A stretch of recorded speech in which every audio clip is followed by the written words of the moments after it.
I became infinite mage with 0 mana cost and cooldown time and instant spells. The morning air felt heavier than usual, not because of the weather. It was the silence, the kind that settles just before something important begins. People whispered, but no one spoke loudly. Not today. Today was the awakening. I stood near the back of the crowd, not to hide, just out of habit. I was used to being one of the quiet ones, watching from the sidelines, listening instead of speaking. My name is Aros, 16 years old. No noble blood, no famous relatives. Just a student from the south side of Karen, a city known more for its dungeons than its kindness. Most of us here grew up hearing the same stories. Heroes who awakened into powerful classes, warriors who split mountains, mages who burned armies to ash, tamers who rode beasts born from the rifts. We laughed at the stories when we were kids, but no one was laughing now. The bell tower stood at the center of the plaza, tall and ancient. It didn't look like much, just stone and silence, but everyone knew it was watching. Or maybe it was listening, waiting for our turn. One by one, names were called. Each person walked to the bell stone, an orb of faint white light hovering at the tower's base. When you touched it, the system scanned you and your class was announced. The first student stepped forward. The bell stone pulsed. Class, warrior. Cheers erupted. Then the next. Class, archer. More cheers. Some students cried when their class was announced. Others shouted and laughed. It was a moment that could define your life. And I wasn't sure what I was hoping for. I didn't expect to awaken anything great. Maybe something support-based. Or something obscure. Something no one would clap for. Another name was called. Then another. The line moved slowly. I kept my head down. My hands were steady, but my thoughts weren't. There was too much noise inside. Then I heard it. Aros Tauren. My name. The noise faded. I walked to the bell stone, step by step. Each footfall echoed in my chest like a countdown. I stopped in front of the orb and raised my hand. The light inside shimmered, then flared. Class, mage. There was a pause. Not disappointment. Not excitement. Just quiet. Mage wasn't rare, but it wasn't flashy either. Not at first. Most people didn't respect mages until they reached higher levels, and that took time, money, and a lot of patience. I stepped away without a word. There were no cheers. No whispers. Just one or two glances, then the crowd moved on. But before I could take my place in the line again, something happened. The world around me stayed the same, but my vision shifted. A faint red glow pulsed in the corner of my sight. A second screen appeared. System notice, hidden skill acquired, 0 cost. All spells will consume 0 mana. A second notification followed immediately. System notice, hidden skill acquired, endless cast. All spell cooldowns removed. I blinked. This wasn't a joke. It wasn't a dream. I hadn't just awakened as a mage. I had awakened differently. 0 mana cost. No cooldowns. That meant spell casting with no limit. No wait time. No resource drain. I didn't smile. I didn't panic either. I just stood there, letting the weight of those words settle into my bones. The crowd moved on. More names were called. The ceremony continued. I was already somewhere else in my mind. Later that night, long after the bell tower had emptied, I sat alone on my bed, staring at the screen floating before me. Name, Aros Tauren. Class Mage. Level, 1. HP, 110/110. MP 80/80. Stir, 6. Dex 8. Int, 15. Vit, 9. Luck, 4. Skills. Fire Bolt. Launches a basic fire projectile. Mana cost, 10 overridden. Cooldown, 5s overridden. The words overridden pulsed softly. I raised my hand, uncertain. Fire Bolt. A sudden flash burst from my fingers, striking the wooden wall across the room. A puff of smoke followed. A tiny black scorch mark. No mana lost. No cooldown message. I cast it again. Another flash. And again. 3 times in 5 seconds. The air heated around me. My breathing sped up, not from excitement but from strain. Even if the spell had no cost, my body still had limits. Casting too fast made my pulse spike. I could feel the heat in my arm muscles, the tension in my chest. So, it's not completely free, I thought. There's still a price. Just not the one most people pay. I lowered my hand and let out a long breath. This wasn't just a class. It was a secret. And I would keep it that way. That night, I didn't celebrate. I didn't tell anyone. While the other new awakened students gathered in taverns, laughed about their classes, or planned their dungeon teams for the next day, I stayed home. The city would never expect a lone mage to do anything remarkable. That suited me just fine. Because from this point on, I wasn't playing by their rules. Let them cheer for warriors and tamers. Let them form parties and compete for fame. I don't need any of that. All I need is a dungeon, a target, and time. The dungeon entrance wasn't much to look at. A stone arch with blue carvings. A low mist crawling across the grass. The gate itself shimmered, like a thin veil between two places that weren't meant to touch. No guards. No checkpoints. Just a quiet warning on a metal sign planted into the earth. Twisting Hollows, Tier F Dungeon. Entry requires awakened status. Proceed at your own risk. I tightened the straps on my shoulder bag. Inside I had a loaf of bread, 2 bottles of water, some bandage wraps, a flint stone, and a dull iron dagger. On my back, a plain wooden staff, the kind they handed out for free at the academy if your class included the word mage. I reached toward the gate. Dungeon entry confirmed. Warning, solo entry detected. Dungeon scaling will not adjust for single combatants. A second passed. Then the gate pulled me in. Not with force but with silence. One blink and the world around me shifted. Twisting Hollows wasn't a deep dungeon. It wasn't a famous one. It was just the first place most awakened students came to train. A test run. A tutorial. For groups. Not for solo players.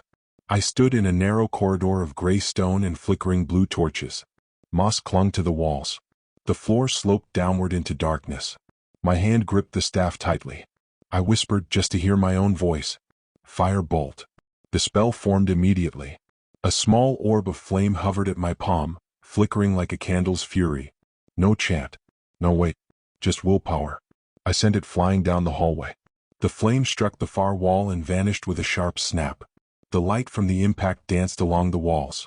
I wasn't here to admire the spell. I needed to know how it felt. Skill cast, Fire Bolt.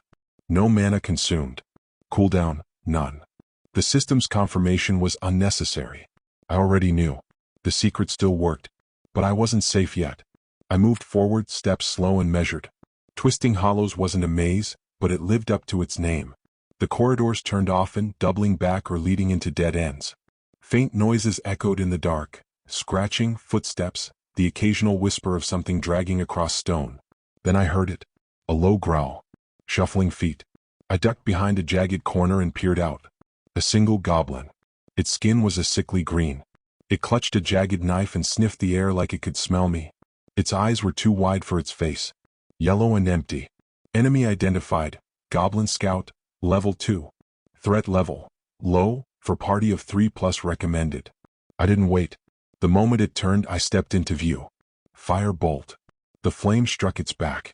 It screeched and spun toward me. Fire bolt. Again. The second hit sent it staggering. It lunged forward, blade raised, but it was too slow. Fire bolt. A third cast hit it square in the chest. The goblin flew backward, collided with the wall, and crumpled to the ground. Goblin Scout defeated. 12 EXP gained. Item drop. Cracked spell core. I lowered my staff. The entire fight had taken 5 seconds. No injuries. No mana cost. No cooldown. But I wasn't smiling. I was breathing hard. Not from fear but from the heat building in my arms, in my chest. Casting too fast wasn't painless. My muscles tensed with each spell. My fingers felt hot. The system didn't limit me. But my body still had rules. I walked over to the goblin's body and crouched down. The cracked spell core was small, barely larger than a marble. It pulsed faintly in my hand, the color of dying embers. Cracked spell core. A damaged magical fragment. Can be sold for coin or used in low-grade crafting. I tucked it into my bag. Then I turned and kept walking. 3 more fights. 3 more goblins. I stayed cautious, used corners for cover, took breaks between engagements. I didn't need to rest for mana, but I did need to breathe. I was learning. Spell casting speed wasn't my only weapon. Timing mattered. Positioning mattered. After the 4th goblin, I leveled up. Congratulations, level up. Level 2-3. +1 to all stats.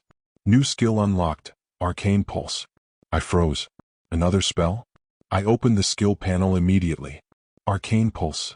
Emits a burst of raw magic in a short radius. Damage scales with INT. Cooldown, 10 seconds overridden. Mana cost, 15 overridden. I stared at the words. The override worked on this too. I had just gained an area of effect spell with 0 limits. Firebolt was a dagger. Arcane Pulse was a short-range bomb. The thought was terrifying and a little exciting. I wanted to test it, but first I needed to rest. I found a narrow alcove near a dead-end corridor and sat down, back to the wall. I tore off a piece of the bread and chewed slowly. The silence was comfortable. The light from the torches flickered softly against the stone. My arms still ached from the repeated casting. It wasn't unbearable, but it wasn't nothing. Power, I realized, always has a cost. Mine just wasn't mana. No party. No allies. No healer. No gear. But I have this. I opened the screen again and stared at my stats. Slowly. Carefully. As if memorizing them would anchor me. Name, Aros Talron. Class Mage. Level 3. HP 122/122. MP 80/80. Air 7. Dex 9. Int 17. Vit 10. Luck 5. I closed the window. The dungeon was quiet. But I knew it wouldn't stay that way. There were stronger monsters deeper in. Rarer drops. Bigger threats. And eventually, rift creatures. But I wasn't worried about that. Not yet. Tonight I would sleep here. Hidden behind stone. Alone in the dark. And tomorrow I would keep going. Spell by spell. Level by level. One step closer to a future no one could see coming. The second day in the dungeon felt colder. Maybe it was the lack of sunlight. Or maybe it was the quiet. A kind of silence that crept in after too many hours alone.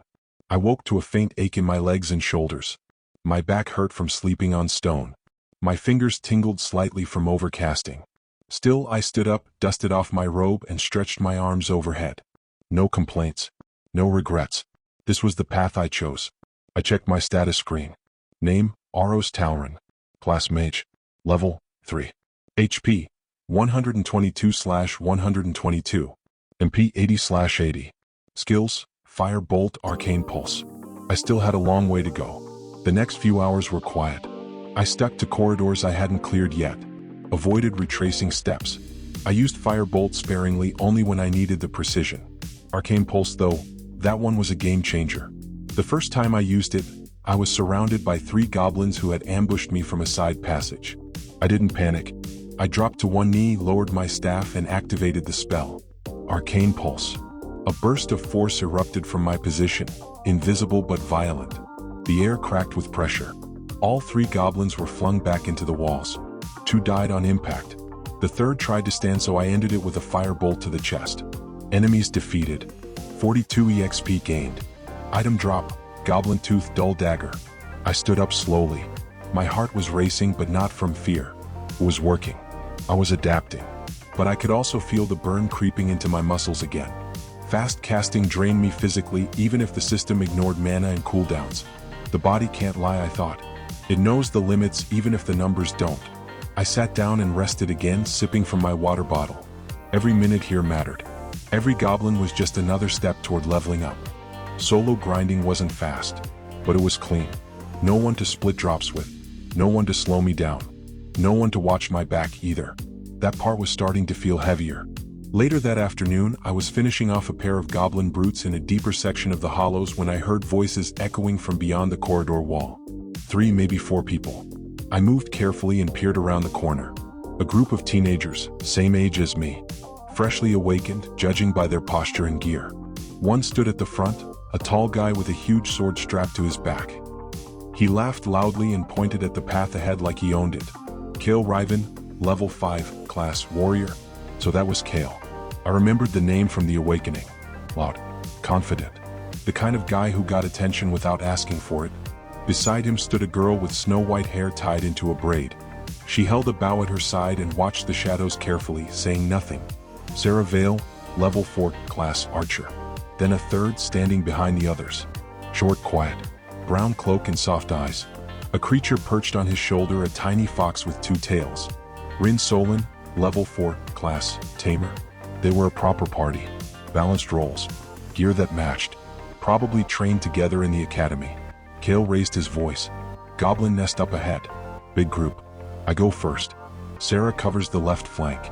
Rin stay back. Summon if needed. They moved forward like they'd done this before. Confident. Coordinated. I could have joined them maybe. Slipped into formation. claimed a kill or two, but I didn't. I pulled back, staying in the shadows. Not because I was afraid, because I didn't want them to see me. Not yet. I took a different path. Lower tunnels. Fewer lights. Fewer monsters too, but I wasn't here for fun. I kept grinding. Goblin after goblin. Over and over. My body screamed at me to slow down, but I didn't stop until I leveled again. Level up, reach 4. +1 to all stats. No new skills unlocked. The system rewarded consistency, not miracles. Still, I wasn't discouraged. Each level was one brick in a fortress no one could knock down. Each cast one more step toward something bigger. I was bleeding through time, through fatigue, through the grind. But I could feel it. Beneath the pain. Beneath the silence. I was getting stronger. That night, I saw firelight deeper in the tunnel's Kale's group again, making camp near one of the cleared-out zones. They were laughing, eating, complaining about the goblin boss being too easy. Rin said something about the boss drop being underwhelming. Sarah muttered that she felt like someone was watching them. She wasn't wrong.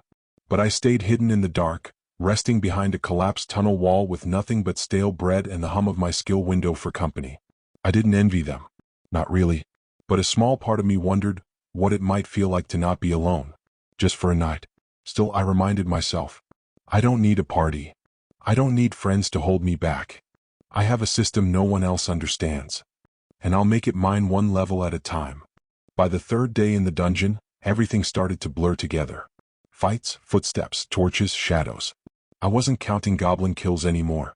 I wasn't thinking about the last meal I had. I only stopped when my body refused to move, then started again the moment it could.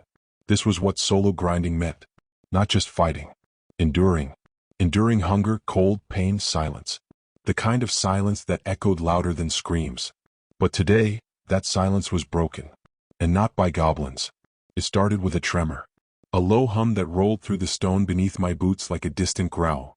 I froze mid-step, hand on my staff. Not the kind of shaking from dungeon traps. Something else. Something alive. The torches lining the corridor flickered, dimmed, then flared bright again. A warning. I stepped back and brought up my system interface, checking the dungeon map. But instead of the usual blue layout, a new line of red text appeared.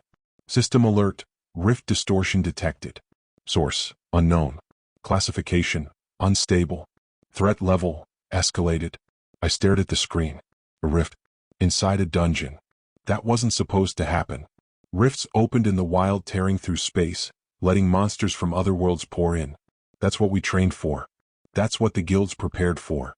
But not inside protected zones. Not inside beginner dungeons. Not here. Another tremor hit, sharper this time. The wall to my right cracked. A thin, jagged line split across it like glass fracturing under pressure. The air got colder. The kind of cold that sinks into your skin. The kind that doesn't belong anywhere natural. And then, a scream. Not a goblin. A human voice. I spun toward the sound. It was coming from deeper in. I ran. The tunnel widened into a chamber. At the far end, a shimmering black tear hovered above the ground like an open wound. It wasn't large. Maybe the size of a doorway. But the pressure it gave off was crushing. Like gravity had shifted sideways. Kale stood at the center of the chamber, sword drawn, staring at the rift. His armor was scratched. He was bleeding from the temple. Sarah was behind him, bow raised, eyes narrowed. She was scanning the shadows like prey could appear from any angle. Rin knelt beside a fallen summon, his fox companion, unmoving. All three looked rattled. I stopped just at the edge of the chamber. They hadn't seen me yet. Then the rift pulsed. Something stepped through. It didn't belong here. Entity detected, Rift Beast, Meyer Strider. Level 10. Classification, aberrant, no known elemental type. It was long-limbed, hunched forward, with no eyes. Its skin was glossy black, dripping a thin acidic trail as it moved. Its arms ended in hooked claws. No feet. It floated an inch above the ground. The system buzzed louder in my ear than ever before. Kale shouted, "What the hell is that?" Sarah fired. The arrow struck the creature's side and shattered on impact. Rin tried to cast a summon, his hands glowing, but his energy was unstable. His voice cracked. Kale charged. His sword sparked with skill light. He swung wide. The blade connected. And bounced off. The rift beast didn't flinch. Instead, it lifted one arm and swiped. Kale was thrown backward into the wall, coughing blood. Sarah screamed his name. I didn't think. I stepped forward. My staff rose. Arcane pulse. The invisible burst exploded from me, catching the creature off guard. It staggered. Not far but enough for Sarah to pull Kale out of its reach. The rift beast turned toward me now. It saw me, and I saw the system flash. Warning, target level disparity, caution advised. I didn't care. My hand raised again. Fire bolt. The spell hit. Another. Rapid fire 3 in a second. Its skin blistered.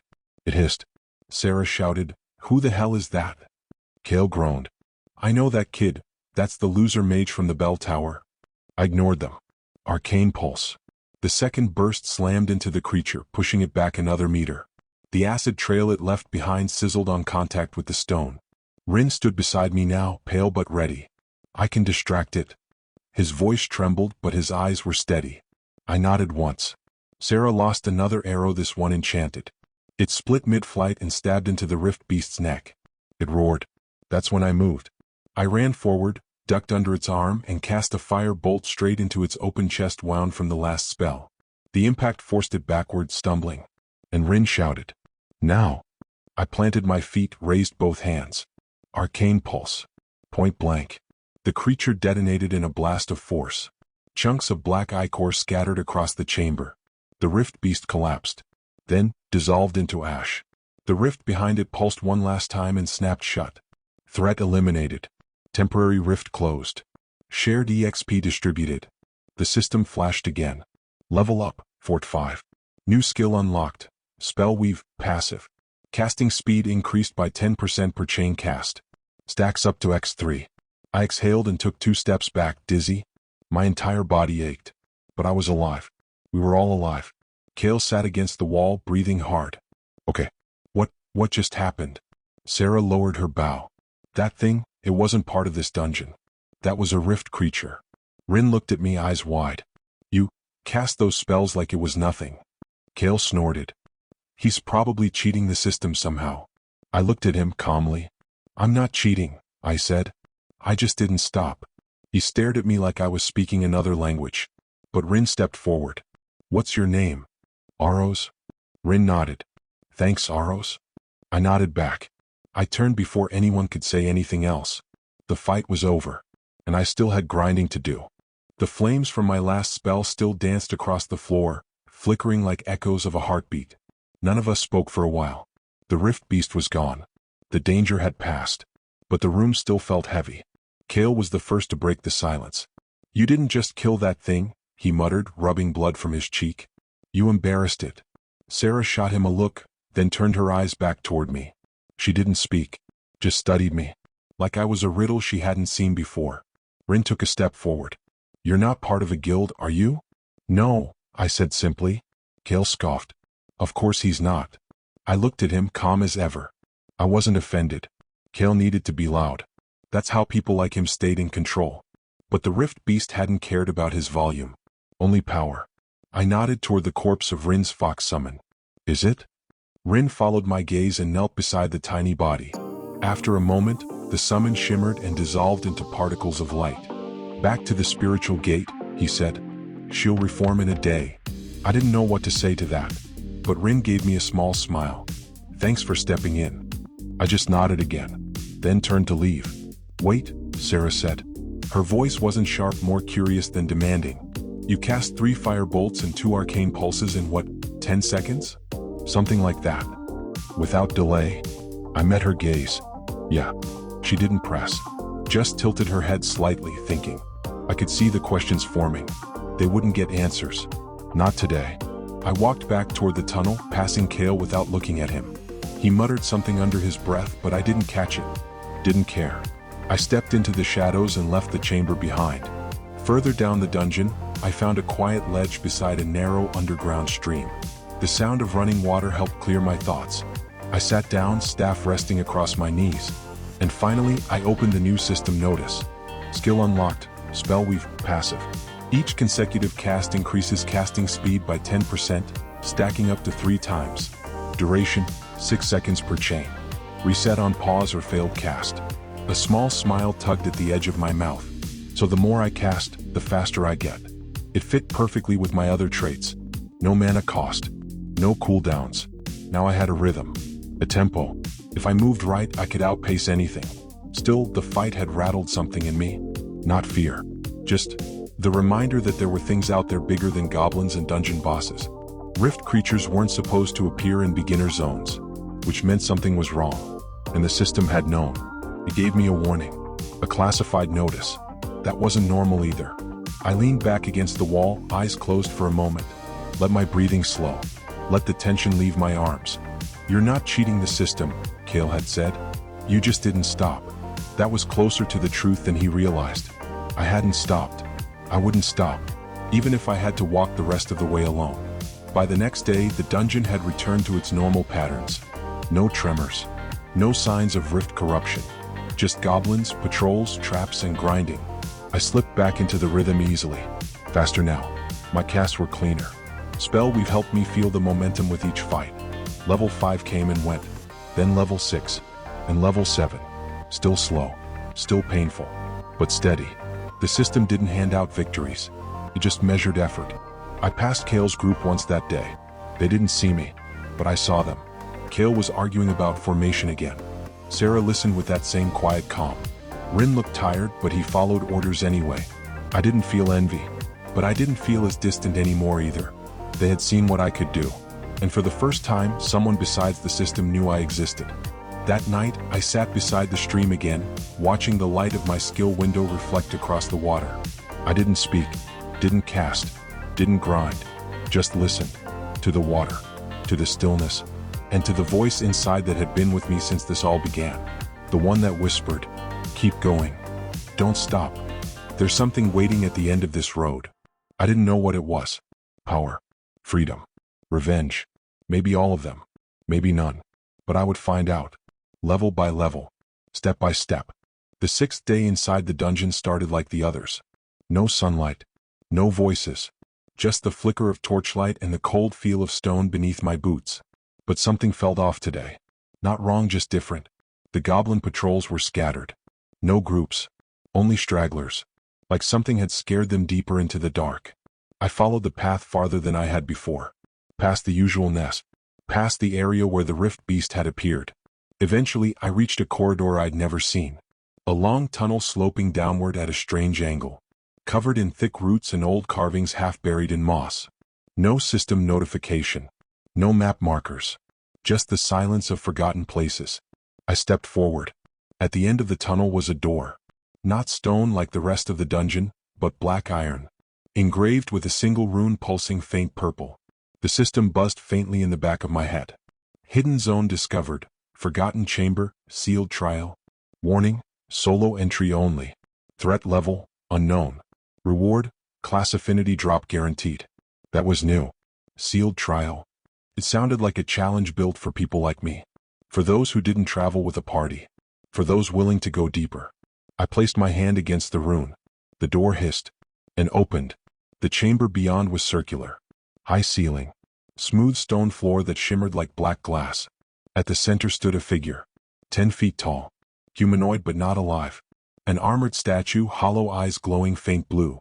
It held a massive two-handed axe, blade etched with the same runes as the door. And it moved, not like a creature, like a machine programmed to kill anything that entered. Boss identified, Echo Knight, Forgotten Trial Construct. Level, 12. Classification, Magical Defense Type. Abilities, Reflect Barrier, Phantom Step, Crushing Cleave. It turned its head toward me, then lunged. I moved first. Fire Bolt. The spell hit its shoulder. Steam hissed off the metal. No stagger. I jumped back. Arcane Pulse. The burst of force slowed its charge just enough for me to roll sideways as its axe slammed into the ground. The impact cracked the floor. I cast again. Fire Bolt, Arcane Pulse. Spell weave activated. My casting speed climbed. The spells became a rhythm. A beat. I circled the knight, keeping distance, using my speed and reaction time to stay one step ahead. But then it lifted its axe and light flared across its body. Reflect Barrier, active. I cast another fire bolt only to have the spell bounce back at me. It struck my chest. Pain lanced through my ribs. I hit the ground, breath knocked from my lungs. I gritted my teeth. My HP dropped dangerously close to red. Warning, HP critical, 26/148. I staggered to my feet. No cooldown. No mana cost. But even I can't tank forever. The reflect barrier flickered. Time limited. I waited. Wash. My fingers burned to cast again, but I held back. The instant the barrier dropped, I moved. Not backward. Forward. Straight toward the boss. Arcane pulse. The blast rocked its balance. I jumped left. Slid under its next swing. Firebolt. Firebolt. Arcane pulse. Spellweave chain X3 active, casting speed, plus 30%. I screamed the next cast as my staff ignited with spell light. Arcane pulse. The Echo Knight's chest cracked. I didn't stop. Firebolt. Straight through the opening. The spell exploded inside its chest cavity. The construct trembled. Sparks flew from its joints. Its eyes flickered once, then dimmed. It collapsed backward with a final metallic groan. Boss defeated, Echo Knight. EXP gained, 280. Level up, 7-9. Rare drop acquired, Arc Steel Sigil, Mage class affinity. Skill unlocked, Surge Chain, active. Title earned, Solo Challenger, Tier 1. I collapsed onto one knee, breath ragged. My muscles screamed. But the grin on my face wouldn't go away. I checked the drop first. Arc Steel Sigil, class affinity token. Type, Catalyst. Effect, increases spell power by 10%. Unlocks access to Evolution Trial at level 20. A class evolution trigger. I'd heard of them, but most players didn't get theirs until they joined a guild or cleared advanced dungeons. I just earned mine solo at level 9. I tucked it away carefully. Then looked at the new skill. Surge Chain, active. Description, for 10 seconds, spell effects increase with each consecutive cast. Bonus damage, plus 15% per chain hit. Cooldown, none. Mana cost, overridden. A chain amplifier. Paired with Spellweave? This wasn't just synergy. This was a build. A proper path. I wasn't just a mage anymore. I was becoming something faster. Stronger. Unstoppable. I stood at the center of the chamber, letting the silence settle again. The air felt different now. Like the dungeon had acknowledged me. Not as a guest. As a player. A real one. Level 20. Trial. Evolution. I could feel it building now. A path forming beneath my feet. And I was walking it alone. One win at a time. When I stepped out of the dungeon, the sunlight hit harder than I remembered. It wasn't even bright. Just early morning, sky painted with soft blue and pale gold. But after 6 days underground, it felt like standing in front of a forge. I blinked slowly, eyes adjusting.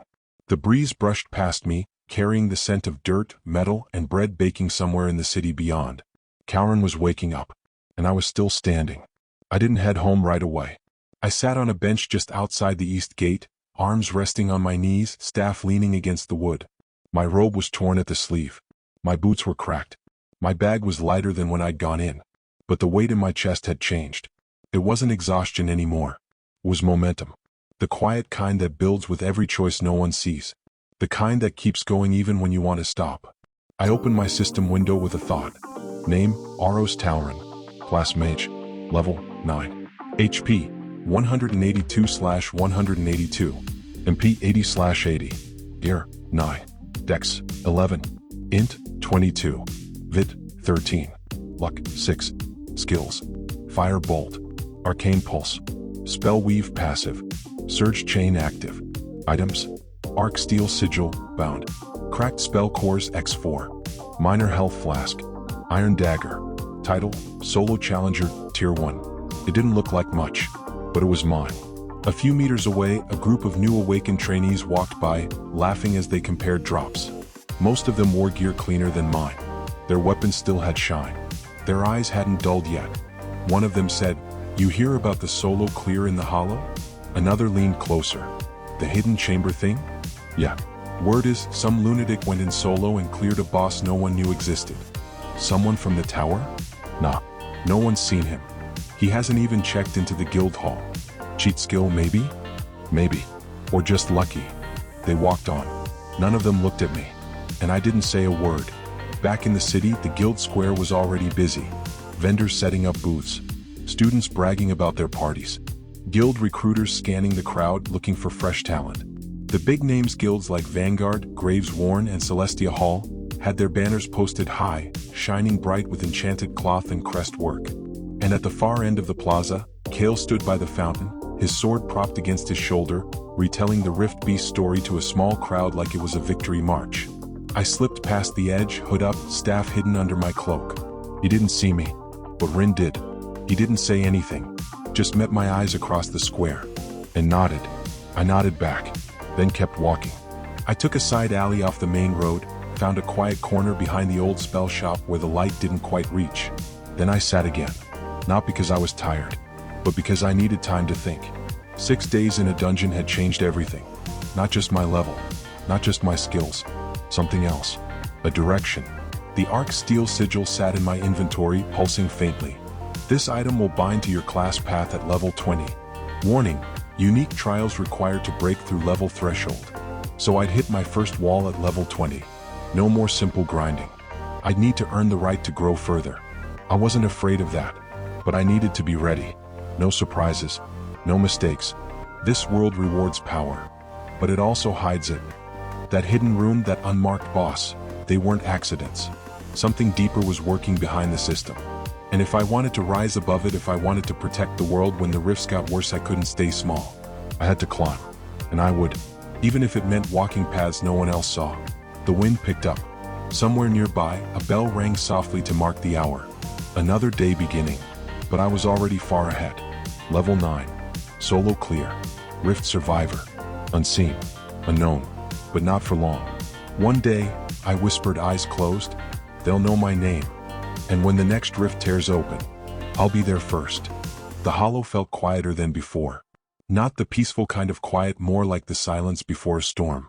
As if something deep inside the dungeon had stopped breathing just long enough to fool everyone else. But I wasn't fooled. The monsters still wandered. The paths still twisted. But the atmosphere had shifted. Something was changing. And I intended to find out what. I moved through the first few levels of twisting hollows quickly. The goblins scattered at the sight of spell light. Some ran. Others tried to fight. Neither group lasted long. I'd refined my rhythm since the last trip. Fire bolt. Fire bolt. Arcane pulse. Surge chain. Blink step. Each word landed like a stone in water, rippling into the next. Spell weave stacked faster now. Casting felt like breathing. Every fight ended in seconds. But it still wasn't easy. The spells didn't cost mana. There was no cooldown. But every cast pulled at my body like a weight. Each chain left my muscles tighter, my breath shallower. Even the blink step, useful as it was, drained my legs like I'd sprinted uphill. Strength didn't come free. It just asked for a different price.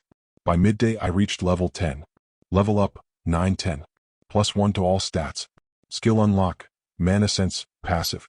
Description: detects nearby magical signatures and ambient mana fluctuations. I exhaled, kneeling beside a fallen goblin. My staff glowed faintly with the residue of the last cast. Mana sense. I activated it. For a moment, the world brightened. Threads of pale light shimmered across the stone walls, snaking along the ground like veins. Some led deeper into the dungeon. Others pulsed erratically, and one trail led to something wrong. Not a monster. Not a trap. Something twisted. Like smoke coiled in reverse. I followed it. The deeper I moved, the stranger things got. The moss on the walls turned gray. The air felt warm, then cold, then warm again, as if the dungeon couldn't make up its mind. Goblins avoided this part. I didn't see a single patrol. And the further I walked, the stronger the feeling became. Something was watching. Not from ahead. From above. A torch flickered behind me. I turned. Someone stood at the far end of the corridor. Not a monster. A man. Cloaked, light armor, short staff at his side. He didn't draw it. Didn't need to. His eyes were calm. Measured. Didn't think I'd catch up to you so easily, he said, voice low but clear. I didn't answer. Not yet. He raised a hand slightly. Not here to fight. Just watch. Who are you? He smiled faintly. Call me Varen. Ashlock Guild. Scout Division. I stayed silent. The name meant nothing to me, but the way he said it made it sound like it should. You've made a bit of noise, Varen said. Solo runs. Unregistered clears. Hidden room unlocks. I didn't register anything. Exactly. He stepped closer, casual. I've seen a lot of new awakens stumble through here trying to prove themselves. They form little parties. Chase gear. Act like bosses mean something. He nodded at me. But you're not chasing gear, are you? No. You're building a path. I narrowed my eyes. Why are you following me? Varen shrugged. I'm scouting for people who don't fit the pattern. My guild's watching for outliers. You're an outlier. I'm not joining a guild. He chuckled. Didn't ask you to. He reached into his cloak and tossed something toward me. I caught it. A silver token, smooth on one side, engraved with a flame-like emblem on the other. Ashlock Sigil, Observer's Token. Allows guild scouts to track performance anonymously. Accepting marks combat logs for formal observation. Status, inactive. You want to go to Vale Forge, right? Varen said. That caught me off guard. He noticed. You don't look like the guild-hungry type. You're too focused, too efficient. That kind of discipline usually has a goal. He turned to leave. Vale Forge only accepts combat records from verified guild entries or faction-approved independents, he added. You'll need someone to vouch for your clears. Someone legitimate. Then he vanished into the corridor shadows like smoke. I stood there staring at the token in my palm. I could throw it away, ignore the rules, but I already knew I wouldn't. Because he was right. This wasn't about fame, or gold, or guild loyalty. It was about the university. About what came after. I wanted access to real knowledge, real spells, training grounds, summoning fields, arcane libraries older than the rifts themselves. Not for glory, not even for power, but because I remembered what it felt like when my sister nearly died after a rift attack in our district. I remembered the healers saying, sorry we weren't fast enough. If I'd known magic then, if I'd been stronger then. I slipped the token into my inventory and took a deep breath. One more piece of the puzzle. I wasn't being hunted. Not yet. But the game had changed. Eyes were starting to follow me. That meant it was time to move faster. I raised my staff again, voice low. Let's get to work. I didn't leave the dungeon right away. After Varen vanished, I walked deeper into the twisting corridors, using mana sense to guide my path. I needed time. Not just to think but to feel. Solo grinding was physical, tactical, mechanical. But moments like this, moments where the world felt aware of you, those weren't about combat. They were about choices. Varen hadn't threatened me. He hadn't even pressured me. But the message was clear. The path to Vale Forge wasn't clean. You couldn't just level up and walk through the gate. Not without a guild signature. Not without political strings. Even the token he'd given me, the Observer's Token, wasn't about helping me. It was about tagging me, watching my progress, giving his guild a stake in my future, even without a formal deal. Smart, subtle. But I hadn't forgotten the way he'd said it. You're not chasing gear. You're building a path. He wasn't wrong. I found a quiet rest alcove behind a fallen corridor, a little break in the dungeon structure where no monsters spawned. I'd used it once before on my second day inside the hollow. Back then, I could barely stay awake between fights. Now, I sat calmly, staff across my lap, my bag resting against the wall. I opened my system window again, not for combat this time, but for something else. University application status. Ineligible. Requirements. Level 15 or higher. Trial verified combat log. Recommendation via guild, independent faction, or university affiliate. I stared at it for a long time. I didn't flinch, didn't curse. I just read the line again. Recommendation via guild. That one line had kept thousands of awakened from ever stepping foot into Vale Forge's gates. For most people, the solution was simple. Join a guild. Get a sponsor. Train under someone. Climb together. But for me, that wasn't an option. When I was 10, a rift opened in our district. It wasn't even big. Just a tier D tear in a back alley, one the city guard should have closed within the hour. But they were short-staffed that day. So when a pair of shade creepers slipped through, there was no one to stop them. Not until it was too late. One of them found our street. Broke through the wall of our neighbor's house like paper. We hid. We waited. My older sister tried to keep me calm. And then she left the hiding spot to warn the neighbors. By the time they killed the creeper, she'd already been struck. Paralyzed. Damaged spine. The healers said she was lucky to live. But they also said, if someone had been there earlier. I remember looking at the calendar that night. It was the first time I'd heard of Vale Forge University because the man who arrived to stop the rift creature was a Vale Forge graduate. A high-tier mage who burned the shade creeper into ash with a single spell. He saved the block, but not in time to save her. That night, I told myself I'd never wait for someone else to arrive again. A soft chime echoed from the system. Skill alert, mana sense active. Unstable ambient mana detected, 40 meters west. I stood slowly, brushing dirt from my shoulder. The path continued. So would I. I reached the surface a few hours later, body sore but spirit steady. The city of Carlin buzzed with familiar sounds, carts rolling over cobblestone, shopkeepers calling out deals, students laughing near the training fields. But beneath all that, whispers had begun to spread. They're saying someone soloed a hidden trial in Twisting Hollows. Guiltless. No tag. No record. Might be a test runner for one of the big houses. Or a fake. I walked past a crowd of fresh recruits and into a side street near the guild sector. I didn't wear my robe like a badge. I didn't carry a banner. I didn't glow with artifacts or relics. I was just a boy with a staff and a dream too heavy for most people to carry. But I didn't need them to understand. I just needed time. The guild square was louder than usual. Ashlock had set up a new booth near the fountain. Recruiters calling out with silver-etched posters and smiling charmers offering guild pins to anyone with a combat license. I didn't stop, but someone else did. He stood across the square reading one of the guild boards. His two-tailed fox summon sat perched on his shoulder again, tail swaying lazily. He looked calm, but not content. Then his eyes drifted to me. He didn't wave, didn't call out, but he held the gaze longer than before. Then nodded once. It felt like an invitation, or maybe a quiet understanding. I gave a small nod back, then turned, walking toward the old library archive near the eastern wall of the city. It wasn't part of Vale Forge, but some of the professors there used to be. And if the guilds were going to keep playing politics, I'd need to start building my foundation without them. I'll get stronger. I'll reach level 15. And I'll earn my place at Vale Forge. Even if I do it alone. The rhythm had changed. Each dungeon run felt less like survival and more like shaping a blade. Casting wasn't just reaction now, it was choreography. Step, cast, shift, cast again. Pull the enemy forward.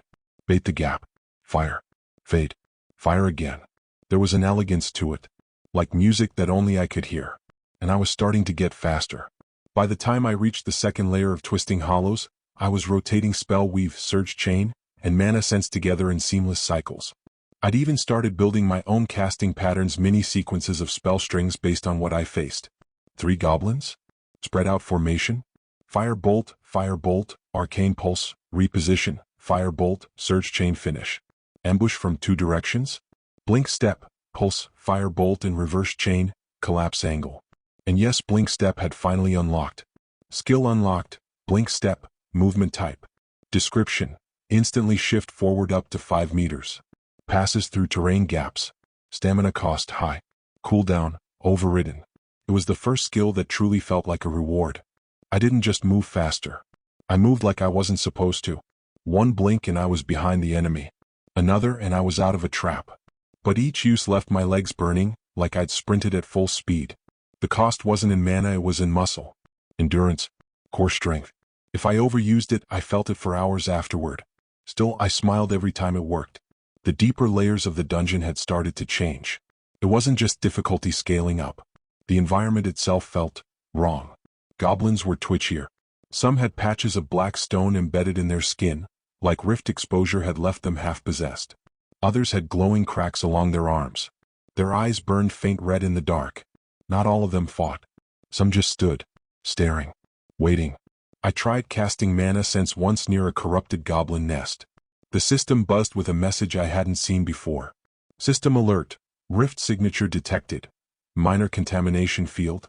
Area status unstable. Skill growth increased. Threat potential high. I pulled back after that. Not because I was afraid. Because I knew I wasn't ready for whatever came next. Not yet.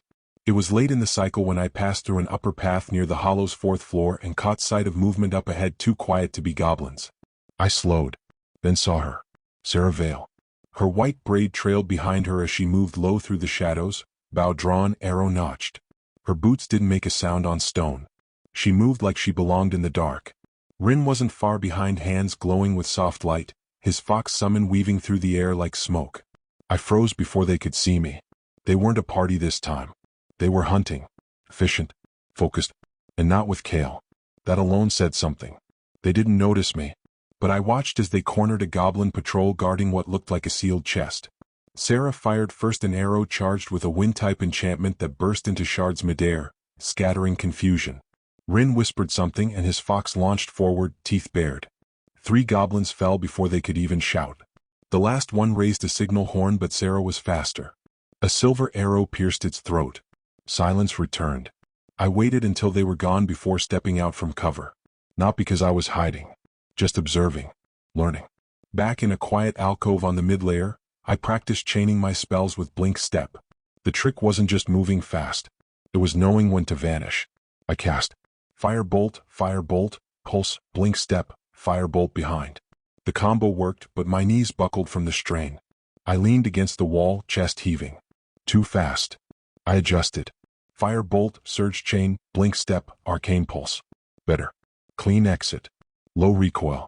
I did it again. And again. Every cast wasn't just damage, it was training. Every step wasn't just forward, it was momentum. At the end of the night, I sat alone with my system window open beside the flickering light of a fire crystal. Name, Aros Talron. Class Mage. Level, 12. HP, 224/224. MP 80/80. There, 10. Dex, 13. Int, 26. Vit, 15. Luck, 7. Skills. Firebolt. Arcane Pulse. Spellweave passive. Surge Chain active. Mana Sense passive. Blink Step active. I wasn't sure when it had started feeling like this. Not just numbers, not just mechanics, but identity. Like every level gained was another piece of something I hadn't finished building yet. And I knew where the next piece waited. Level 15. Then Veil Forge.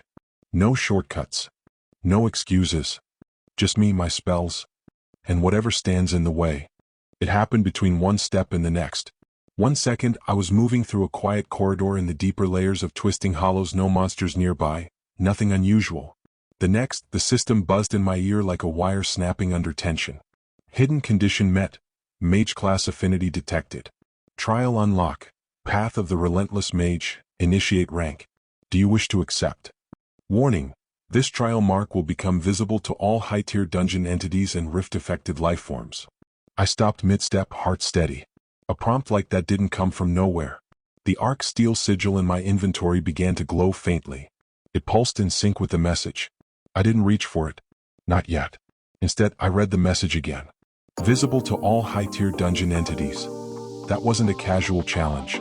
That was a declaration. A flare in the dark. A signature that would mark me not as prey, but as a target worth testing. I didn't hesitate. Accept. The moment I chose it, the air around me shifted. Not physically, energetically. Like something invisible had brushed against the edge of the world. A new line of text slid across my vision. Mark applied, Relentless Mage initiate. This mark cannot be hidden during combat. This mark cannot be transferred. This mark will influence your future evolution. Then a soft pulse just behind my right shoulder blade. I reached back. Nothing there physically, but the magic was real. I could feel it thrumming just under my skin. My hand closed briefly, then dropped. I didn't need to see it. I already knew. I've crossed a line now. This path won't be quiet anymore. The dungeon didn't respond immediately. The first 2 goblin patrols I encountered still fought like the others, scattered, twitchy, uncoordinated. But the third? That one was waiting for me. 4 corrupted goblins stood around a narrow bend, their backs to the wall. Not pacing, not patrolling, waiting. Their eyes locked onto me the moment I stepped into range. No warning, no screech. They charged. The fight wasn't long, but it wasn't clean either. One of them moved faster than expected, slicing through my side with a curved bone dagger before I dropped it with an arcane pulse. I healed afterward, breathing hard, leaning against the stone. The system buzzed again. Your mark has been detected. Nearby dungeon behavior has shifted. I knew what that meant. I had to move. No, not retreat. Forward. The system wanted me to clear a trial, and I wasn't going to run just because things had teeth now. Deeper in the hollow, past the mapped corridors and into zones not listed on any guide board, I found it. A door with no frame. Carved from obsidian. Runes spiraling across its face like veins. The space around it buzzed faintly with rift energy, but not fully corrupted. Something was containing it. Trial zone detected, sealed domain. Ember grave. Entry restriction, solo only. Trial type, combat, single phase. Class limitation, mage, unmodified. That last part stopped me. Unmodified? I tapped the icon for more details. All combat boosters, stat scrolls, external blessings, or support enchantments will be nullified during the trial. Only innate skills, passives, and core spells allowed. So it wanted a clean fight. Not numbers, not buffs, just me, just my build, just the truth. I stepped forward and placed my hand on the door. Trial begin. The world folded. I landed in a field of ash. Dark stone stretched out in all directions. Black pillars jutted up from the ground like shattered teeth. Small embers floated through the air, glowing red-orange, vanishing before they touched anything. No sky, no walls, just smoke, stone, and silence. And then I saw it. The trial boss. It didn't walk. It burned. Trial boss identified, Cinder Vor, Rift class aberrant. Level, 15. Class type, Flame Hunter, Anti-Mage. Traits, Magic Absorption, Burn Aura, Instinct Tracking. The creature's shape was unstable, like it couldn't decide if it wanted to be a beast or a man. Its core flickered in its chest, exposed through jagged, shifting plates of ember stone armor. A ring of red light floated where its eyes should have been. It didn't roar. It watched, waiting. I took one slow breath, rolled my shoulders, and whispered, "Let's see who's really hunting who." The Cindervore didn't breathe. It pulsed. Each second, its core flared red-hot, casting flickering light through the smoke. The armor around its body wasn't solid. It shifted, warped, like flame pretending to be steel. I took a step forward. It moved instantly like it had been waiting for that exact twitch. No warning. No countdown. Just a blur of molten color and a burst of pressure. I blinked. Literally. Blink step. The world shifted sideways and I landed behind the creature, knees bending with the impact. Arcane pulse. The invisible burst of force hit the Cindervore's back. It staggered but didn't fall. Instead, it spun mid-air, slashing out with an arm of living flame. I ducked low. The heat was blistering even from a few feet away. Too close. Too soon. I backpedaled fast. Firebolt. Firebolt. Surge chain. 3 spells hit in rapid sequence, crackling across its torso. The first 2 seared black marks across its core. The third was eaten. Absorbed in a flash of crimson light. Magic absorption, partial. Cindervore adapting to spell type. My breath caught. It's learning. I adjusted immediately. Arcane pulse. The force sent it reeling but its core flared again, brighter. The system buzzed. Adaptation threshold approaching, flame-based damage efficiency. Reduced. I blinked sideways behind a broken pillar just in time to avoid the next strike. The stone exploded from the impact. I tumbled, shoulder first, rolled once, came up to my feet. Panic won't help. This isn't about damage anymore. It's about tempo. I cast Firebolt, but not directly. I hit the floor in front of it. Ash kicked up. Dust cloud. I blinked through it, came up on the left, and slammed Arcane Pulse into its flank. Surge chain. The Cindervore turned too slow. I was already gone. Another blink, another cast. I wasn't trying to hurt it now. I was trying to confuse it. Make it burn energy. Force it to react faster than it could adapt. 5 seconds. 10. 20. The spell chain kept building. I felt it in my arms, heat climbing, joints aching from overuse. Spell weave kicked in fully. Casting speed bonus, plus 30%. Each cast bled into the next like a song with no rest. The Cindervore roared finally, its shape glitching, armor stuttering into flame, flame back into armor. Its core destabilized. That's when I struck. Ember Cage, activate. The spell wasn't even mine. Not yet. But the seagull in my inventory responded to the fight. My trial mark flared bright against my shoulder. Chains of burning glyphs erupted from the ground, wrapping the Cindervore in place, locking it mid-charge. Its core flared, wild and open. I didn't think. Didn't hesitate. Arcane Pulse. Firebolt. Surge chain. Arcane Pulse. The world exploded. Flame. Light. Pressure. Then. Silence. The Cindervore collapsed. Its body broke apart slowly, not like flesh but like crumbling glass, glowing on the inside. Trial boss defeated. Cindervore. Trial cleared. Rank. Rewards issued. The system window unfolded in front of me. Level up, 12-13. Plus 2 int, plus 1 vit, plus 1 dex. Skill gained, Ember Cage, active. Description: bind a target in magical chains laced with searing heat. Stuns for 2.5 seconds. Cooldown, none. Mana cost, overridden. Title gained, Relentless Initiate. Effect, plus 5% casting speed when solo. Clash Trial Progression. 1 of 3, completed.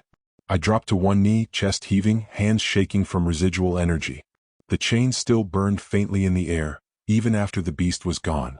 The heat in my limbs would fade eventually. But the lesson wouldn't. It wasn't about power. It was about control. The Cinder Vor had been stronger, faster, built to counter me. But I had been sharper. And I'd won. I stood slowly, letting the final trial notification burn into my vision. Evolution path recognized, Relentless Mage. Pending unlock at level 20. Final trial will be revealed under live combat conditions. A soft laugh escaped me. Of course it will. No comfort. No prep time. No guarantees. But I didn't need them. I left the trial zone behind, blinking once more into the broken corridors of twisting hollows. And I kept walking. I didn't speak to anyone when I returned to Kalrin. Didn't head to the guild square. Didn't stop for food. I just walked. Through back alleys. Side paths. The familiar, narrow streets where noise was soft and eyes didn't linger. I passed the merchant's district, boots scuffing over cracked cobblestone, a faint breeze rustling the edge of my cloak. The arc steel sigil in my bag pulsed faintly, still warm from the trial. Clash Trial Progression. 1 of 3, complete. 1 step closer. 2 more trials and I could trigger my class evolution. But I couldn't think about that yet. Not until I dealt with what came next. I reached the broken terrace at the edge of the old tower district, one of the few places in Kalrin where the city fell quiet. Too damaged for rebuilding. Too high for traffic. Just silence, wind, and broken rooftops. He was already waiting. Varen. Same cloak. Same calm posture. He leaned against the rusted railing like he'd been standing there for hours. I knew you'd find your way here, he said without looking. You followed me again. He gave a one-shoulder shrug. You're easier to track now. That mark you picked up. It whispers through the system to anyone listening close enough. I didn't reply. He turned to face me fully. I saw the record ping. You cleared your first evolution trial. Solo? I said flatly. Of course, Varen said, smiling faintly. That's the part that makes all the difference. He stepped forward, reaching into his cloak and pulled something out. A sealed scroll. Black wax. A silver emblem pressed into the seal. Ashlock's flame crest. Non-binding sponsorship token, Ashlock Guild. Grants temporary endorsement for Veil Forge application. No contract. No obligations. Observer role retained. Take it, Varen said. It doesn't bind you to us, but it logs your records with the independent board. Gets your application through the front gate. I hesitated. What's the catch? Varen smiled wider. No catch. Just this: when the next rift breaks open near Kalrin, Ashlock gets first call on you for deployment. You're buying insurance. I'm offering opportunity. I took the scroll. Didn't open it. Just held it. I could still walk away. Burn it. Ignore the offer. But I wouldn't.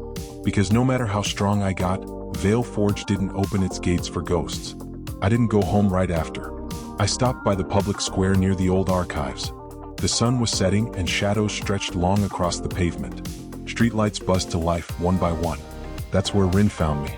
He didn't speak right away.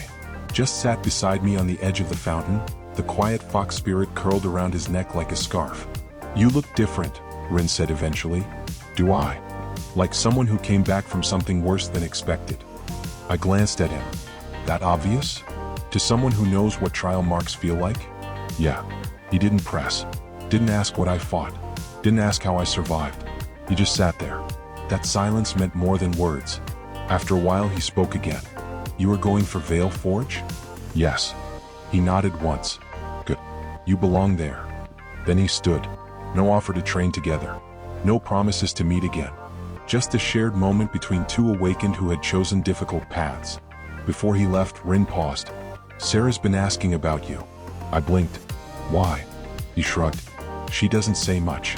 But I think she respects what she sees. Then he walked off, disappearing into the evening crowd. I didn't smile. But something lighter settled in my chest. I wasn't looking for allies. But they were beginning to find me anyway. Later that night, high above the city, on a rooftop bathed in moonlight, a figure crouched on the edge of a steeple. Wrapped in black cloth, eyes glowing faint silver beneath a smooth bone mask. Watching the square. Watching me. They held no weapon. Only a folded report etched with runes, sealed in violet wax. Target: Mage, Solo Tier Class Signature. Unclear. Source: Unconfirmed Rift Alignment. Status: Observe. Do not engage. Yet. They folded the paper again, tucked it beneath their cloak, and vanished into shadow. The road to Vale Forge wasn't paved in gold. It was stone.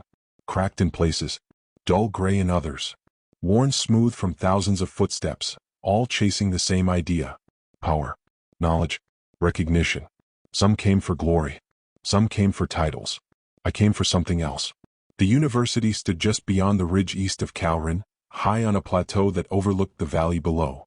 You couldn't see the top of the main spire unless you stepped inside the front gate.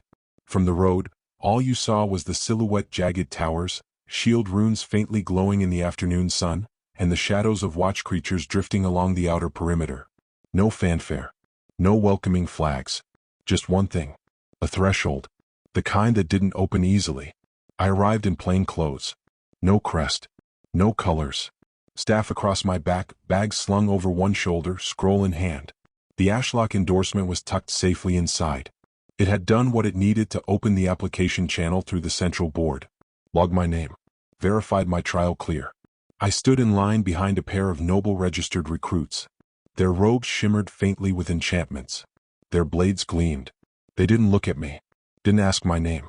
I liked it better that way. The attendant at the desk scanned my scroll, eyes flicking back and forth across the system log. Aros Talrin. Mage class. Trial path. Relentless initiate. She paused. Solo clear. I nodded once. She studied me, expression unreadable. Then entered the data. Application accepted. Preliminary access granted. Combat tier. Independent. Trial slot assigned. Evaluation pending. I stepped past the desk. Toward the open gate. The inner courtyard was nothing like the outer road. Marble arches. Floating platforms moving between towers. Training fields etched with glowing runes.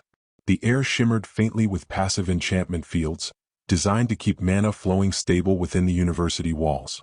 A group of students sparred on the far edge. Staff against sword. Spell against shield. Controlled but intense. No one paid attention to me. And again I liked it that way. The system chimed as I crossed the central circle. Warning.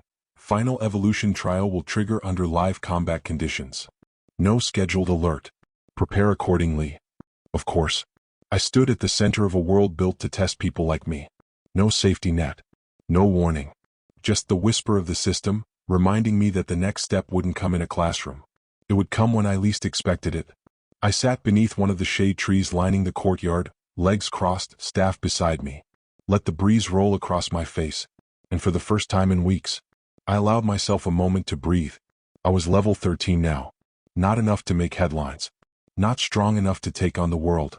But stronger than I'd ever been. Across the university, others had begun to notice the name quietly climbing the independent logs. Some scoffed. Others across the university began to notice the name climbing the independent logs. Others watched. And somewhere on a high balcony in the western tower, Sarah leaned against the railing, her silver bow resting at her side. She saw me. Didn't wave. Didn't call out. But she didn't turn away either. Farther below, in the administrative observatory, a mage warden placed a crystal into a monitoring array. The runes pulsed.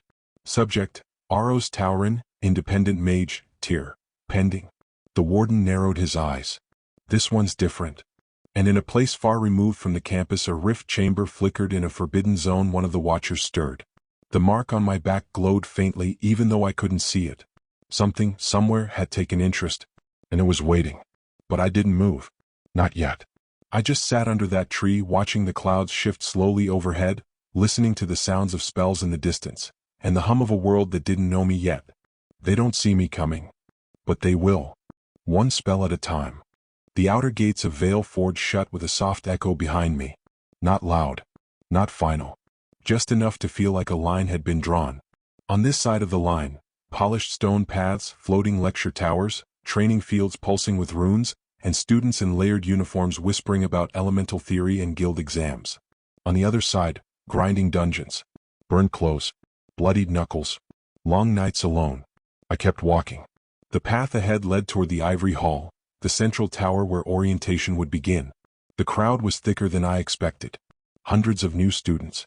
Most wore guild tags or noble crests. They stood in groups already formed into circles. Friends, families, recommendations, referrals. I stood alone. No one noticed me until Kale walked past. He turned just enough to make eye contact, then smirked. Didn't think you'd actually make it through the gate, Talrin? I said nothing.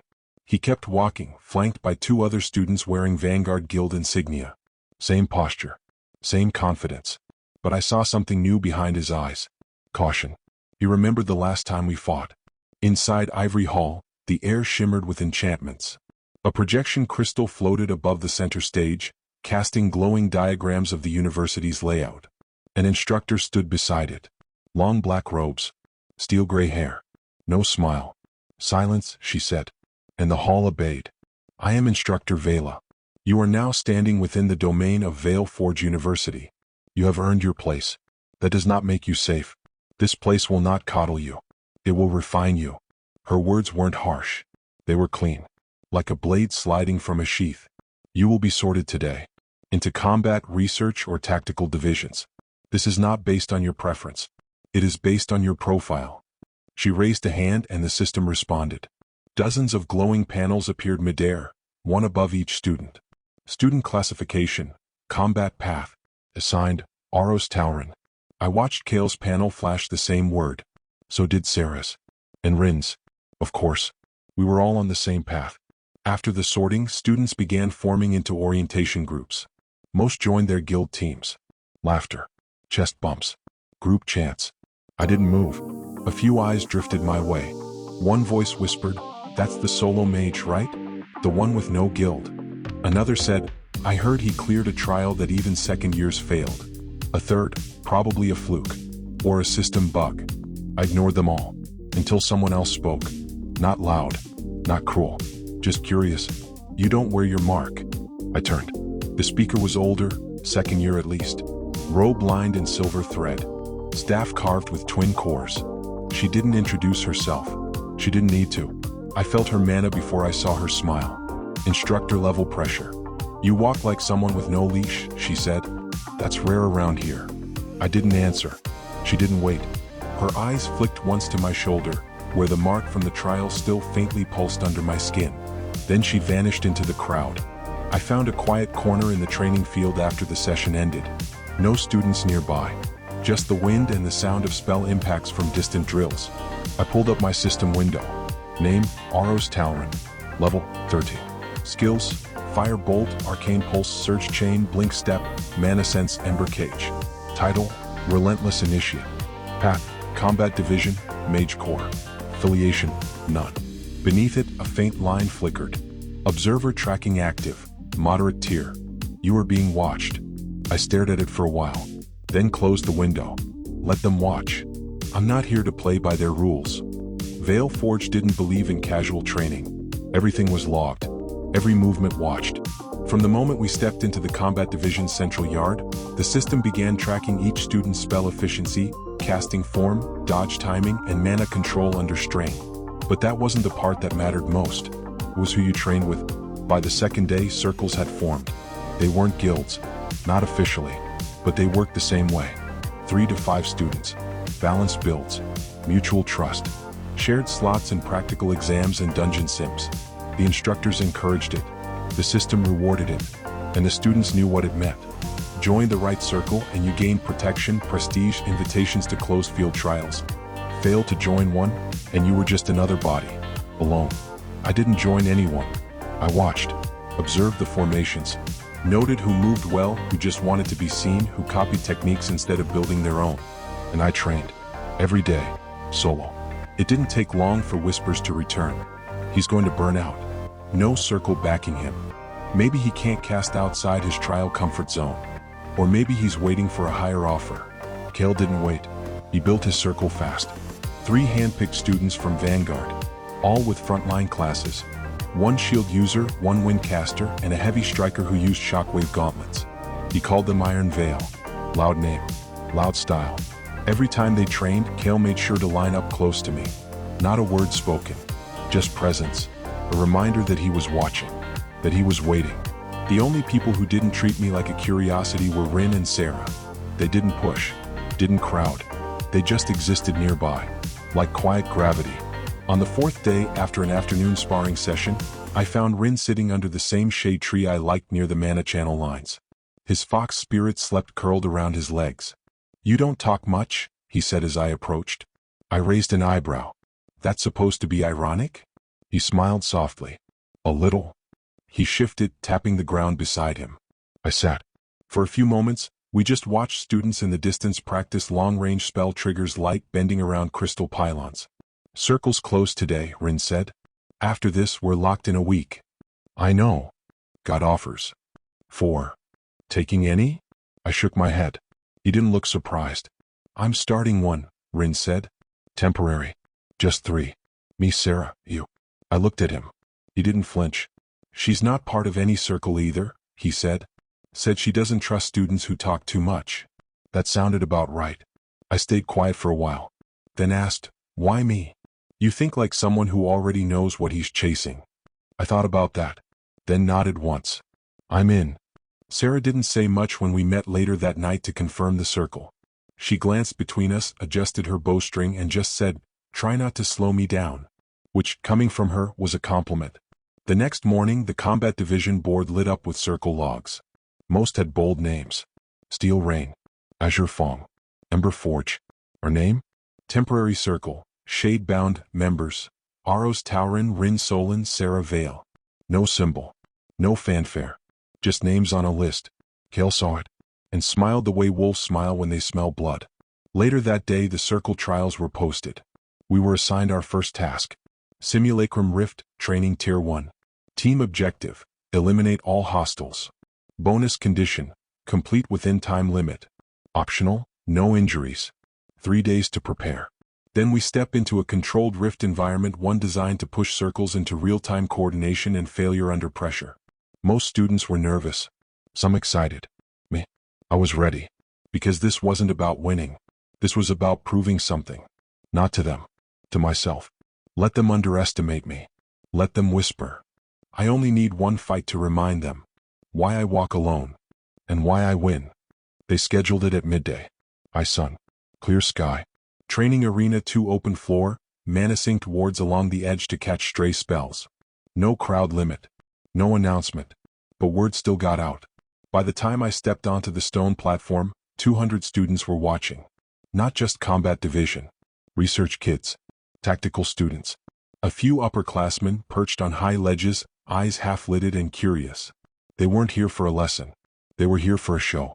And they thought Kale would give it to them. He stood opposite me, dressed in black combat thread gear. Sword already drawn, resting against his shoulder like a banner. His circle iron veil stood behind him at the edge, watching quietly. Kale didn't smirk this time. His voice was calm, measured. "I've waited a while to test this." I didn't answer. The instructor between us raised a hand. "No killing blows. No off-field movement. Disengage rule, mutual or I call it." Kale lowered his sword, shifting into stance. His aura flared hot, fast forward. I didn't draw my staff. Not yet. The instructor's hand dropped. Duel start. Kale moved first. Not a lunge, a feint. Blade low, wide arc, testing reaction time. I stepped back just far enough for the edge to whisper past my coat. He stepped in immediately fast. I blinked. Blink step. Reappeared behind him. Oh. Arcane pulse. The burst cracked across his back. He staggered but didn't fall. Turned sharply, swinging upward. I ducked, planted one hand against the stone, and rolled left. Fire bolt. The spell scorched his shoulder, partial hit. He growled. Then surged. This wasn't training speed anymore. This was real. Kale came at me with the weight of someone who wanted the arena to shake. Each swing was skill-enhanced, buffered by his strength and raw mana reinforcement.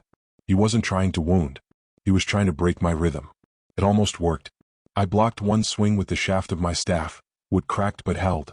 Countered with Surge Chain, stacking into a triple cast combo. Fire Bolt, Arcane Pulse, Fire Bolt. The second hit dazed him. He fell to one knee only for a moment, then drove his blade into the ground. Shockwave skill. The stone ruptured. I blinked high midair. Too exposed. Kale leapt after me. Sword above his head. Too slow. I twisted my fingers midair and whispered, "Ember Cage." Chains of searing light snapped into place around his arms and legs. Mid-leap. The fall was ugly. The crowd gasped. Kale hit the ground hard. Rolled. Came up with blood on his lip. He swung wildly, blinded by instinct now. I didn't press. I stepped back. Quiet. Staff still lowered. The instructor raised her hand. Duel halt. Kale stopped mid-swing, chest heaving. My mana hadn't dropped. My posture hadn't broken. And I hadn't spoken more than one word. Duel winner, Aros Tauren. No cheers. Just silence. Then whispers. He didn't even push. That was all reaction-based. He's already trial-marked, isn't he? Kale didn't look at me. Didn't glare. Didn't speak. He just lowered his sword, walked off the field, and didn't stop. Iron Veil followed him. But slower. Sarah met my eyes from across the arena's edge. She nodded once. Not approval. Recognition. Rin was nearby, scribbling something into his book. He didn't look surprised. I left the arena without speaking to anyone. But the system buzzed as I crossed the ward line. Observer tier. Elevated. Multiple faction logs triggered. You are now a track duelist. Open tier. I closed the window and kept walking. Later that night, I stood alone in the spell garden, surrounded by slow-floating mana petals. The kind that flickers when no one speaks. The system chimed again. Evolution Trial 2, Progress Threshold passed. Combat data logged. Next stage may now trigger in live rift field. I exhaled slowly. The garden was still. But inside I was moving forward again. And this time, everyone had seen it. No name. No guild. No fanfare. Just control. Timing. Will. And I'm not done. The simulacrum rift was never meant to feel real. It was a training chamber designed, measured, balanced. Layered with enchantments and safety overrides. A place where students learn tactics without risking their lives. At least that was the idea. But the moment I stepped through the activation gate, I knew something was wrong. The air felt sharp. Like the pressure had teeth. Rin walked beside me, his fox spirit circling overhead in a lazy orbit. Sarah was already ahead, bow in hand, eyes scanning the artificial terrain. The system overlay flickered across my vision. Simulacrum Rift, Training Field 2. Objective: clear all hostile units. Environment: Forest Ruin Simulation. Time limit: 12 minutes. Bonus objective: flawless execution, no injuries. Standard format. But my instincts buzzed. The ground beneath my boots didn't shimmer like other simulations. The mana wasn't uniform. It pulsed in waves off rhythm. Uneven. Sarah spoke softly without turning. Feel that? Yeah, I said. Rin tapped his spellbook, flipping to a page mid-glide. The barrier layers off. That pulse timing's rift tier, not simulacrum. I opened mana sense. The world shifted. Veins of energy crawled through the soil like roots. Most were blue-green normal. Artificial. But one pulse. Deep violet. Moving. Warning. Live rift signature detected. Breach type. Micro. I didn't panic, but my grip on my staff tightened. We're not in simulation anymore, I said. The first enemy wave arrived fast. Goblin simulacra, programmed for formation fighting. We handled them cleanly. Rin flanked wide, binding with light chains. Sarah shot fast 3 arrows before they blinked. I held centerline. Fire bolt, pulse, blink step, cage.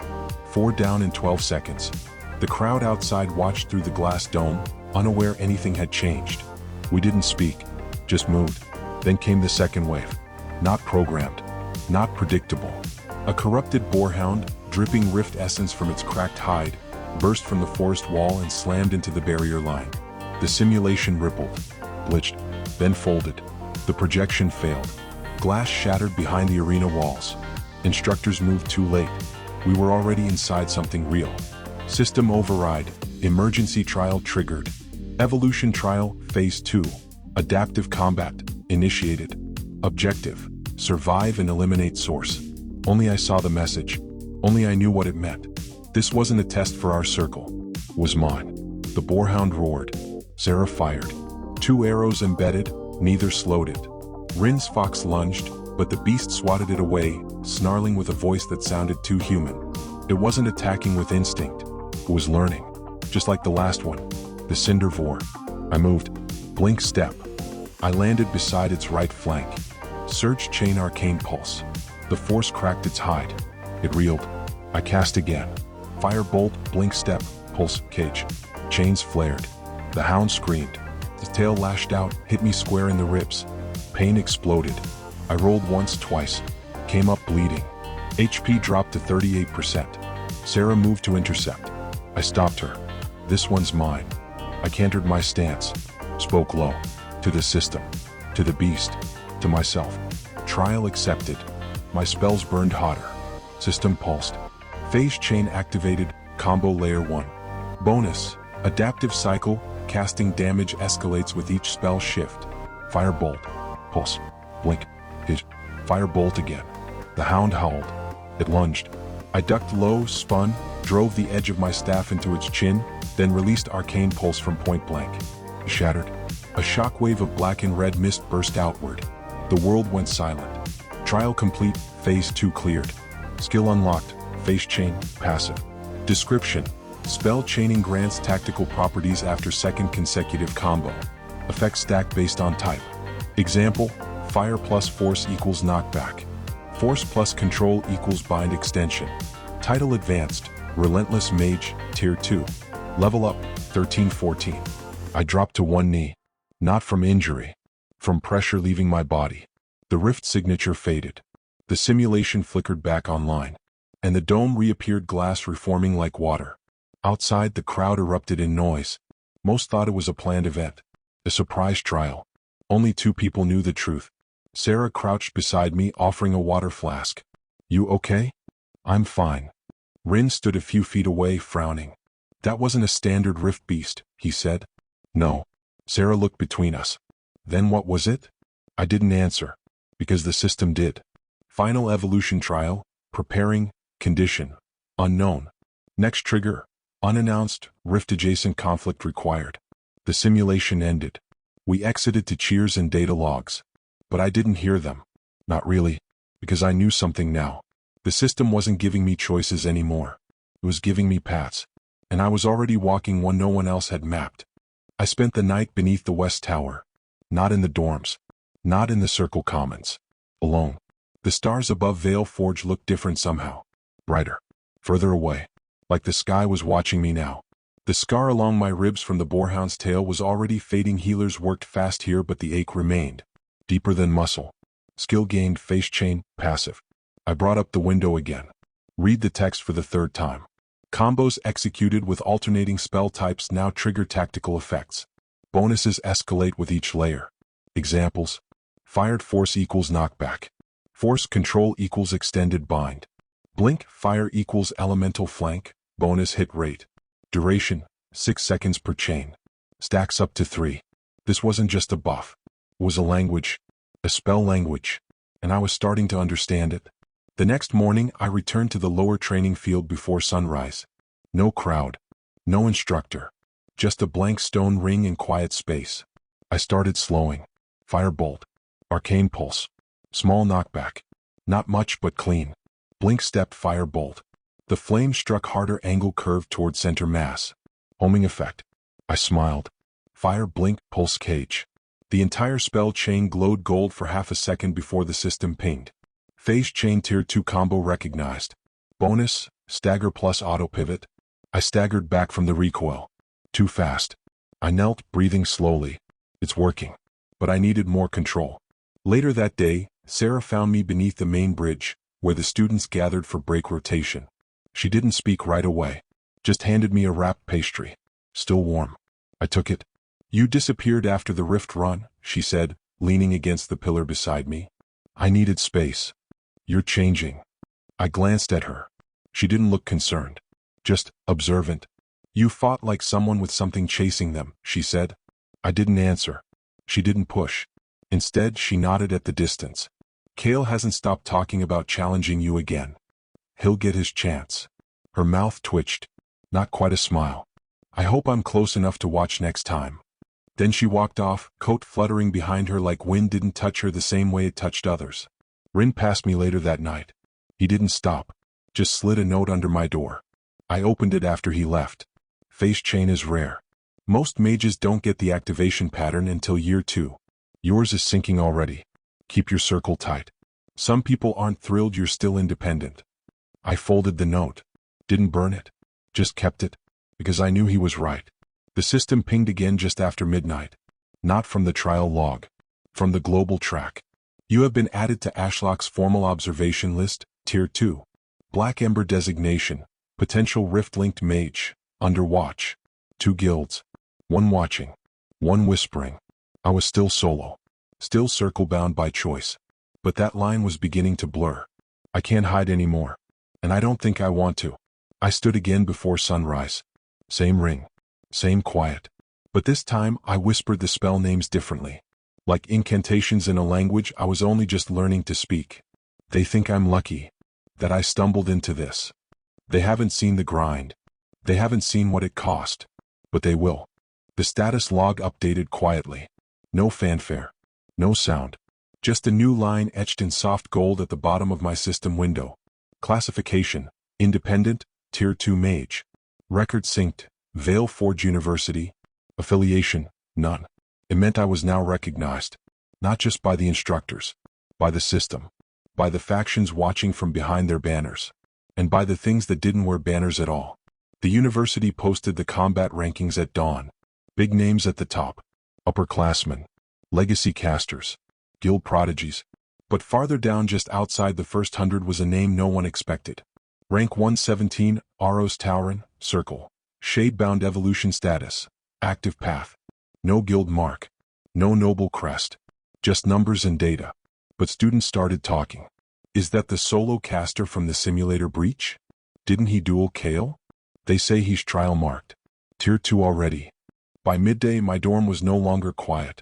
Not from people knocking. From watchers. Scrolls slipped under the door. Paper offers. Favors. Challenges.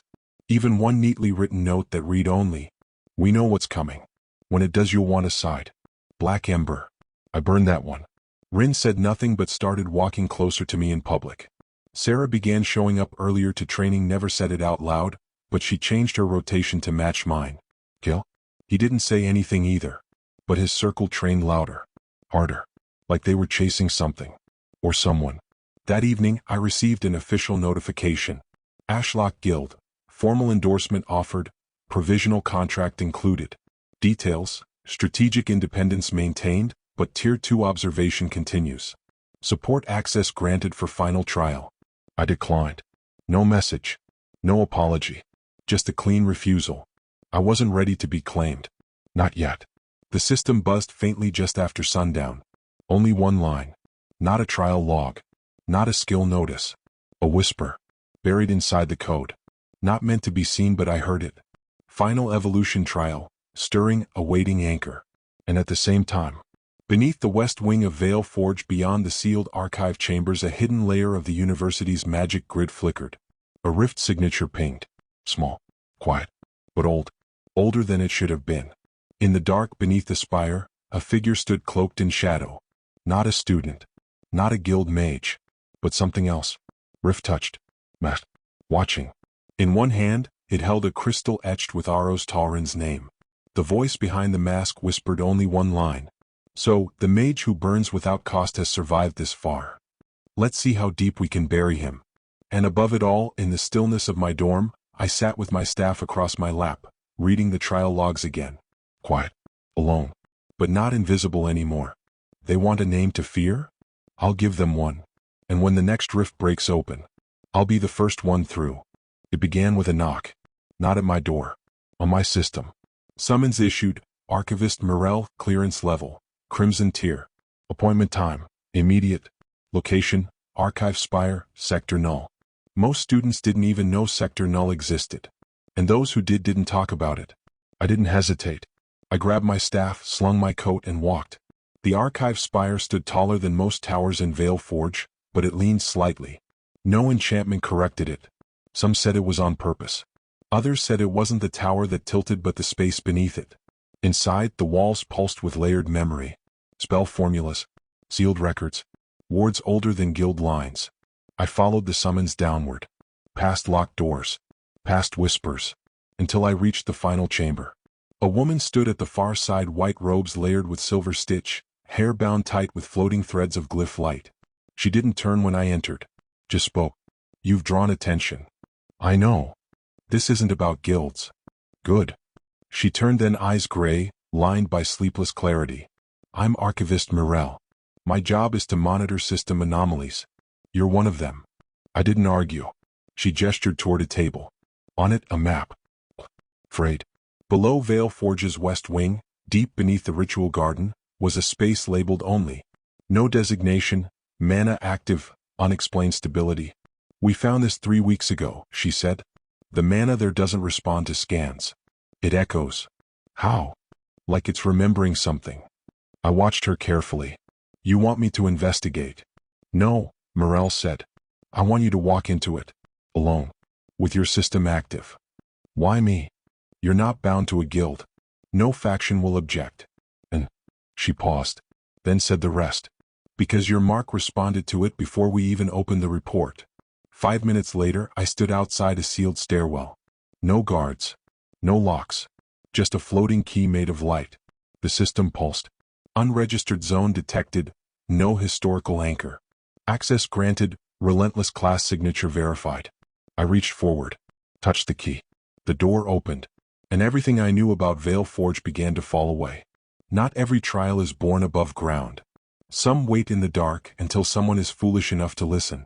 I just stepped into that silence. And something somewhere was already listening back. The stairwell led nowhere.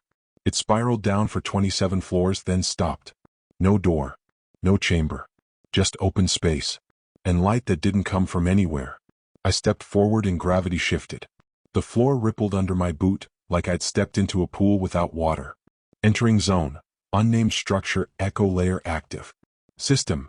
Engaging playback access for trial candidate, relentless tier. The air around me shimmered. And the world blinked. I stood in a hallway. Not made of stone or magic but light. Not smooth. Not clean. Broken. Glitched like a memory half-loaded. Figures flickered into view ahead, ghosts of the past. Mages in long robes, faces blurred by time. Their voices didn't reach me. Their mouths moved. Their hands gestured. But no sound came. Then one of them turned. Looked at me. Not directly. Just toward where I stood, as if he once knew someone would be here. The moment shattered. Light fractured. And the hallway shifted again. This was no ordinary understructure. This was a memory space. A sealed system function. One that played fragments of what had been hidden too deep for the rest of the world to reach. Mana echo detected. Subject, pre-system era trial. Projected role, prototype evolution initiate. Status, failure. Result, classified. I walked forward. More echoes bloomed into being. A chamber of mages arguing in silence, gesturing toward glowing spell cores, crumbling sigils, an unstable portal flickering in a far wall. A trial gate. I recognized it. Not by sight but by pressure. That gate had led to something that didn't belong in this world. And they had sent someone into it. The next echo showed a single figure walking forward. No armor. No weapon. Just robes. They vanished through the gate. And never came back. Echo archive fragment loaded. Transcript begins. Suddenly the room dimmed. A voice, calm, male, distant, spoke, echoing not in the space but in my mind. The cost was supposed to be manageable. We calculated the burn rate. We trained him to withstand collapse. But we were wrong. The system evolved faster than we did. It learned. The audio ended. The hallway flickered. A new path opened to the left. I followed it. Deeper now. The light grew colder. The walls began to pulse, not like stone, like veins. I reached a chamber shaped like a dome, lit by runes that no longer glowed, only flickered. At the center was a chair. Simple. Stone. Empty. A panel hovered above it. Old system code. Fragmented. Barely readable. But I caught enough. Prototype trial. Result. Rejected. Subject name. Unknown. Title. The first relentless. System notes. Burn cost override caused cascade failure. Subject endured for 37 minutes before record erased. Memory chain severed. My hand closed slowly around my staff. He had tried. Someone like me. Before me. And the system, this world's law, had decided his survival was a mistake. The path shifted again. A hallway opened to the right, filled with slowly rising dust. No doors. No turns. Only a single word written in light at the far end. Acceptance. Not a fight. Not a puzzle. Just a step. I stood at the edge of it. The system pulsed once. Not cold. Not warm. Just ready. This is the beginning of the final path. Not carved in stone, carved in silence. And if it's silence they want, then I'll carry it forward. The hallway ended in a room that felt like it had been waiting for a long time. There were no guards, no traps, no monsters. Just a chamber of soft white light and walls traced with flickering runes that didn't glow constantly but pulsed in time with my heartbeat. At the center was a single gate. It wasn't like the trial rooms I'd seen before. There was no door frame, no floor runes, no locking glyphs. Just a circle of quiet air, spinning with faint static, suspended an inch above the ground. Waiting, like a breath that hadn't been exhaled. I stepped forward. The system didn't speak. It didn't recognize the room. Not the way it usually did. And that told me everything. This wasn't a place the system made. It was a place the system buried. I raised my hand, paused, then touched the air within the circle. Unknown interface detected. System verification bypassed. Relentless class signature accepted. Do you choose to enter the final trial? There was no reward listed. No threat level. Just the choice. Yes or no. I didn't blink. Yes. The moment the word left my mind, the air folded inward, not like a door opening, but like the world exhaled. And I stepped into it. I landed in a place that wasn't a place. There was no ground, no sky, just a horizon made of light, stretching out forever in every direction. A hum filled the space, not mechanical, not magical, alive. A voice echoed, soft, genderless. Not from ahead, from within. You are the first to reach this point since the original chain was severed. I said nothing. The voice continued. You are relentless. Mage of movement. Strategist of pattern. Caster without cost. Do you know what that means? I nodded once, then spoke. Control. And responsibility. Another pause. Then the air ahead shifted. A figure formed, gray silhouette, eyes dim like fading stars. He looked like me. Older. Tired. Burned from the inside out. He didn't move. Didn't speak. But the system did. This was the first. He took the path. Endured the cast. Chose to fight. And lost. The system erased him. But memory does not vanish. It echoes. The image flickered. The figure turned his head toward me. He chose evolution through rebellion. Now the path is yours. You may accept the final form of the relentless mage, or turn from it and remain unchanged. A new interface opened. Only two choices. Evolve, accept final trial. Rift brand strategist. Trait. Mana mapping, you can read battlefield mana flows in real time. Trait. Spell pivot, casting direction can adjust mid-cast. Trait. Rift suppression aura, slows rift creature adaptation. Cost. Permanently marked by observer entities. Decline, remain relentless mage. Maintain current advantages. Avoid direct system tracking. Trial lineage ends here. No stat boosts. No damage multipliers. Just tactical changes. And permanent consequences. I closed my eyes. Then opened them again. My voice was steady. I accept. Class evolution complete. Relentless mage rift brand strategist. Observer tier. Elevated. World mark applied. Skill unlocked. Mana map. Passive. Title earned. Rift brand initiate. Trial lineage. Restored. The figure faded. The horizon folded. And I felt the world ripple outward like something noticed. Not in this chamber, but far beyond it. I opened my eyes again. And I was back in the sealed chamber beneath Veil Forge. Same walls. Same light. But the circle was gone. And my system was different. Cleaner. Sharper. Focused. At the center of my interface now pulsed a rune I'd never seen before. Not flame. Not arcane. Something deeper. Rift brand. And in a place far away, a place where no human had walked in centuries, a sliver of darkness stirred. Eyes opened in the rift. Not eyes that saw. Eyes that remembered. The mage who burns without cost has returned. Let us see what he dares to change. I didn't take the stairs back up. There were none. When the evolution triggered, the path behind me vanished. The memory of the trial chamber folded into the system's archive like a dream you're not meant to remember clearly. But I didn't forget. I carried it now. In the glow behind my eyes. In the way the system pulsed at the edge of my vision. Class, Rift Brand Strategist, Tier 3. Status, Trial Lineage reactivated. Passive, Mana Map, active. Trait, Rift Suppression Aura, dormant. No rift signature nearby. I stepped forward into the hall where it had all started. The light was colder, and the air was wrong. At first it was subtle. The mana veins in the walls flickered. The floor buzzed. Then, alert, rift energy detected, zone breach in progress. Warning, archive stability compromised. The corridor ahead split open like cracked glass. A tear in space bloomed down the center, not simulation, not controlled. A living rift, raw and unstable, bleeding heat and shadows. Figures began to crawl through. Not beasts. Not soldiers.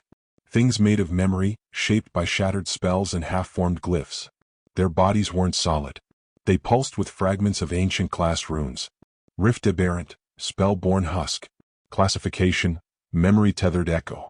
Traits, feedback detonation, cast mimicry. There were 6, and they saw me. I didn't move. Not at first. I didn't need to, because the system had changed. Mana map active. Displaying, flow trajectories, 6 paths detected. Analysis, pattern stability 62%.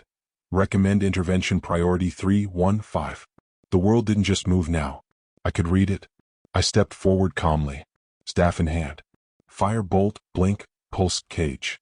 Forecast. Fast. Precise. I didn't aim at the husks directly. I aimed where they were going to be. One detonated mid-lunge. The others shifted, but slower now. My new aura took hold. Rift suppression aura. Engaged, adaptation delay increased by 1.3s. They tried to copy my cast pattern. Too late. I was already on to the next.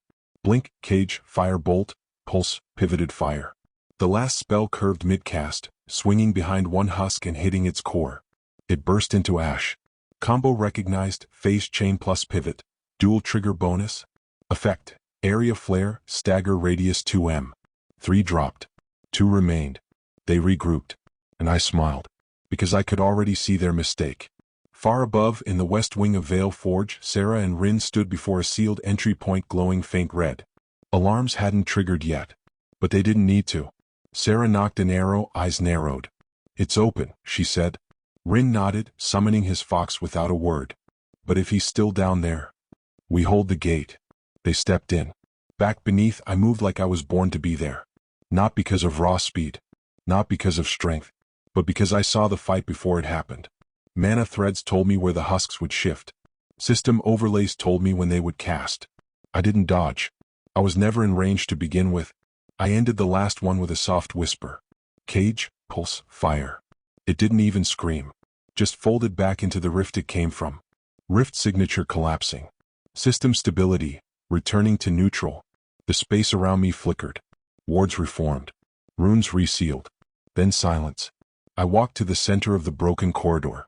Placed my hand on the rift seal still shimmering faintly in the air. It pulsed once, resisting. Then dimmed. Seal reinforced, mana signature. Rift brand verified. Just like that. It was over. 5 minutes later, Rin and Sarah reached the gate. Weapons drawn. Ready. But all they found was me. Standing still. Breathing slow. The light behind me steady again. Sarah lowered her bow. Rin let out a breath he'd been holding too long. "You sealed it," he said. I nodded. "Alone?" "Not exactly." They didn't ask what I meant. They didn't have to. Above ground, the archive spire registered a system anomaly and wiped it from record. Ashlock's watchers were already too late. Black Ember's eyes had already seen. But only one name left the sealed report. Aros Talron. Rift brand initiate. Class evolution complete. Observation level, maximum. I didn't become stronger to be seen. But now that they see me, they'll have to decide what that means. The rift sealed cleanly. No residual pulse. No residue. By all outward signs, it never happened. The university's system didn't log it. The instructors didn't speak of it. The staff didn't raise alarms. But that night, my system changed. It began with a flicker behind my vision. Not pain. Not pressure. A soft hum. And a whisper. Final trial completed. System chain unlocked. Memory of the first relentless replay initiated. I didn't move. Didn't call for it. But it began anyway. Light folded around me. And I fell backward through time. I landed in a room with no floor. Just a suspended platform over a sea of broken spell code and fragmented trial glyphs. The air tasted like old magic. Ahead of me stood a single figure. He wore no cloak. No armor. Only a long robe etched with runes that shimmered faintly familiar. They matched the ones that now pulsed under my skin. His eyes were gray. His voice was calm. You came further than I did. I didn't speak. He didn't mind. This place was once meant to be part of the system, he said. A chamber to record those who passed the evolution line. But when I passed it, the world chose to forget me. Why? He smiled faintly. Because I burned without cost. He raised his hand. A spell formed, flickered, dissolved. It frightened them. The idea that someone could cast without waiting. That timing could beat power. That rhythm could replace volume. He looked away. They said it would unbalance things. That guilds would collapse. That rituals would lose meaning. They said if everyone could do what I did, no one would need the system anymore. He turned back to me. So they rewrote the code, closed the path, scrubbed the record. And you? I fought. He gestured to the sea of broken spell code below us. I lost. For a moment, we both stood in silence. Then I asked, why show me this? Because you didn't find power, he said. You earned it. You learned how to survive without leaning on force. You made control your language. I nodded slowly. He stepped forward, placed a hand on my shoulder. His grip was firm. You'll be stronger than me, he said, because they won't erase you. They'll fear you. The world shifted. His image began to fade. His eyes, though tired, didn't lose their clarity. Remember this, he said, voice now part of the air. Evolution isn't a reward. It's a responsibility. You've taken the path. Now define it. He vanished. The spell code below dissolved, and the system spoke one last time. Memory chain complete. System archive unlocked. Spellweaver's legacy path, optional. Future skills may branch, unique evolutions enabled. I opened my eyes. Back in my dorm. The moon above the spire hung low and red. The trial was complete. The class was mine. But the path ahead, it was mine to carve. I stood and walked to the window. The city beyond the university buzzed faintly with life. Carriages, lights. Awakened students preparing for duels, lectures, or faction games. They didn't know. Not yet. But they would. You erased him because he was alone. I'm not. Not anymore. And this time he'll be remembered. The name spread quietly. Not through announcement. Through whispers. Across lecture halls, spell circles, and sparring rings. He took the sealed trial. No faction backing him. He's tier 3, already? No one's seen his system window, but he didn't deny it. The instructors didn't confirm it. The administration didn't list it. But the combat logs told their own story. In 4 days, I dismantled 3 high-ranking students in spar duels. Not through raw power. Through pressure. Control. Casting angles no one had seen. Pivots mid-sequence. Knockbacks that landed from the wrong side. The system couldn't model my rhythm anymore. It could only react. I trained earlier now. Before sunrise. The air was clearer then. Quieter. The system overlay that floated in the corners of my vision felt more like instinct now. I didn't see numbers when I looked at the field. I saw movement. Mana flow. Timing gaps. Spell layer drift. It was like walking through the battlefield before it happened. Rin sat beside me in the north courtyard one morning, eyes narrowed over his notes. You're different now, he said softly. You've said that before. This time it's not a compliment. I looked at him. He didn't look hostile. Just focused. Different how? Like you're thinking in moments that haven't happened yet. He flipped a page. Which means when they do, we're all just catching up. I didn't deny it. Because he was right. Sarah joined our session that afternoon. She didn't speak. But she didn't miss anything. After 10 minutes of sparring, she lowered her bow and said, "You're not testing combos anymore." I paused. She tilted her head, eyes cool. "You already know what works." I nodded. "Then what are you testing?" "Myself." That night, a sealed letter appeared under my door. Black wax. No crest. Just one word across the fold. Invitation. I opened it slowly. Inside, in precise handwriting. Aros Tauren. You have walked further than the factions allow. You cast without cost. That makes you dangerous. We'd like to see how far that danger goes before others try to erase you. Come alone. Tower 5. After the bells. No signature. But the scent of the seal carried a trace of obsidian ash. Black ember. I stood beneath Tower 5 at midnight. The stones were old. Worn. Untouched by student banners. The door opened without a sound. Inside, dark hallways. Floating lanterns. Cold air. I walked slowly. And at the top, waiting. A figure in gray-black robes. Masked. One eye covered. A blade at his hip. Not drawn. He spoke with no ceremony. You've woken something. I know. You've done what no one else has done in 20 years. I didn't do it to impress anyone. He chuckled. I didn't say you did. Then silence. Finally he stepped closer. His voice low. Measured. You're not the only one the system buried. He reached into his coat, pulled a slip of parchment and offered it. I didn't take it. Not yet. What is it? A list. Of what? Names the system remembers but the world has tried to forget. I looked at him. Quiet. He didn't push. Didn't demand. Just held the list steady. I took it. On the way back through the quiet halls of the tower, the system buzzed once, soft. Like a whisper across glass. Black Ember interest logged. Strategic tier, high. New path, unlocked, hidden trial thread, mage breaker echo. I didn't know what that meant yet. But I would. You feared what I'd become if I burned without cost. Then watch. Because I haven't even started. I returned to Vale Forge beneath a quiet sky. No horns. No announcements. No fanfare. Just the soft rustle of night wind across the spire rooftops, and the low hum of enchantments embedded in the university walls. Students still moved through the halls chasing duels, classes, reputation. But none of them looked at me the same way. Some glanced, then looked away too fast. Others watched too long. A few said nothing at all, eyes narrowed, calculating. It wasn't about the trial. It was about what came next. Because for the first time, no one knew what I was going to do. The next morning, Vale Forge's observation logs quietly updated. No fanfare. Just system-level adjustments. Student, Aros Tauren. Tier 3. Class, Rift Brand Strategist. Circle Shadebound. Affiliation, Independent. Status, Evolution Path, Complete. Track, Unclassified. The last line raised more questions than it answered. And that was the point. Ashlock responded first. A message brief, formal. We rescind active sponsorship interest in Aros Tauren until further review. Strategic alignment unclears. They didn't blacklist me. They didn't challenge me. They stepped back. I didn't respond. Because I wasn't surprised.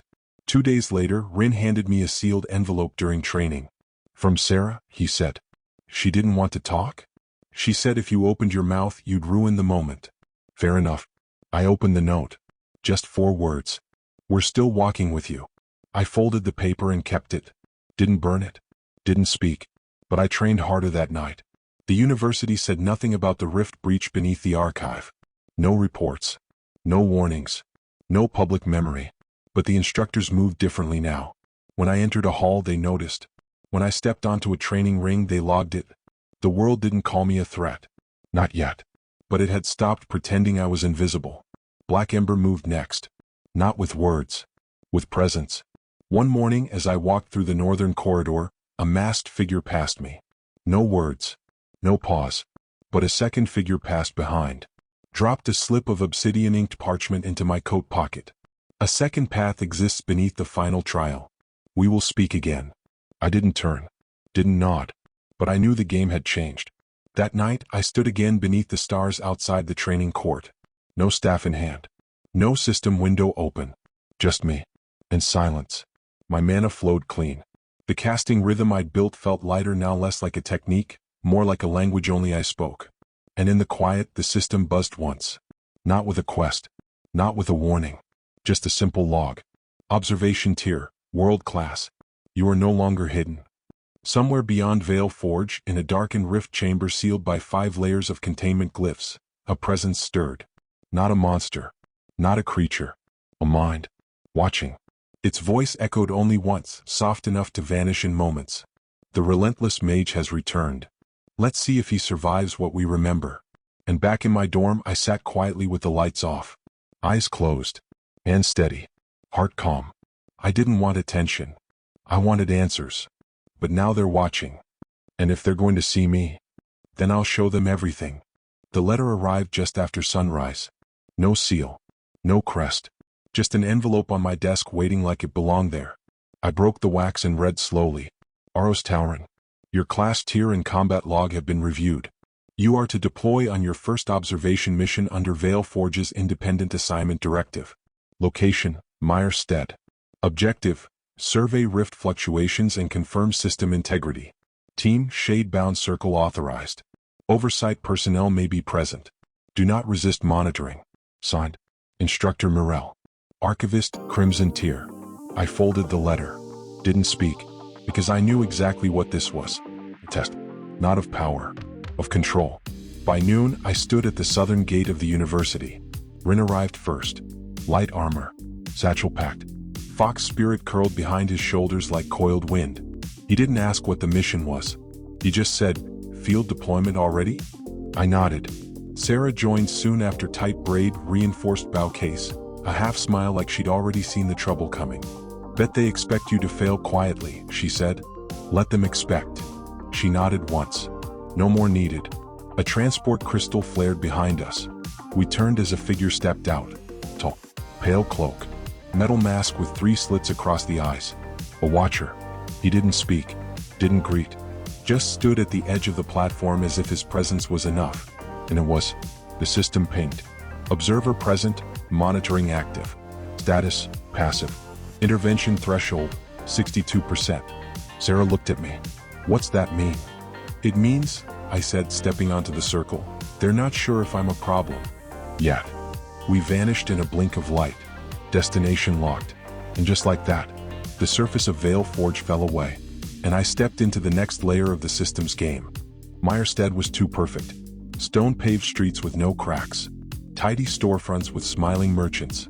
Children laughing in the distance. But the wind never changed. The shadows didn't drift. And the air was still too still. As if the town was holding its breath. The transport circle flared out behind us and sealed with a soft hiss.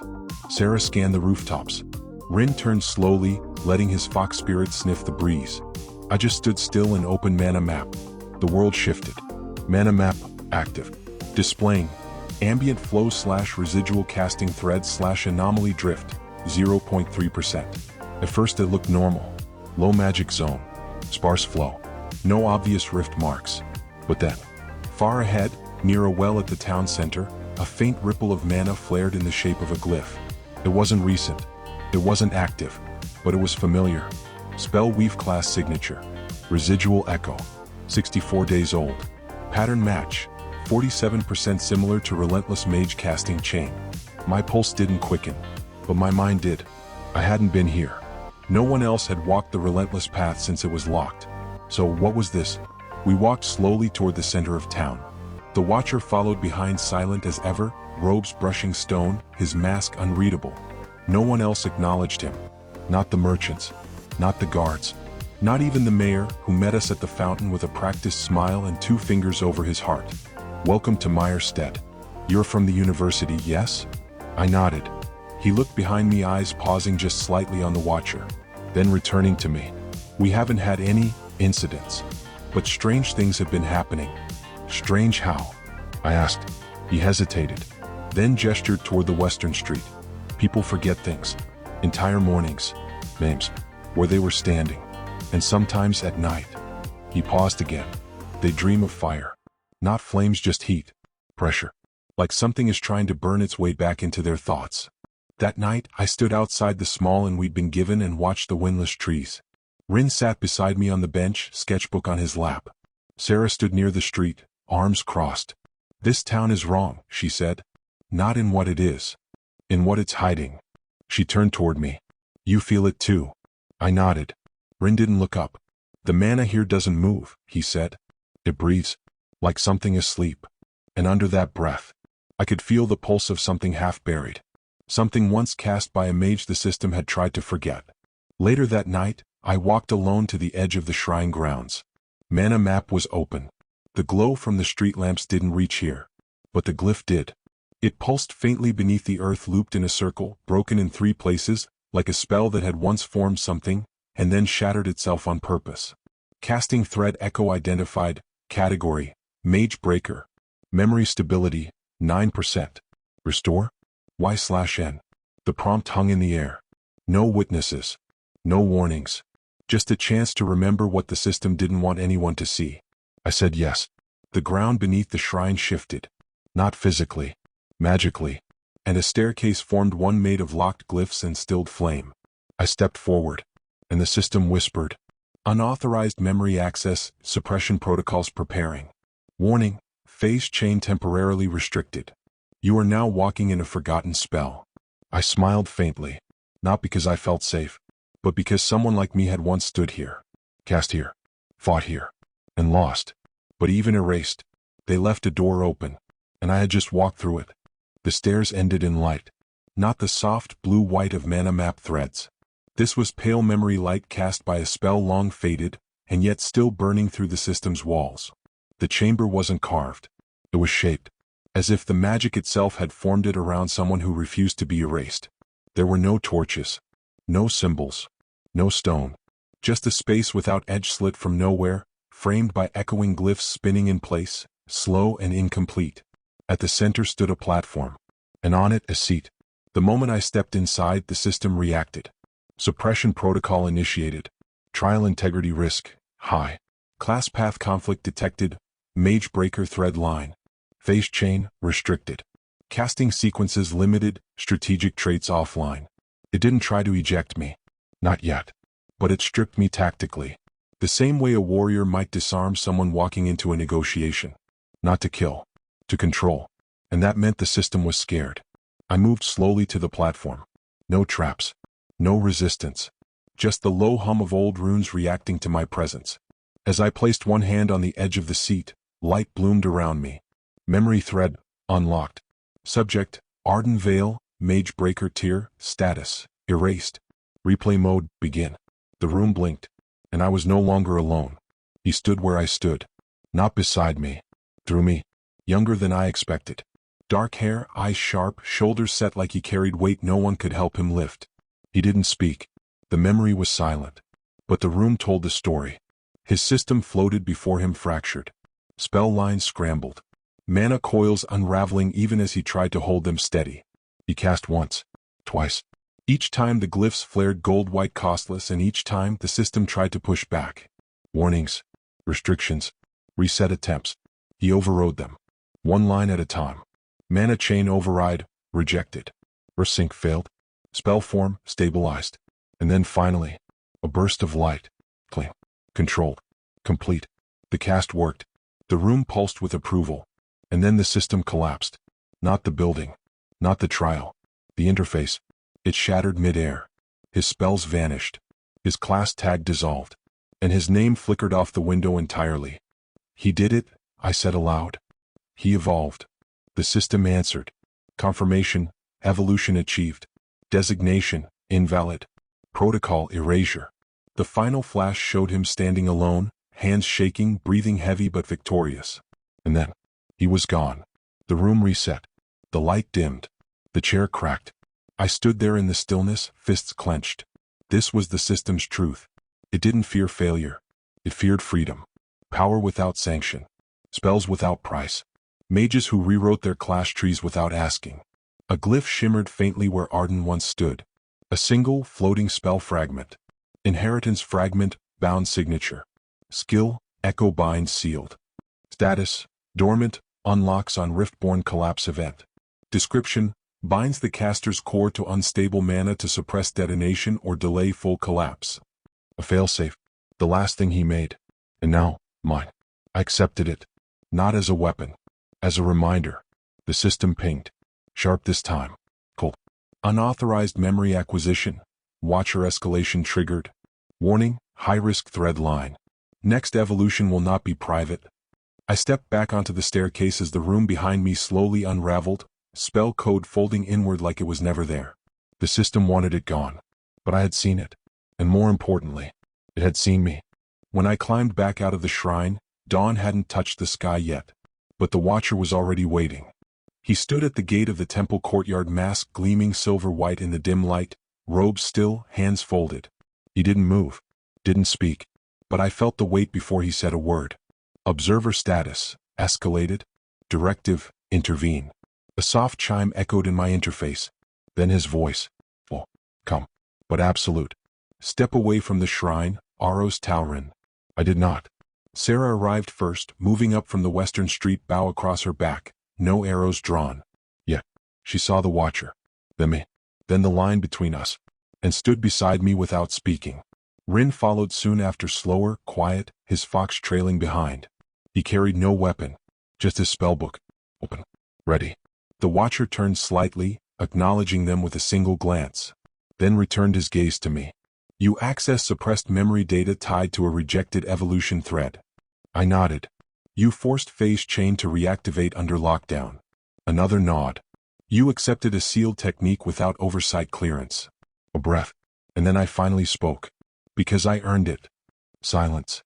You weren't cleared to enter the memory space. No one ever is. You're walking a path that was sealed for a reason. Then why is it still buried here? I asked. Why let it exist at all? The watcher didn't flinch. Didn't argue. Just stated. That's not for you to know. Sarah's hand moved slowly toward her quiver. Not to draw. To remind him she was here. Rin took one step forward, flipping to a page glowing faintly with preparation runes. He looked calm, but his voice wasn't soft. Are you issuing a recall order? The watcher didn't answer. He looked at me. You are becoming unstable. Unrepeatable. Your path defies symmetry. I raised my hand slowly. Showed him my spell threads open, glowing, calm. Phase chain. Mana map. No overflow. No fluctuation. I'm stable, I said. And I'm not hiding. The watcher tilted his head slightly. You think power gives you authority? No, I said. Control does. Then I turned away from him and walked past. He didn't follow. But the system buzzed. Intervention paused. Observation continues. Status, conditional autonomy granted. Note, subject displays full awareness of observer presence. Behavioral flag raised. Back at the inn we sat in silence. Sarah leaned against the wall, unstringing her bow. Rin closed his book, the spell on the page still glowing faintly. He glanced at me. You knew he'd come. I didn't think it'd be this soon. Will he return? Yes. Sarah looked up. And next time? I didn't answer. Because the next time wouldn't be a conversation. Later that night, I stood alone beneath the stars over Milstead. The town slept. But my system didn't. Echo bind, dormant, awaiting collapse trigger. Class path, mage breaker aligned, open. System response, adaptive tracking engaged. They weren't trying to kill me. They were trying to understand me. Because what they feared most was not power, but the choice I might make next. You don't erase what you've accepted. You only erase what you fear will spread. Let's see how far it reaches. It began with a pulse. Not loud. Not physical. A ripple in the mana threads. I felt it first in my fingertips and itch across the edge of my cast-ready spell lines. The kind that told you something old was waking up. Mana disturbance detected, class-specific frequency. Source beneath Milstead. Echo thread, replaying final memory, mage breaker, Arden Vale. I walked alone this time. No watcher followed. No Sarah. No Rin. The town still slept, but something beneath it did not. The shrine gate opened as if waiting for me. No glow. No sound. Just air that felt heavier with every step. I descended. Back down the hidden staircase beneath the altar, and entered the chamber I had already seen. But this time it welcomed me. The seat at the center no longer pulsed. The trial had ended, but the wall opposite the platform had cracked. Mana spilled faintly through the gap like a soul leaking from a wound. I approached it, hand raised. Final fragment available, mage breaker sequence. Accept? Yes. The world folded again. Not violently. Not like the evolution trial. This was slower. Like a curtain lifting. And in the memory, he stood again. Arden Vale. This time older. Weathered. Mana burns across his arms. Runes half faded on his spine. He stood before a floating interface. Not the current system. A proto-system. Simpler. Raw. Unfiltered. Lines of code pulsed between him and a dying core. A breach in the world logic shaped like a rift but deeper. And behind him, a town. Silent. Fading. Already forgotten. They won't remember me, his voice whispered across the chamber. But maybe they'll remember what I sealed. He placed one hand to his chest, and the code flowed inward. Burning. Twisting. He didn't scream. He bound it there, the last unstable thread of his casting path, and locked it inside his own core. Not to use. To delay. Someone will finish what I started, he said. And when they do, this will belong to them. The world pulsed once, then cracked, and the memory ended. Skill inherited, echo bind, status, unlocked. Type, Strategic, manual activation. Function: binds unstable field-level mana into caster's core. Can delay critical collapse events, suppress runaway casting, or contain rift tears. Uses: 1 per evolution. Warning: use inflicts burnout. Cooldown requires system recalibration. Trait compatibility: Rift brand strategist, high. I stepped back, staggered just slightly. Not from pain, from weight. I now carried something that had once sealed a failure the system couldn't fix. And just as that realization set in, the ground shook. Alert! Rift signature detected. Proximity 0.4 kilometers. Rift anchor, forming. Type: constructive echo. Category: inversion loop. I closed my system window and whispered, of course, because the seal was never meant to last. Arden's spell delayed it, but my presence finished it. I returned to the surface fast. Sarah met me at the alley beside the square. She looked at my eyes once and didn't ask questions, just readied her gear. Rin was already at the main gate, spellbook open, summoning glyphs cast on both palms. The sky above Milstead cracked with riftlight, and from the center of town, a shape began to rise. Not a beast, not a monster, a mirror. My staff, my cloak, my face. But the casting threads ran in reverse like they had never belonged to me. Inversion echo identified, simulated mage class. Traits: spell reversal, casting delay loops, mimic priority. Warning: target will learn your casting pattern mid-fight. The system chimed quietly in my ear. Echo bind available. Use recommended if mana collapse detected. I didn't move yet. Didn't cast. Just watched me rise from the place Arden once died. This isn't a fight about damage. This is about message. The system is watching. So I'll let it see something it can't process. The reflection moved like I did. Same footwork. Same casting rhythm. But not the same intention. That's where it faltered. It cast for replication. I cast for control. The square had emptied. Meyerstead's people fled when the sky cracked. Rin and Sarah held the perimeter containment fields active, watching, ready to intervene. But this was my fight. The reflection raised its staff. Spoke no words. Just mimicked my casting thread from 2 days ago. Firebolt. Pulse. Blink. Hit. Same order. Same sequence. Same delay between spells. But I had already moved past that. I cast the same chain. But changed the pace. Pulse. Hit. Blink. Firebolt with pivot. The spell curved mid-air and struck from the side. The echo flinched. Its casting thread broke. Not because of force, but because the prediction model failed. Mana map active, trajectory interference detected. Target: inversion echo, delay trigger, plus 1.2s. Good. That's 1. The reflection readjusted. Its threads pulsed faster now. It had already started adapting. Simulated phase chain detected. Warning: counter casting in progress. It blinked left. I blinked with it landing an inch closer than expected. Too close for safety. Exactly close enough for control. Pulse now. Point-blank force sent it skidding back, threads disrupted. But it cast again. Firebolt 3 in a row. Rapid. Almost unstable. I lifted my hand. Did not dodge. Cage. Chains of mana locked the bolts in midair before they could hit. They exploded harmlessly feet away. My turn. Blink. Pivot. Pulse. Pulse. Twin shockwaves hit from opposite angles. The reflection's rhythm collapsed again. Rin called from the field edge. System logging cast delay errors. Sarah, it's breaking its own pattern trying to match you. Exactly. It didn't matter how much power it had. If it couldn't predict me, it couldn't win. But the system didn't give up. The reflection pulsed once, then twice. Final adaptation phase initiated. Limit break. Echo bind. It triggered echo bind. My skill. The system copied it. But it wasn't built to use it. The echo's core began pulling unstable mana inward, burning too fast, too wide. Collapse detected. Countdown. 10 seconds. I didn't move. Didn't panic. Because this wasn't where I fell. This was where I showed them why Arden failed and I would not. I walked straight toward the collapsing echo. Its body flickered. Casting core distorting. I raised my hand. One thread. Cling. Balanced. Unforced. Echo bind. Activate. My core flared. Pain spiked. But I took it, and pressed that thread into the heart of the echo. The spell recognized itself. Not a command. A reflection. And the reflection folded inward. Not shattered. Not destroyed. Unwritten. The system buzzed once. Inversion loop sealed. Class echo cancelled. Observation log. Complete. Performance. Unmatched pattern stability achieved. Legacy thread. Mage breaker path. Remains viable.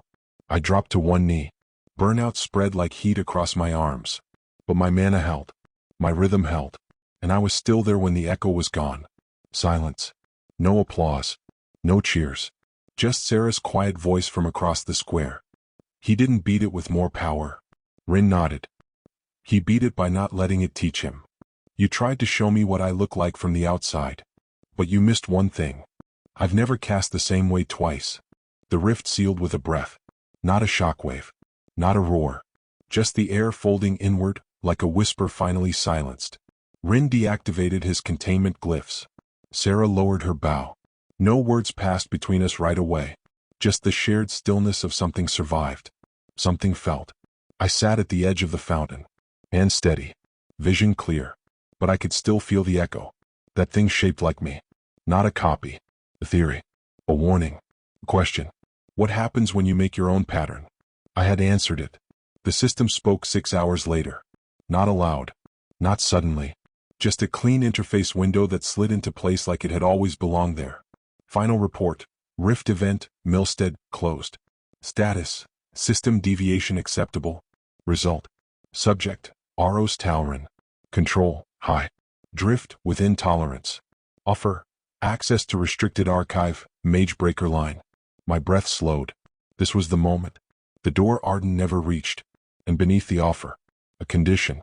Cost. 1 bond must forget your path. A system-level lock. A sealed memory thread. 1 ally. 1 memory. 1 price. I stared at the message for a long time. It didn't explain why. But I understood. It wasn't about loss. It was about isolation. The system didn't care if I was strong. It cared if I was understood. It feared witnesses more than warriors. I opened my door before dawn. Sarah stood there already, arms crossed, eyes sharp. Rin arrived minutes later. He looked tired. But ready. I know, Sarah said before I spoke. Something's about to cost us. Rin said, just tell us what they're trying to take. I didn't speak right away. Then I told them. Everything. About the archive. The request. The price. Their eyes didn't widen. They didn't argue. They just stood there in silence. And then Sarah stepped forward. I'll do it. No, Rin said. I will. Neither raised their voice. Neither tried to prove anything. They just volunteered. Willing. Without hesitation. And that was why I refusing. I stood still. Looked at the system prompt. Then spoke clearly. I choose no one. The system buzzed. Hesitated. Then answered. Non-compliance logged. Request denied. Archive locked. Observer tier. Escalated. Global designation. Rift brand strategist. Mage breaker aligned. Visibility. Public limited. I stood taller. Sarah exhaled softly. Rin smiled faintly. The system had wanted silence. It got defiance. And it would have to live with it. Far away in a buried server field beneath a sealed temple. A name flickered back into the code. Name restored, Arden Vale. And beside it, thread line, Aros Talrin Echo Builder. Status, active. Tracking, global. I walked back into the sun. Not hidden. Not erased. Still seen. And now, unforgotten. You can bury a spell. You can rewrite a name. But you can't silence memory. Not anymore. The message arrived in silence. Not through a scroll. Not from a courier. Just a system ping. Cling. Unavoidable. You are summoned to the Hall of Reflection, Tower 3, Tier 7. Reason, trial lineage observation. Time, immediate. I showed the message to no one. I didn't have to. The moment I stepped into the common hall, the other students stepped aside. Not out of fear. Out of curiosity. I wasn't a rumor anymore. I was a question. And some wanted answers. Others wanted me gone. The Hall of Reflection stood at the western edge of Vale Forge, built from transparent crystal that shimmered with system light. They didn't hold classes here. Only hearings, disputes, faction summits, and public correction. I walked through the mirrored archway. The system greeted me with artificial warmth. Observation match, Aros Talrin, Tier 3. Seating, solo platform, Field 2. Visibility, full audience tier. Public, of course. Inside, 3 faculty sat behind the curved arc of the central seat. Not instructors. Adjudicators. 1 from the combat division. 1 from strategic magic. 1 from the archive tier. Beside them, floating above the floor, were observers from Ashlock, Black Ember, and 2 other minor guilds. Behind them, rising across the amphitheater, were students. Not hundreds, but enough. Enough to make this about more than a report. Rin stood near the lower entrance, not allowed past the guard line. He didn't call out. Just met my eyes and gave a single nod. Sarah wasn't present. Not yet. But her name flickered once in my system overlay. Message received, they're moving pieces faster than we thought. I stepped onto the dueling ring, alone. And the system opened a new window. Combat evaluation initiated, Tier 3 review. Opponent, assigned. Conditions, suppressed assistance observation priority active. No explanation, no reason, just control. A gate opened across the platform. Out stepped a boy dressed in precision-forged armor. Not bulky, not clumsy, built for speed and mana control. His rank badge was red gold. Rank 38, guild-affiliated, Ashlock-backed. He didn't smile, didn't bow, just activated his system and waited. The audience leaned forward. The adjudicator raised one hand, and the trial began. The dueling field shimmered, not with mana, with expectation. Even before the first move, the room shifted. Hundreds of eyes. System logs active. Watchers in shadowed booths above. This wasn't a test of combat. It was a test of compliance. And I wasn't here to pass. The adjudicator dropped her hand. Evaluation match start, combat priority logging active. My opponent moved immediately. Fast, efficient, clean footwork. A Twiblade caster, each strike paired with spell bursts. A rare build. Dangerous in close quarters. He didn't test. He committed. I blinked left. Blink step. Then cast. Pulse. Firebolt. Blink. The rhythm was familiar. But it stuttered. Not visibly. Not enough to alert the crowd. Just enough. Warning. Cast delay. Plus 0.3s registered. Possible cause. System sync drift. My hands tightened. A delay in phase chain. The system was slowing me. He struck with a horizontal cross slash, twin arc bursts flaring from his blades. I ducked under the first, rolled back from the second, then launched a staggered combo. Blink, fire, pulse. Another delay. Only 0.2 seconds. But enough to break the combo lock. The crowd didn't see it, but I did. And more importantly, so did the system. He came in again. I didn't dodge this time. I stepped directly into his casting line, raised my hand, and triggered pivot fire at the last second. It curved around his shoulder, struck him clean in the back. His footing broke. The crowd gasped. I didn't press. Instead, I raised my staff and stood still. Phase chain, I said aloud, should have triggered a second layer bonus. No one answered, so I spoke louder. To the observers above, I'm casting with known variables. My rhythm is clean. I have burned through 3 successful patterns with no overload. Another delay warning flashed.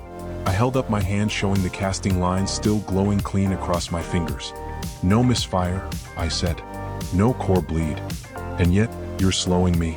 The crowd whispered now. The adjudicators didn't speak, because this wasn't supposed to be public. But I had made it that way. The Twiblade caster came again. I let him. Blocked the strike with my staff. Stepped around. Cast nothing. Let him hit again. 2 glancing cuts. I dropped to one knee, visibly winded, not truly hurt. The system pinged. Assessment shift, tactical instability suspected. Delay logs public, updating observer feed. I smiled. There it was. You wanted to test my compliance?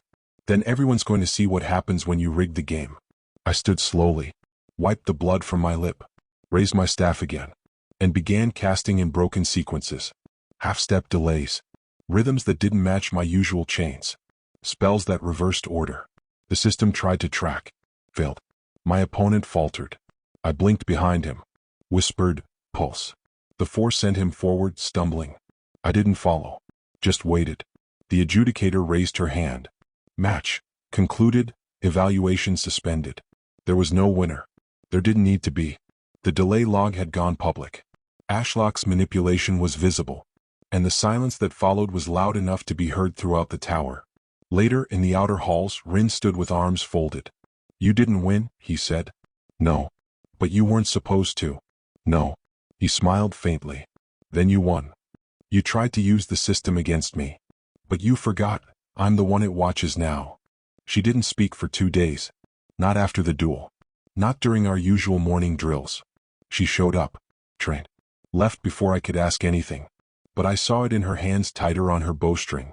In her steps slightly faster. More deliberate. And in her eyes. Like something old had caught up with her. The message came on the 3rd day.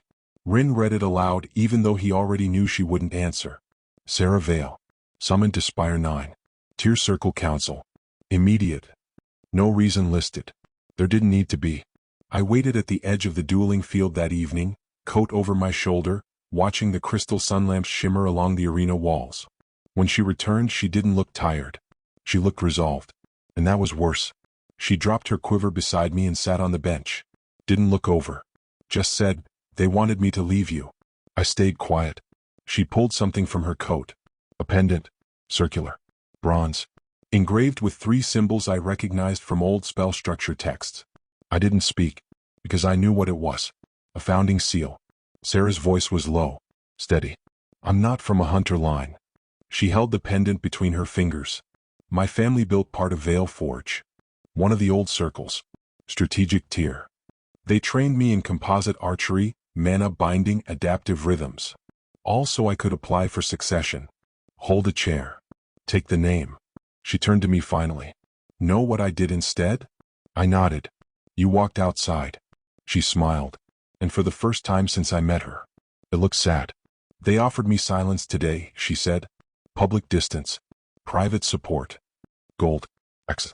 Protection. Legacy if I just stepped away from Shadebound. And? I said no. She stood again. Tossed the pendant once in her hand, then threw it into the practice ring. It clattered against the stone. I'm not burning because of you, Aros. I'm burning because I already chose fire over permission. I stood with her.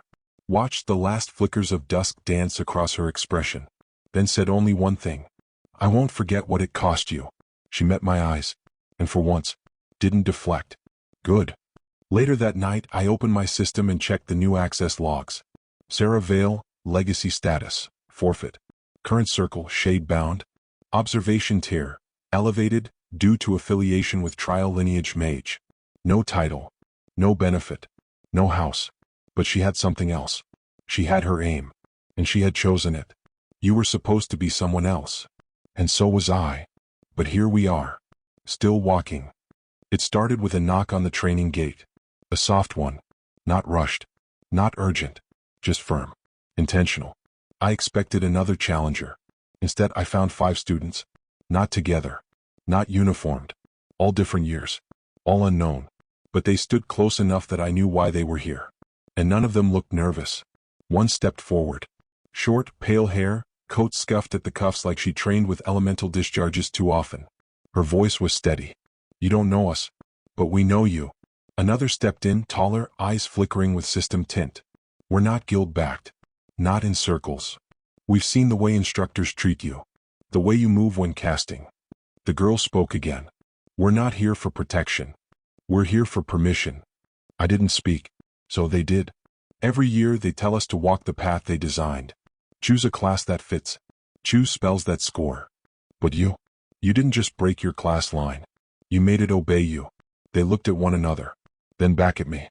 We want to make something that doesn't require permission to grow. We want to learn to fight outside the mirror. Rin stood nearby, arms crossed, silent until now. Then he said, You're not starting a guild. You're giving people a shape to fill. Sarah leaned against the doorway, unreadable. But she didn't interrupt. I looked back at the group. Then finally spoke. Why now? The tallest one, thin, soft-spoken, answered. Because if we wait for someone else to make the space, we'll be waiting forever. They offered a name. Nothing flashy. Just a phrase whispered across back hallways and archived dueling logs. The Spark Guild. A circle for castaways. For independence. For those who didn't break rules to cause chaos. They broke them to survive. And now they wanted to stand under a banner that didn't ask them to erase where they came from. Just to keep walking. I said yes. Not because I was ready. Not because I wanted to lead. But because someone needed to say yes first. And maybe that was all this path ever really needed. Later that night, Rin sat across from me under the outer training arch. He didn't speak for a while, then finally said, "You do realize this means war, right?" I looked at him. "I thought it already was. Let them try to stop it. The fire doesn't need a throne. It just needs a spark." The invitation arrived folded in silver-threaded paper. Ashlock didn't use paper anymore, which meant the message wasn't digital. It wasn't recorded, and it wasn't meant to be traced. Rin held it up between two fingers. "Do we burn it?" he asked. Sarah sat beside him, sharpening an arrowhead. "No," I said. "We answer it." She didn't look up. "Figured you'd say that." Ashlock's envoy met us in a side chamber below the mirror tower. No guards. No observers. Just the soft hum of warded silence and the low blue light of a spell locked in standby. The woman wore formal robes, no crest. No smile. She didn't sit. "You've drawn attention," she said. I stood across from her, coat folded at my side. "I've drawn a lot of things." Her voice remained neutral. "Your visibility tier is affecting recruitment across Vale Forge. The dueling logs from Milstead are being cited in 5 minor circle breakouts. You've unintentionally become a destabilizing force." "I'm not surprised." She didn't blink. Then she made the offer. Clean. Quiet. No threats. "Ashlock will fund your circle independently. You'll remain unaligned publicly. But your trial lineage will be masked. Your casting record sealed. In return, no more public challenges. No Magebreaker affiliation. No Spark Guild expansion." Pause. Then she added, "You'll be powerful. And safe." I waited 3 seconds. Then said, "No." Her expression didn't change. But the system pinged. Negotiation declined, record logged. Guild response reserved, strategic tier. She turned to go. Paused at the archway. Her voice softer now. "One more thing. Ashlock didn't invent power. But we've always known how to keep it quiet." The next morning, Vale Forge released a combat rotation update. New edition, Terran Vale, transfer ranked caster. Sponsorship, Ashlock. Specialty, adaptive synchrony. Noted history, subject of classified casting augmentation, former experimental branch. Sarah saw the name and didn't speak, but her hands clenched. "Art." Rin dropped a dossier beside my breakfast plate. His voice was sharp, clipped. He was part of the failed Magebreaker branch. Made from Arden's old casting theory. They tried to reverse engineer the thread line and turned him into a replicant node. Now he's stable, fast, mean, and funded. I read the file once, then folded it away. Ashlock doesn't want to silence me. They want to replace me. They staged the demonstration in Vale Forge's upper ring. The tier reserved for ranked evaluations, broadcast duels, and interfaction exhibitions. Nothing quiet ever happened here. And that was the point. The summons came without names. Just a line of system code. Caster Aros Taurin, trial lineage, confirmed, visibility tier, active. Opponent, selected. Event, public synchrony display. Format, open cast duel, rift type emulation allowed. I didn't need to ask who I'd face. The audience told me. Terran Vale stood across the platform, arms folded behind a lacquered ash staff, system sigils drifting like orbiting rings around his head. He wore Ashlock's crest proudly. But his eyes weren't prideful. They were empty, like someone who had memorized how to be strong but never learned why. He didn't speak as the match was prepared. Didn't scan me. Didn't posture. Just stood. Patient. Perfect. Predictable. And that was when the flame appeared. It sparked at my feet, too small to be a threat. Orange gold. Dim. Flickering like a failed summon. At first, I thought it was interference. Then it pulsed. Once. Twice. 3 times. And then it spoke. Not aloud. Not from the system. From somewhere else. Somewhere deeper. A voice etched in crackling fire, folding beneath my thoughts like a ghost made of heat. "You've reached where I could not. But you'll face what I never had to. Not opposition. Not hatred. Imitation." The flame floated up before me. Its light narrowed to a shape, just a fragment. A staff. A half-burned coat. A memory. And the last message. The first fire doesn't burn to destroy. It burns to light the way. The system buzzed. Flame marker recognized, unknown caster signature. Arden Vale. Skill enhancement triggered, phase chain. Adaptive loop enabled, 1 use. I smiled. Terran blinked for the first time. The adjudicator called for the match to begin. No delay. No false tension. Just begin. Terran moved fast. Flawless footwork. A synchrony burst from his side, casting 2 spells at once. Pulse plus cage. I countered with a broken rhythm. Fire, blink, fire. He adjusted mid-cast. Tried to reverse engineer the combo path. But I'd already pivoted. Fire, fire, cage, pulse, delay, trigger. The pulse struck after the bind. He stumbled. Not physically, mentally. His casting thread spun faster, too fast. He wasn't fighting me. He was trying to match me. But the moment he did, I shifted again. And again. Each sequence broken. Each cast a different version of the one before. He finally cast. Synchrony lock, triple echo, fire, pulse, blink. The crowd gasped. 3 spells at once. Unstable. Beautiful. But I didn't counter. I let it land. Let the force ripple through me. Then stepped through the smoke. And whispered. Echo bind. My threads linked around his cast signature. Burned it inward. Turned it quiet. Turned it mine. The system flared. Synchronization disrupted. Echo loop terminated. Victory. Aros Tauren, clean override. Terran stood motionless. Chest heaving. Not hurt. Just unraveled. And in the silence, a voice from the crowd whispered. He didn't beat him. He made the mirror crack.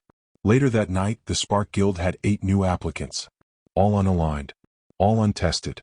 All watching for a flame. Imitation won't beat me. Because I'm still writing what I am.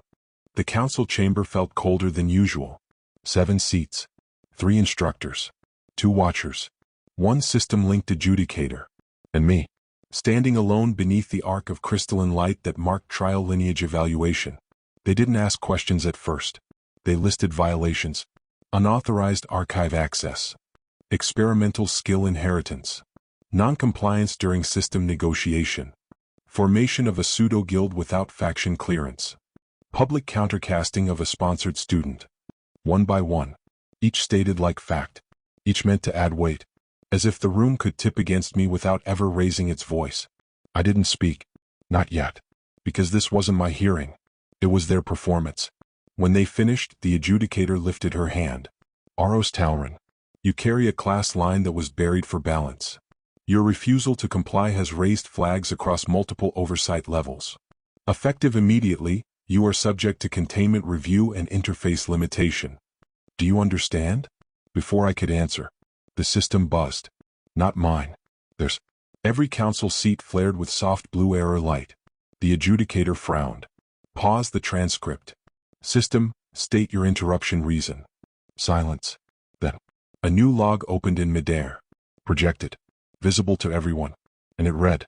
Thread line, mage breaker, active. Subject, Arden Vale, status, confirmed alive. Location, unknown, signal authenticated. Request submitted. Open phase vault access, recipient, Aros Tauren. The chamber froze. Instructors shifted. One of the watchers stood. The adjudicator whispered. That's not possible. But the system did not correct itself. The signal was real. Root level. And living. I stepped forward. Just 1 pace.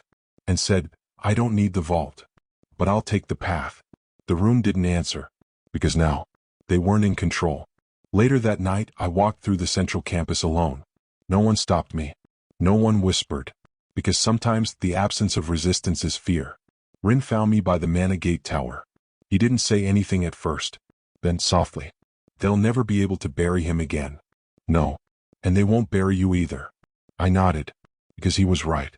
Far across the continent, buried beneath forgotten stone and flickering sky, a man sat at the edge of a dying spell circle. Older now. Burned through. But still casting. He whispered 1 word into the flame. A name. Aros. And the fire carried it home. I don't want a title. I don't want a seat. I just want the world to stop pretending we didn't exist. And I'll burn that truth into every page of their system if I have to. The sky over campus always felt a little too clean. Artificial constellations traced faint lines through the dusk, weaving a net of silver threads no one dared question. Not anymore. Not after tonight. I walked the path between the outer dorms and the Mana Gates, hands loose at my sides, cloak stirring only slightly with each breath of colder air. No summons. No alarms. Not even a system notification warning me to halt. As if they'd decided, silently, collectively, that the less they looked at me, the less real I would become. Rin paced quietly at my side. He didn't speak. He didn't need to. There was a pressure inside my chest that words couldn't touch. A tightness just beneath the ribs. Half anger. Half something I didn't want to name. We reached the last terrace before the outer boundary. The Mana Gate Tower loomed ahead, its lattice frame humming with restrained energy. Past it? Nothing but the edges of sanctioned territory. Technically, I wasn't allowed to cross. Technically, a lot of things had already broken. I stopped beneath the arch of the tower, staring up at the woven rings of spellglass and sigilstone. So many bindings. So many locks. All of it built to keep the wrong kind of magic from slipping through the cracks. And me? I was a crack they couldn't seal anymore. Are you sure you want this? Rin asked finally. Quiet. Careful. Like even the air might turn against us if we spoke too loudly. I let the silence stretch a little longer, then answered, no. But it doesn't matter. He gave a low, dry laugh. Not mocking. More like he understood. Because choices had a way of narrowing once certain truths were spoken aloud. Somewhere, deep inside the vaults they tried to pretend didn't exist, the old systems were stirring. And whatever Arden Veil had lit across the gap of time, it wasn't done burning yet. I placed a hand against the tower's main interface crystal. For a moment, just a heartbeat. It resisted. Then the surface shimmered, recognizing a thread older than any current clearance. Acknowledging a permission no one living had the authority to deny. Phase vault access, confirmed. Open gate pathway, granted. The lattice above us began to spin, slow and steady, each ring aligning in perfect sequence. Wind rushed outward. A halo of translucent light crowned the arch. Rin took a step back, eyes wide, but I stayed still. Because when you've already broken the laws they pretend are sacred, what's one more step into forbidden air? I exhaled slowly, letting the hum of the tower sink into my bones. Then I stepped through. The world beyond the Mana Gates wasn't what I expected. No sterile wasteland. No shattered ruins. Only wildland. Mist curled low along the hills, threading through broken stands of glassgrass and stone-leaf trees. The air smelled different too, less filtered, more real, heavy with the scent of rain and old iron. Every step away from the campus felt like peeling off another layer of skin. Another piece of the person they tried to carve me into. Here I could breathe without permission. I didn't know where Arden's signal was coming from yet. The system wouldn't say. Only that the thread was active, alive, moving somewhere deeper into the abandoned zones. But that was enough. The night stretched out before me like a blank page. Waiting. Somewhere behind me, Rin cursed under his breath and followed, boots crunching quietly over the uneven ground. He didn't ask why. He didn't demand a plan. Because he understood, in that rare, wordless way that only real friends do, that some journeys start before you ever choose them. And some fires? They don't wait for permission to walk. The mist thickened as we moved farther from the campus lights. It curled low along the ground, coiling between half-toppled stone markers and the shattered frames of old mana rigs. Every few steps, something creaked or sighed in the distance, the breath of a world left to its own forgotten devices. I adjusted my cloak, pulling it tighter against the damp air. The system thread guiding me pulsed faintly in the corner of my vision. No clear direction. No map. Just a low, steady pull. Forward. Through the mist. Through the broken teeth of a land they didn't want remembered. Rin walked half a pace behind me, his staff slung across his back, his eyes flickering constantly to the shadows at the edge of our vision. The silence between us wasn't uncomfortable. It was necessary. Talking here felt wrong. Like it would draw attention from things better left asleep. We passed the remnants of an old field post, a crumbling tower, half swallowed by vines and rusted sigil anchors. Someone long ago had etched runes of warding along its foundation. They flickered weakly as we passed, too old and too tired to resist anymore. I slowed. Let my fingers brush the edge of the worn carvings. Protection. Refuge. Warning. 3 runes intertwined. And all broken now. Rin hesitated a few steps ahead. Glanced back. You okay? He asked softly. I nodded once. Not because I was fine, but because we had already crossed the threshold where fear could turn us back. The system pinged again. Proximity alert, thread signal, increasing stability, estimated distance to contact, 12 kilometers. I exhaled slowly, watching the mist curl around the breath. 12 kilometers. It might as well have been a lifetime. Because in the mist-bound lands, distance wasn't measured in steps. It was measured in what you were willing to lose along the way. We moved on. The deeper we went, the stranger the terrain became. Patches of earth hummed beneath our boots, charged with stray magic. Twisted trees reached overhead, their branches latticed with crystals instead of leaves, refracting the faint moonlight into shards that danced across the ground like specters. And sometimes, out of the corner of my eye, I thought I saw movement. Shapes. Half-formed echoes of people long gone. I didn't call out to them. You never called to the mist.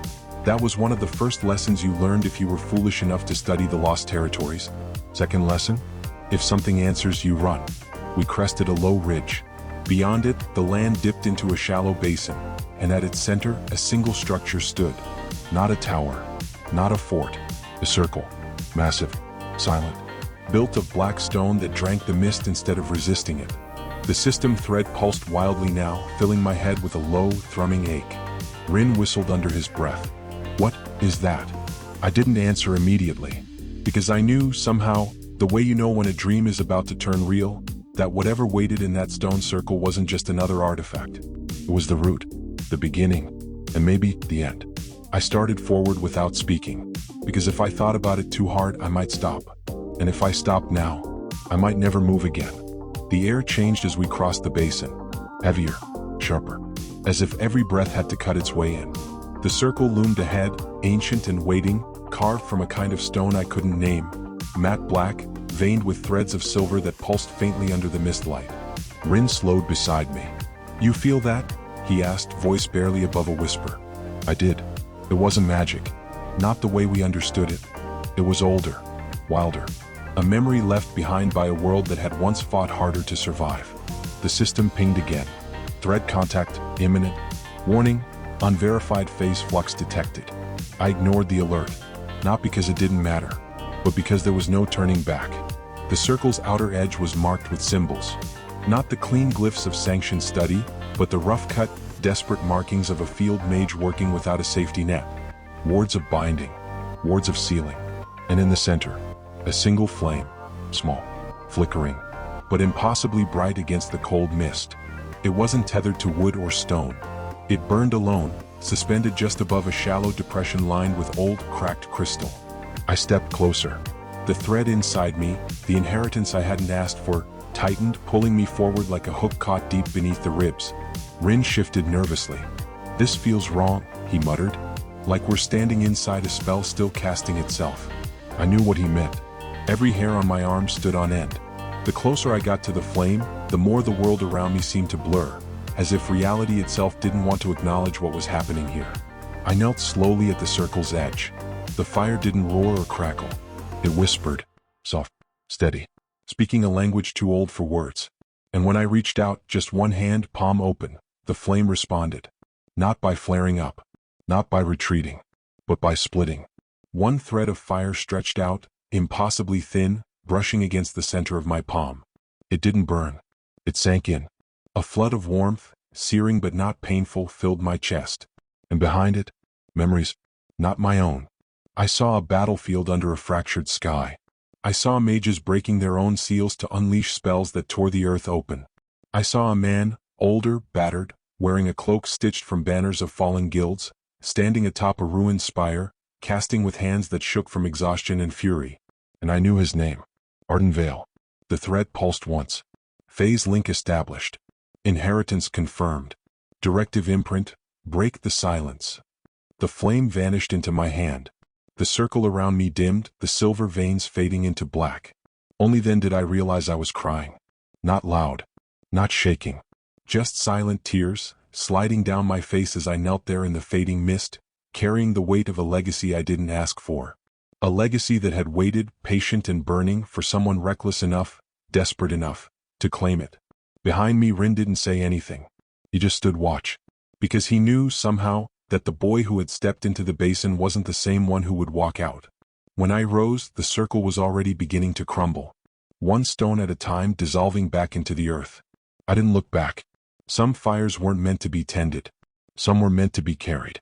And somewhere ahead, somewhere beyond the reach of sanctioned walls and silenced history, the real trial was waiting. We walked until the mist thinned enough to see the stars again. Neither of us spoke for a long time. The weight of the inheritance, of what had just passed between me and the circle, settled over my shoulders like a second cloak. Not heavy, not painful, just there. constant, alive. Every so often, the thread inside me pulsed faintly, a reminder that the fire wasn't gone. It had simply changed where it lived. Rin finally broke the silence. You're different now. It wasn't an accusation. It wasn't even fear. Just observation. A simple truth laid bare between two people who had already seen too much to lie. I flexed my hand, feeling the residual warmth still coiled in my palm.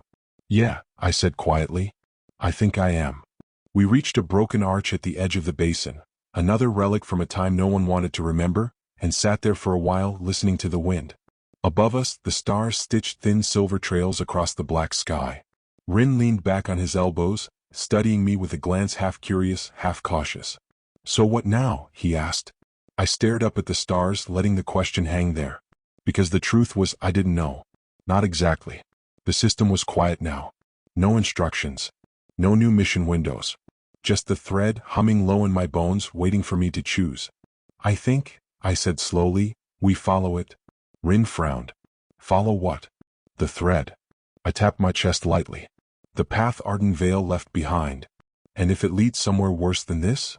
I smiled. It was a small thing. Worn around the edges. But real. Then we lighted up from the inside. Rin gave a dry laugh. Shook his head. You're dangerous, you know that? I shrugged. Maybe. But inside I knew it was more than danger. It was something older. Something the system itself couldn't quite name. A refusal. A promise. A spark that had walked through silence and come out burning on the other side. We stayed there until the first hints of dawn colored the mist in pale golds and pinks.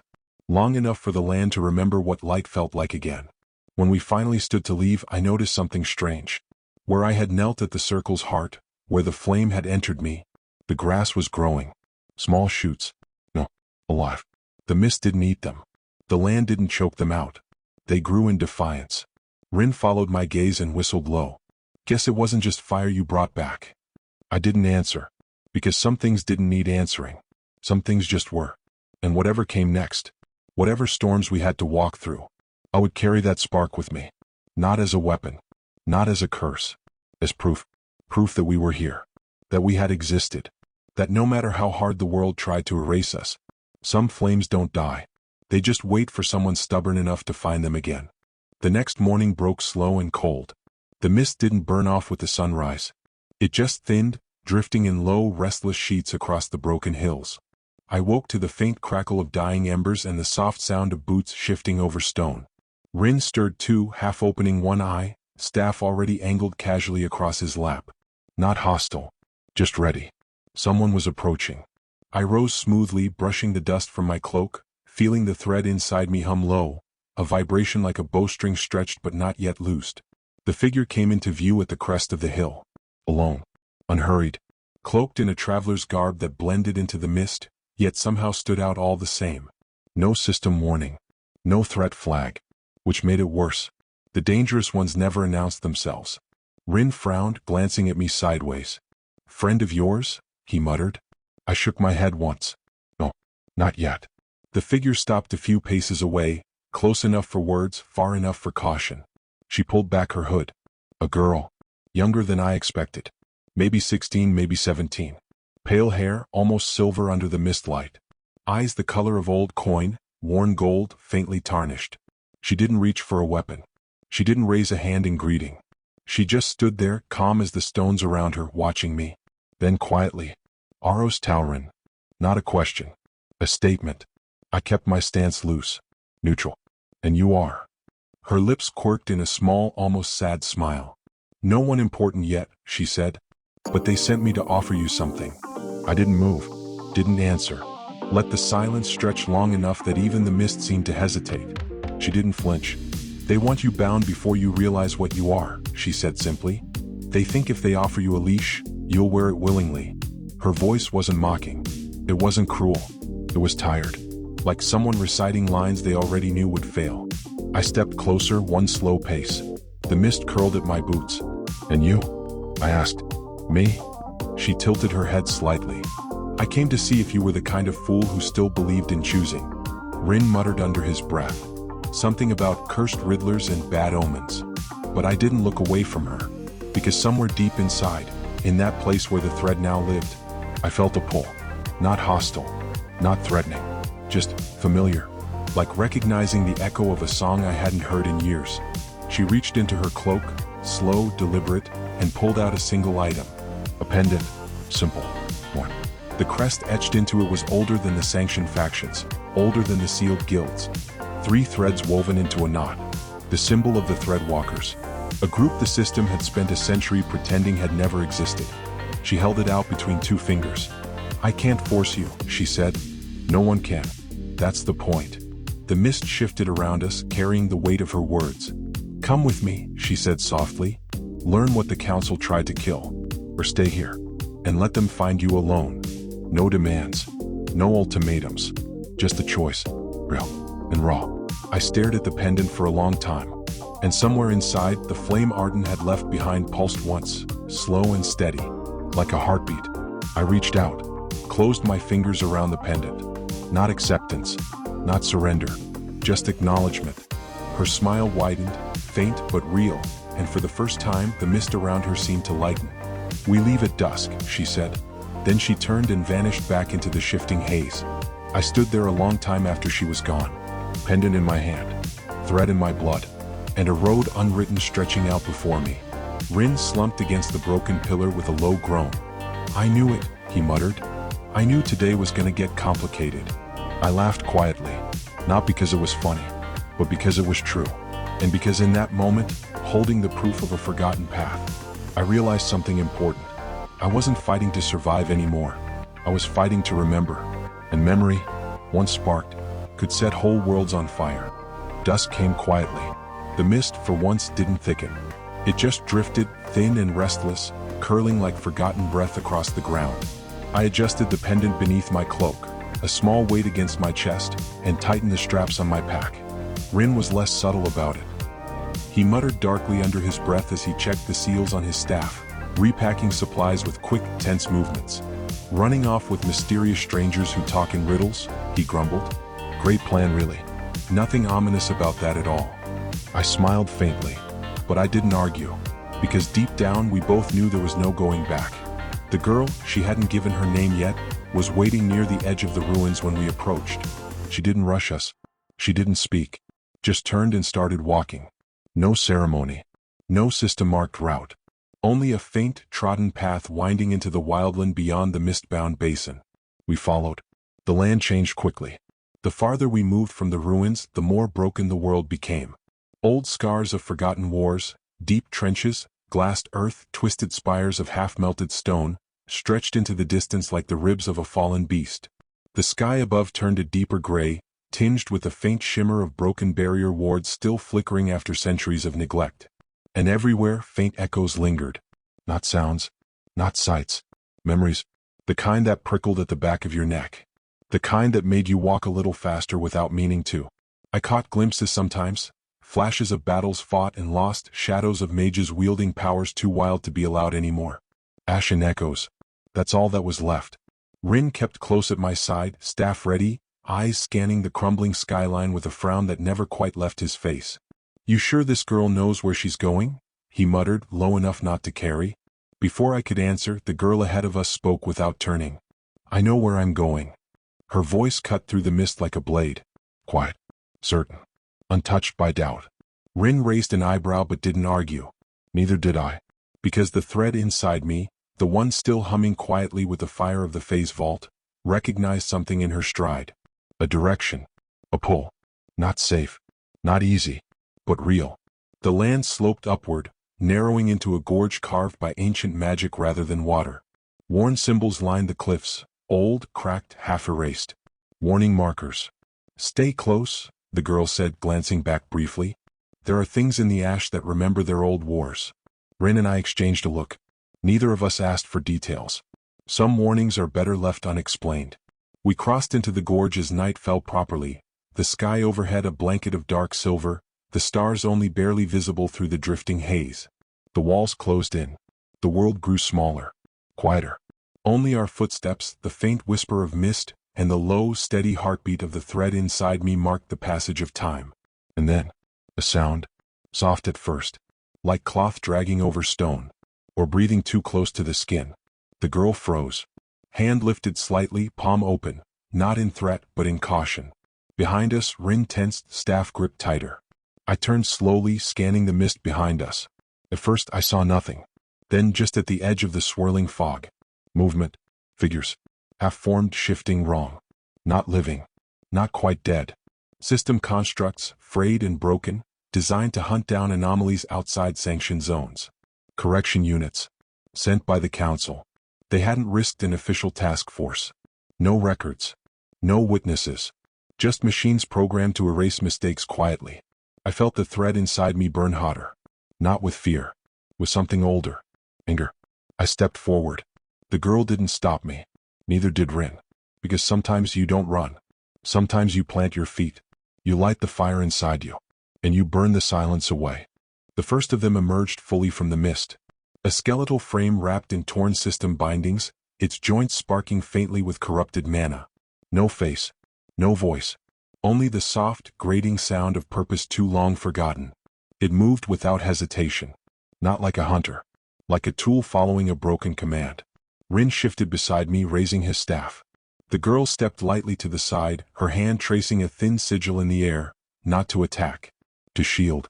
To buy seconds. I didn't move yet. Instead I closed my eyes. Felt the thread burning low in my chest, warm and patient. Waiting. The system unit lunged. I opened my eyes. And moved. Not fast. Not frantic. Just inevitable. I sidestepped the first strike, the machine's arm blurring through empty air. It overcompensated, old programs clashing with newer fields, and stumbled. I reached out. Tapped my palm against its core. For one breathless moment I saw inside it. Lines of code stitched to orders from people who had already turned to dust. Parameters built to protect a system that had forgotten why it existed. I whispered, "No." And the phase thread answered. The corrupted mana in its joints seized. The binding runes on its frame cracked, then shattered. The construct crumpled without ceremony, not exploding, not collapsing dramatically, just failing. A tool without a master. A weapon without a cause. The mist ate it within seconds. Rin exhaled sharply. "One down," he muttered.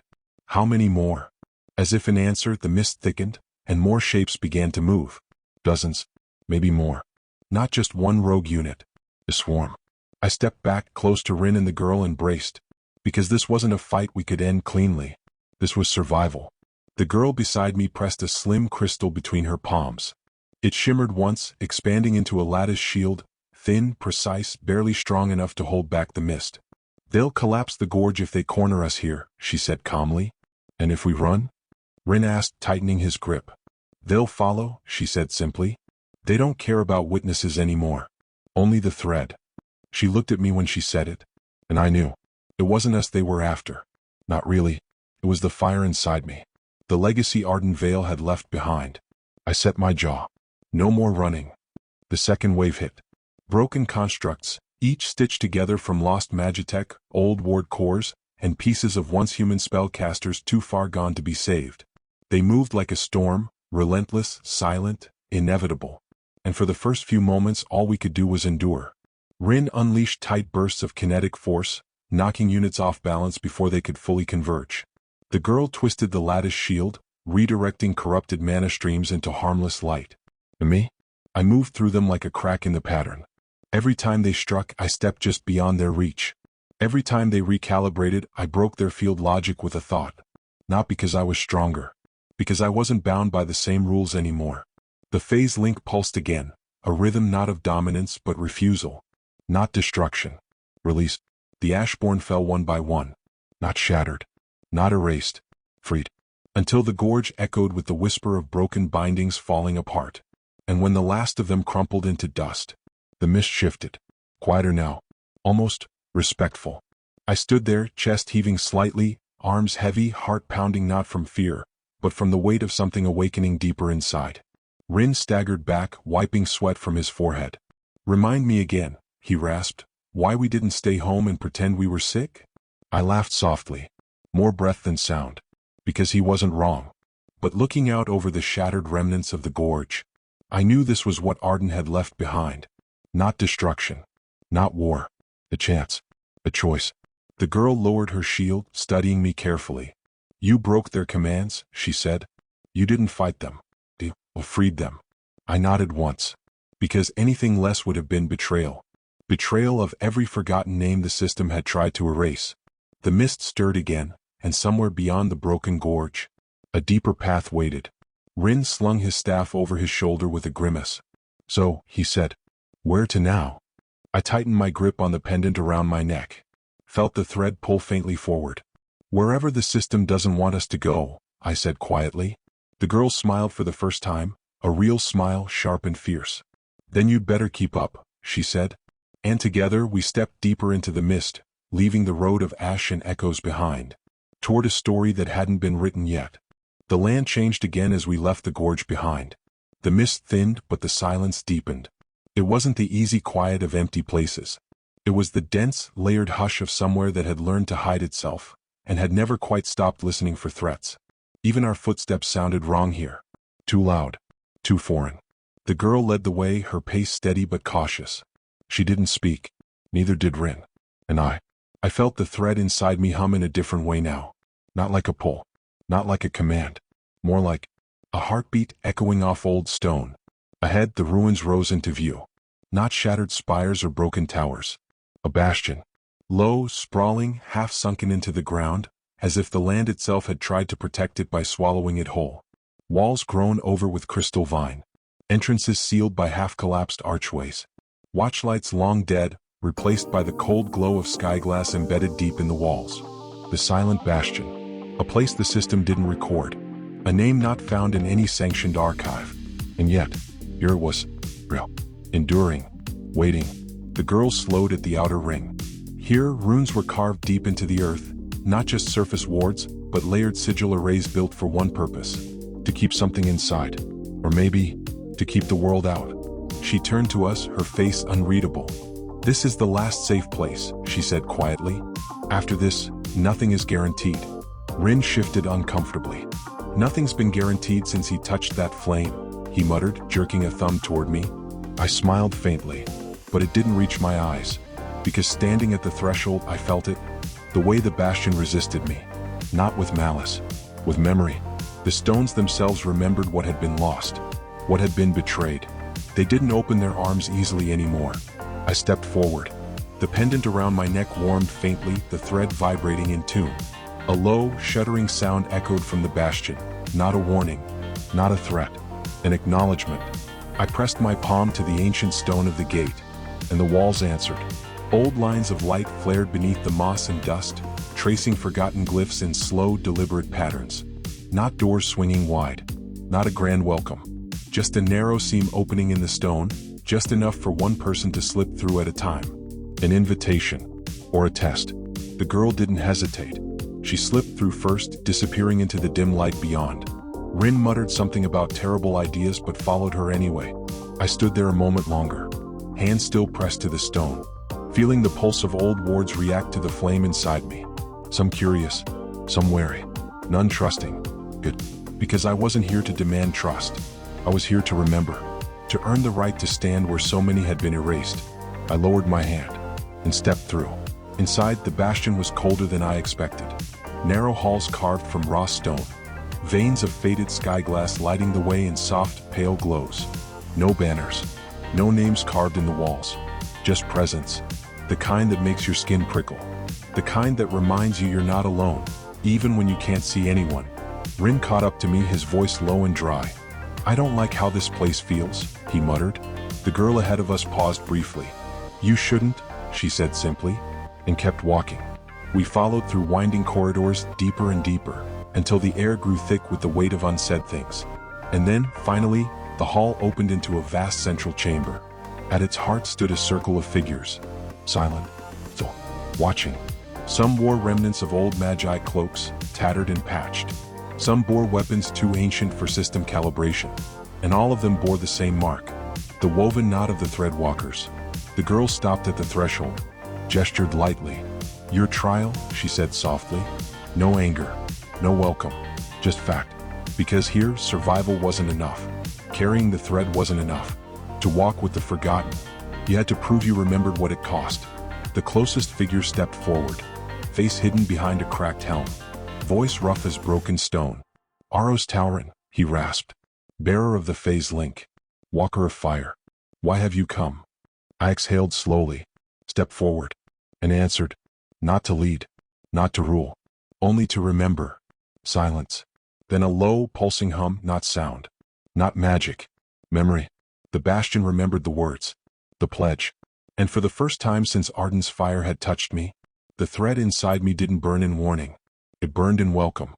The chamber was colder than stone. Not a natural cold. Not a draft or a trick of the mist. It was the kind of chill that sank into the spaces between memory and flesh, a silence heavy enough to crack bone if you let it. I stood beneath the weight of it, the pendant warm against my chest, the phase thread humming like a low drumbeat inside my ribs. Before me the threadwalkers circled closer. Not threatening. Not welcoming. Just present. Rin shifted nervously behind me. I felt his hesitation in the small, barely audible movements he made, the scrape of a boot over old stone, the tightening grip on his staff. But he didn't speak. Not here. Not now. The figure who had called my name stepped closer. His armor was patchwork, scavenged, repurposed from half a dozen lost eras, but his voice carried the steady weight of someone who had long since bled away anything unnecessary.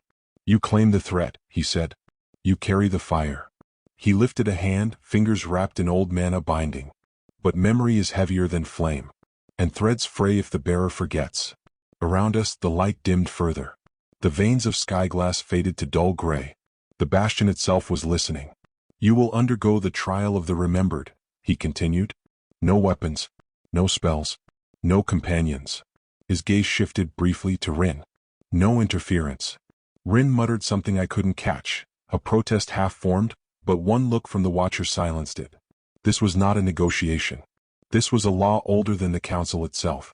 The figure gestured once and the circle parted. At the center of the room, a shallow depression had been carved into the stone, no more than a few steps wide. Its surface was lined with threads of cracked glass, forming the faded outline of an ancient glyph. I recognized it. A rune of binding. A rune of revelation. A place where what was buried could no longer be hidden. The watcher met my eyes. When you step inside, he said, the bastion will see you.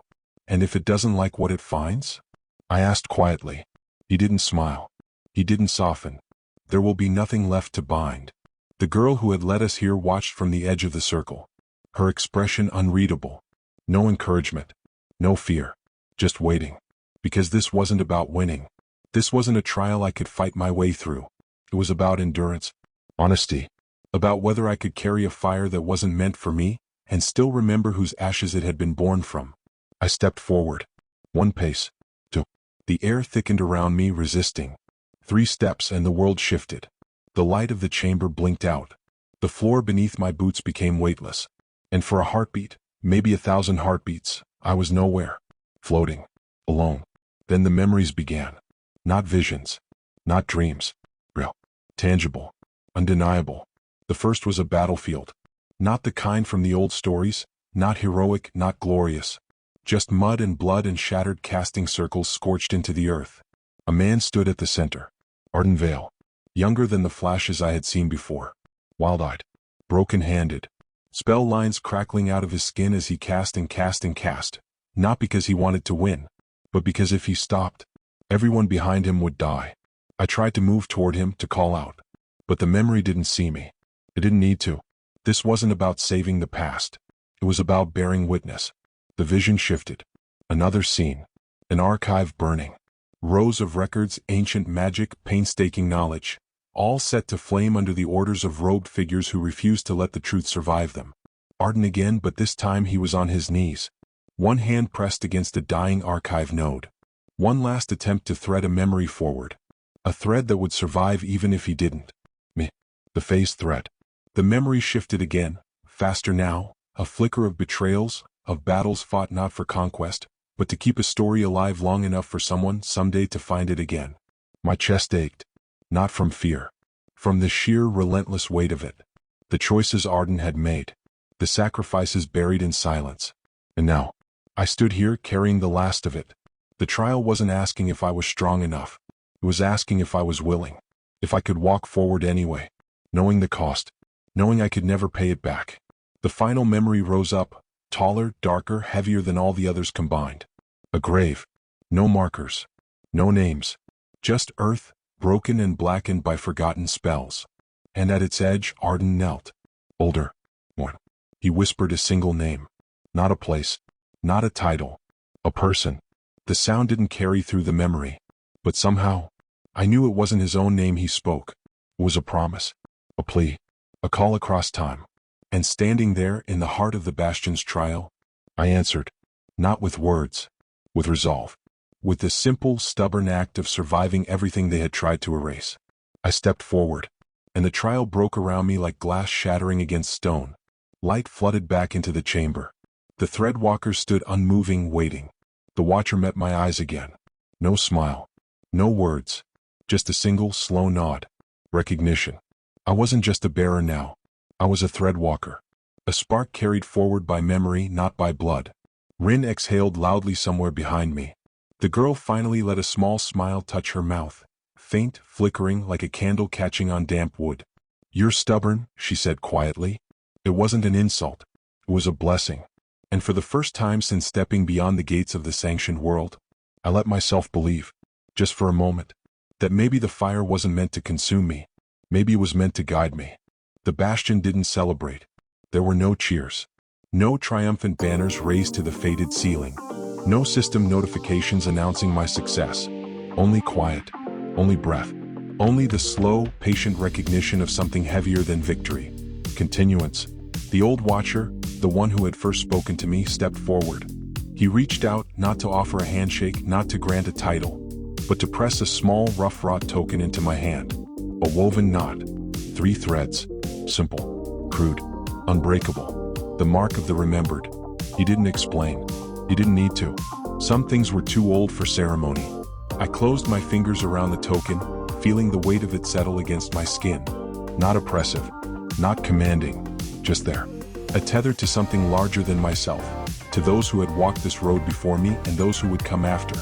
The girl, still unnamed, nodded once toward a side passage. This way, she said. Rin raised an eyebrow but followed without protest. Because we both knew. When the world is collapsing behind you, you don't argue with the ones who know the hidden doors. The Bastion's halls grew narrower as we moved. Less maintained. Less protected. Old scars marred the walls. Blast marks, rune fractures, sigil failures long since surrendered to time. The Bastion was alive, yes, but it was dying too. Every step we took echoed against the emptiness it was slowly sinking into. At the end of a long, crumbling corridor, the girl stopped. A door, or what was left of one, stood before us. Its frame warped, its glyph seals half erased. Beyond it, a thin breath of fresher air stirred the dust. Out this way, she said simply. You're not coming? Rin asked. She smiled, that same quiet, sad smile from before. I have my thread to carry. And without waiting for a reply, she turned and vanished back into the stone corridors. I hesitated, not because I didn't understand, but because part of me wished, selfishly, that she had. That someone else would shoulder the flame for a little while. But the phase thread burned steady inside me. And I knew, this path was never meant to be carried by anyone else. Rin exhaled heavily. Guess it's just us again, he said, rolling his shoulders back. I managed a small smile. Wasn't it always? Together, we pushed through the broken door and stepped out into the cold light beyond. The landscape had changed again. No more mist-bound valleys. No more shattered gorges. Only broken plains stretching out under a gray, endless sky. In the distance, faint specks moved along the horizon. Travelers, maybe. Scouts. Or worse. The council wouldn't stay still for long. They knew now. Knew the phase thread hadn't just been activated, it had chosen. And power the council couldn't control was the kind they feared most. Rin adjusted the straps on his pack, scanning the empty horizon with a wary eye. Where to now? He asked. I closed my eyes for a moment. Listen. Felt the thread pulse once, slow and steady. Northwest. Beyond the broken plains. Beyond the reach of sanctioned maps. Towards something older than the system. Something waiting. I opened my eyes. That way, I said, pointing into the wind. Rin sighed. I was afraid you were gonna say that. But he fell into step beside me anyway. No arguments. No second thoughts. Because when you walk with threads of fire and memory, you don't walk for comfort. You walk because you have to. The wind picked up, sharp and restless, carrying the scent of storms brewing beyond the horizon. Behind us, the Bastion sank deeper into the mist, its doors sealing once more, its halls folding into silence. Not forgotten. Not gone. Just waiting, like all things bound by memory, for the next bearer to find them. And ahead, only the long road, the thin thread of tomorrow, the burning promise that if they tried to erase us again, they would find the fire waiting. This time awake. The plain swallowed sound. Every step Rin and I took seemed to vanish into the cracked soil, absorbed by the vast empty stretches of land that rolled on farther than sight could follow. No landmarks. No trails. Just an endless sweep of broken earth under a sky that had long since forgotten how to be blue. I tightened my cloak against the wind. It wasn't cold exactly, but there was something sharp in the air, a feeling like old wire cutting into exposed skin. The system thread pulsed again. Still northwest. Still steady. But beneath that guiding hum there was a second pulse. Quicker. Sharper. Warning. Rin noticed too. His hand brushed the handle of his staff, fingers tapping a quiet rhythm against the worn wood.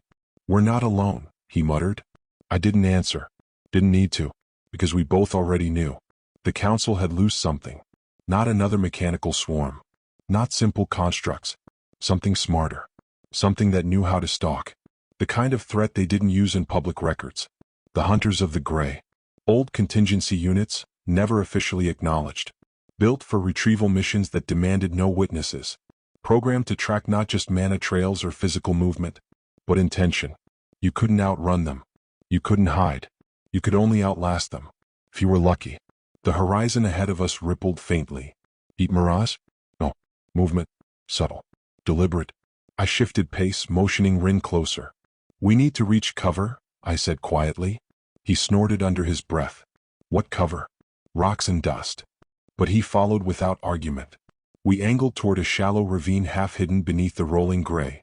It wasn't much. A scar in the land, barely deep enough to hide two people crouching low. But it would buy us time. We dropped into the ditch, boots crunching softly against dry sediment. The wind above howled, rattling loose pebbles down onto our shoulders. And in the distance, closer now, the hunters came into view. Not beasts. Not men. Shapes wrapped in armor that shimmered against the light, bending the air around them into ghostly distortions. 6 of them. Fanning out. Effortless. Inevitable. Rin leaned close, voice barely audible. "Fight." I shook my head. Not yet. Because fighting them head-on would be suicide. Their systems weren't just built for combat, they were built for escalation. Every move we made would only make the next strike harder to block. And the phase thread inside me? It was silent now. No commands. No wild power-up. Because this wasn't a battle for strength. It was a battle of threads. A question of which story would outlast the other. I tapped my fingers lightly against the broken earth, reaching down. Not for magic. Not for force. For memory. The ground here remembered the wars fought across it. The mistakes burned into its surface. And memory was a kind of thread too. The phase link responded, a faint shimmer rising through my palm. Not a shield. Not a spell. Just a distortion. A flicker. Enough to mask our presence for a few precious heartbeats longer. Above us the hunters paused. One tilted its head, the plates of its armor shifting with a soft scrape like dry bones. They scanned the ravine. The wind howled harder. Dust kicked up. Vision narrowed. And for a long, thin moment, I thought it would work. Then one of them turned, slowly facing the ravine directly. They knew.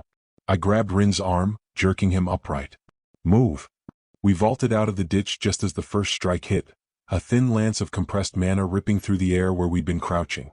Rin stumbled but caught himself. I didn't stop to check. Running wasn't shameful. Running was survival. The plains blurred around us, dust cutting at our faces, wind dragging at our cloaks. The thread inside me pulsed faster now, not in panic, in rhythm, in warning. Another strike tore past my shoulder, searing a thin line through the air. Close. Too close. Rin shouted something behind me, a burst of force magic scattering the dust, buying us another heartbeat of cover. But the hunters were gaining. Because that's what they were built for. Endless pursuit. Relentless pressure. Death without spectacle. I spotted it up ahead. A ridge of broken stone, sharp as razors, the remnants of some ancient magical upheaval. A place they would have to slow down to navigate. A place we could lose them, if we were lucky.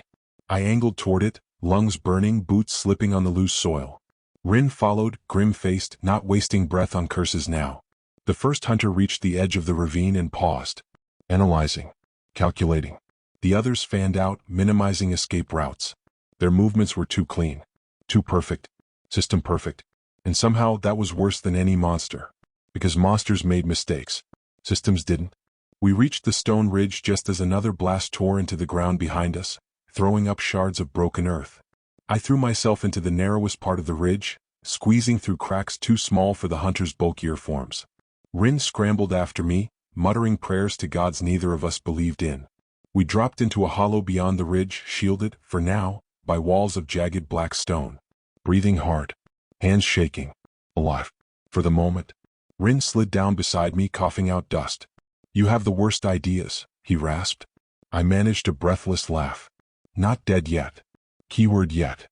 I leaned back against the stone, closing my eyes briefly. The phase thread was quiet again. Waiting. Listening. This wasn't victory. This was borrowed time. And somewhere beyond the ridge, somewhere farther along the broken thread of this world, the next move was already stirring. Because the council wouldn't stop at hunters. And we were still too weak. Too few. But the fire inside me wasn't built for easy victories. It was built to burn slowly. To endure. And in the end, that would be enough. The night fell hard across the plains. No stars. No moon. Only the low, churning weight of clouds dragging across the broken sky. We stayed low beneath the jagged stones of the ridge, breathing shallow, listening to the distant scrape of armored hunters searching just beyond our hiding place. Every few minutes, a faint pulse of corrupted mana swept across the stones, searching for a thread to latch onto. I tightened my grip on the phase knot at my chest, willing it to stay quiet. The phase link answered. Not by flaring up. Not by fighting. By slipping lower. Quieter. Like a heartbeat gone still. Beside me, Rin adjusted the wards on his staff with slow, precise movements. "They're not giving up," he murmured under his breath. I nodded once. Kept my voice low. "They won't." He shot me a tired glare. "You always have such optimistic assessments." I almost smiled. Almost. But the tension in the air left no room for humor. Not here. Not now. We needed distance. We needed a way to vanish properly, not just hide behind broken stone. And that meant finding something old enough the system had forgotten it. Something like the gate.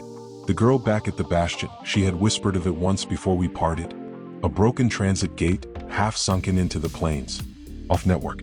Unlisted. Unclaimed. Risky.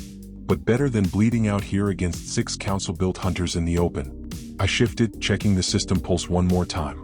The thread inside me pointed forward. Not back. Never back. Northwest, I said quietly. Rin sighed. Of course. Always northwest. We slipped from our hollow just as another mana scan rolled by, low and slow like the breathing of something too big to notice us yet. Crouching low we moved. Silent. Measured. Each step over the broken earth felt heavier than the last. Not from exhaustion. Not just fear. From memory. This land remembered what had happened here. The wars. The betrayals. The abandoned promises. And it didn't trust easily anymore. Neither did we. The broken road appeared just past another ridge, a sunken stretch of shattered stonework, half consumed by the creeping gray vines that fed on old mana traces. Rin cursed under his breath when he saw it. "This was a ley line artery once," he muttered. "You can still feel the fracture points." I nodded. Old transit routes had crisscrossed the world during the High Arcane era, linking guilds, cities, sanctuaries, before the council decided which stories were allowed to survive. Now, most were dead. Broken wings scattered across the wastelands of forgotten wars. But sometimes the skeletons still twitched. We moved carefully down the sunken path, every sense stretched thin. The road itself groaned under our boots, old spells protesting our presence. And ahead, rising faintly against the gloom, a gate, collapsed sideways, half buried. But there, a wide stone ring, inlaid with faded sigil lines, cracked but not entirely dead. The remnants of its anchoring glyphs flickered faintly under the heavy clouds. A chance, if it could still be coaxed awake. I approached slowly, placed one hand against the cold stone. The system responded with a flicker of confusion. Error, unregistered transit node detected. Connection status, unstable. But unstable wasn't dead. And dead wasn't hopeless. Rin crouched by the gate's old control pedestal, scanning it with a practiced eye. "This thing's ancient," he muttered. "I mean really ancient. Pre-divide may be older. Half the interface is ritual-based. Can you work it? He gave me a grim look. I can try. But if it backfires, it could vaporize us. Or worse. Worse? Yeah. Like scattering us into the arcane fields. Permanently. I considered that, then shrugged. Better than letting them catch us. He stared at me for a second, then barked a low, humorless laugh. You really are Arden's heir, aren't you? I didn't answer, because it wasn't about being anyone's heir. It was about refusing to vanish the way they wanted. I pressed my hand more firmly against the stone. The phase thread inside me pulsed once, stronger, and this time the sigils along the gate's frame answered. Light crept through the cracks, slow, flickering, tenuous, like breathing life back into a corpse. Rin cursed again, scrambling over to the control glyphs, slamming his hands into the primary lattice points. Mana bled through the ring, coughing sparks into the air. The gate shuddered, groaned. Something ancient and half-forgotten clawed its way to the surface of the world. Behind us, I heard it. The hunters. Moving faster now. They knew. They always knew when prey found a way out. Rin gritted his teeth, forcing more power into the glyphs. Almost there, he ground out. The phase thread burned hot against my ribs. The ring stuttered, flickered, then roared to life. A spiral of raw, unshaped light spun into existence inside the broken frame. Not stable. Not clean. But open. Go! Rin shouted. We didn't hesitate. We ran. Boots hammering over broken stone, the air around us vibrating with the ripple of ancient forces waking for the first time in centuries. The hunters burst over the ridge behind us, moving impossibly fast now, desperate to close the gap. I threw myself at the gate, feeling the phase thread lock onto the spiral mid-leap.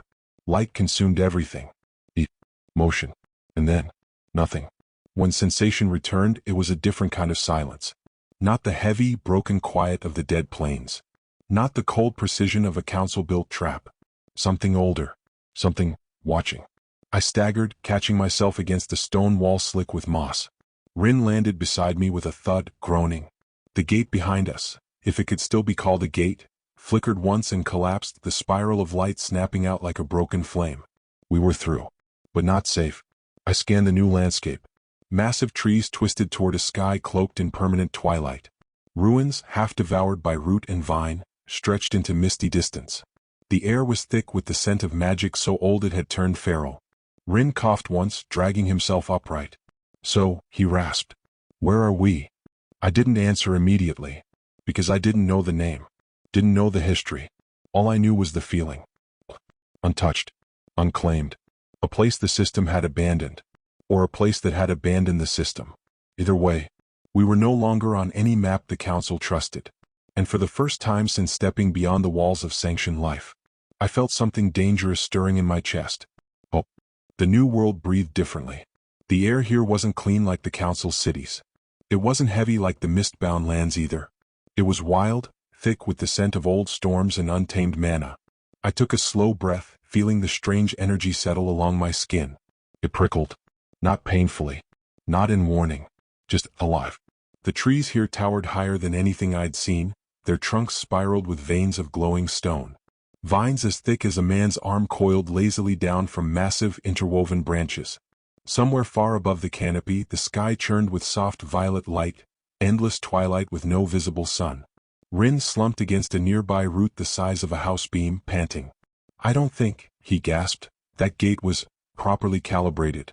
I chuckled under my breath. It was tired, hollow. But it was laughter. And that was something. I turned in a slow circle, scanning the horizon. The ruins we'd landed near weren't random. Massive stone towers, crumbled into stumps, jutted up between the roots. Fragments of carved archways lined the ground, their glyphs too weathered to read. But the magic clinging to them was old. Older than any sanctioned archive I'd studied. Older than the system itself. This was a city once, I said quietly. Rin wiped his forehead and stared around, disbelief flickering in his eyes. No city I've ever seen. No city we're supposed to know about, I corrected. Because some histories weren't erased out of malice. They were erased out of fear. A low wind whispered through the broken arches, stirring the mist clinging to the ground. The phase thread inside me pulsed again, faster this time. Urgent. Warning. I stiffened. We're being watched, I said. Rin muttered a low curse. By what? I didn't answer. Because I didn't know. Because whatever it was, it hadn't made a sound. No footsteps. No breathing. No rustle of branches. Just presence. Familiar somehow. And deeply alien. A ripple moved through the mist about 20 meters ahead. Small. Deliberate. Something circling. I shifted my weight, hands loose at my sides. If it attacked, we wouldn't outrun it. Not here. Not across routes bigger than houses and ruins too old to map. Rin gripped his staff tighter, mouthing a quick chant under his breath. Minor shield protocols, nothing flashy. Just enough to maybe buy us a few seconds if it came to that. Another ripple. Closer. I inhaled slowly, reaching inward. The phase thread was awake now. Not lashing. Not burning. Waiting. And beneath it something new stirred. A memory not my own. Not Arden's. Older. From the land itself. The ruins remembered us. Or remembered something like us. And they were testing. The mist shifted once more. And finally it emerged. Not a beast. Not a construct. A girl. Or something that wore the shape of one. She stepped lightly across the cracked stones, barefoot, her hair tangled with thin silver vines. Her clothes were made from woven leaves and shards of crystal, reflecting the faint violet light of the sky. But it was her eyes that stopped me. Empty. Silver. Mirror flat. Like looking into a pond that didn't reflect your own face back at you. She tilted her head slightly, regarded us, and smiled. It wasn't threatening. It wasn't kind. It simply was. Then she spoke. But the words didn't come through the air. They resonated inside my bones. Inside the thread. Another fire. Another walker. Another attempt. Rin staggered back a step, clutching his head. Okay, he hissed. That's new. I held my ground. Because whatever this being was, it wasn't striking. Not yet. It was measuring. Waiting to see if we broke first. I forced my voice steady. Who are you? The girl blinked slowly as if the question amused her. I am the memory of the first threats. The one left behind when the gates fell. The one who waited. The phase link inside me pulsed in recognition. Not full understanding. But recognition. Because some things didn't need to be explained. Some things just knew. I took a slow step forward. Rin made a protesting noise but didn't stop me. Why are you waiting? I asked. The memory smiled wider. A little sad. A little endless. Because someday one would come who remembered. Not with systems. Not with seals. But with scars. She reached out one pale hand. Not to strike. To offer. The mist coiled tighter around the ruins. The violet sky darkened. And the phase thread inside me whispered. Choose. Rin hissed behind me. I hate everything about this, he muttered. I smiled faintly. Not because I disagreed. But because sometimes you don't get to choose the road you walk. You only get to choose whether you keep walking. I reached out. And took her hand. The moment our hands touched, the world tilted. Not a lurch. Not a collapse. Something quieter. Like falling into deep water, where sound faded and movement lost all urgency. For a heartbeat I stood still. Then, the ruins melted away. The mist faded. The heavy twilight vanished. And I found myself standing in a place I couldn't describe properly. Not a hall. Not a battlefield. A space between. The air here shimmered with threads of light, weaving patterns too complex for the mind to hold. Some of the threads were whole, bright, vibrant. Others frayed, unraveled mid-pattern, drifting toward unseen ends. The girl, the memory, stood at the center. Her hair flowed weightlessly around her like a veil caught in an unseen current. She spoke without speaking. This is the loom between. The loom. I had read the term once, buried in a banned document half erased from the system archives. A theoretical structure. A place where all magic, all memory, all history wove itself together. A place forgotten deliberately. A place too dangerous to exist openly. The girl, or whatever she truly was, lifted her hand. A thread of silver light spun from her fingers, crossing the space toward me. It hovered there, waiting. Your thread burns hot, she said, her voice brushing across my mind like warm rain. New, reckless, unmoored. I said nothing, because it was true. She stepped closer. If you walk forward as you are, you will be hunted until you are broken. You will burn through your allies. You will ignite your enemies. Her eyes met mine, vast and silver and depthless. But if you accept the root of the dreaming thread, you may yet weave instead of burn. I hesitated. Not because I didn't understand. Because I did. Too well. A pact. A binding. Not with the council. Not with the sanction systems. But with something older. Something the system had cut itself away from when it chose to survive by controlling, not remembering. Rin's voice, faint and thin, reached me across the thread space. Aros? He sounded so far away. I clenched my fist. Think. Not rush. Not act from fear. That was the system's way. Force decisions fast, strip away real choice. The memory was offering something else. A step sideways. Not safety. Not certainty. A new thread. What's the cost? I asked quietly. The memory smiled, and it was neither kind nor cruel. It just was. To weave, she said, is to never again stand still. The threads pulsed around us. I understood. No roots. No rest. No factions to hide behind. Only movement. Only memory. Only the endless walk between the frayed edges of the world. I closed my eyes for a moment. Listened to the phase link beating inside me. Listened to the land, the ruins, the silent watchers across history. And when I opened my eyes again, I reached out, grasped the silver thread. The memory exhaled. Not relief, not triumph. Simply release. The thread sank into my palm, burning cold first, then warm, then neither. The loom shifted. The light flickered. And the girl, the memory, smiled. Then walk, thread walker. Walk until even the forgotten remember. The loom shattered into 1,000 strands of light, and the world pulled me back.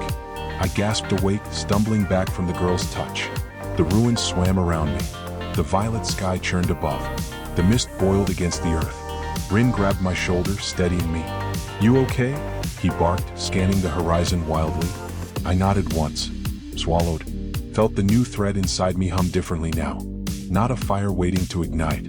A root trailing endlessly forward, touching places unseen, untouched. The dream root packed. I met the girl's gaze. No, the memory's gaze. She nodded once. Approval. Acknowledgement. Then she turned.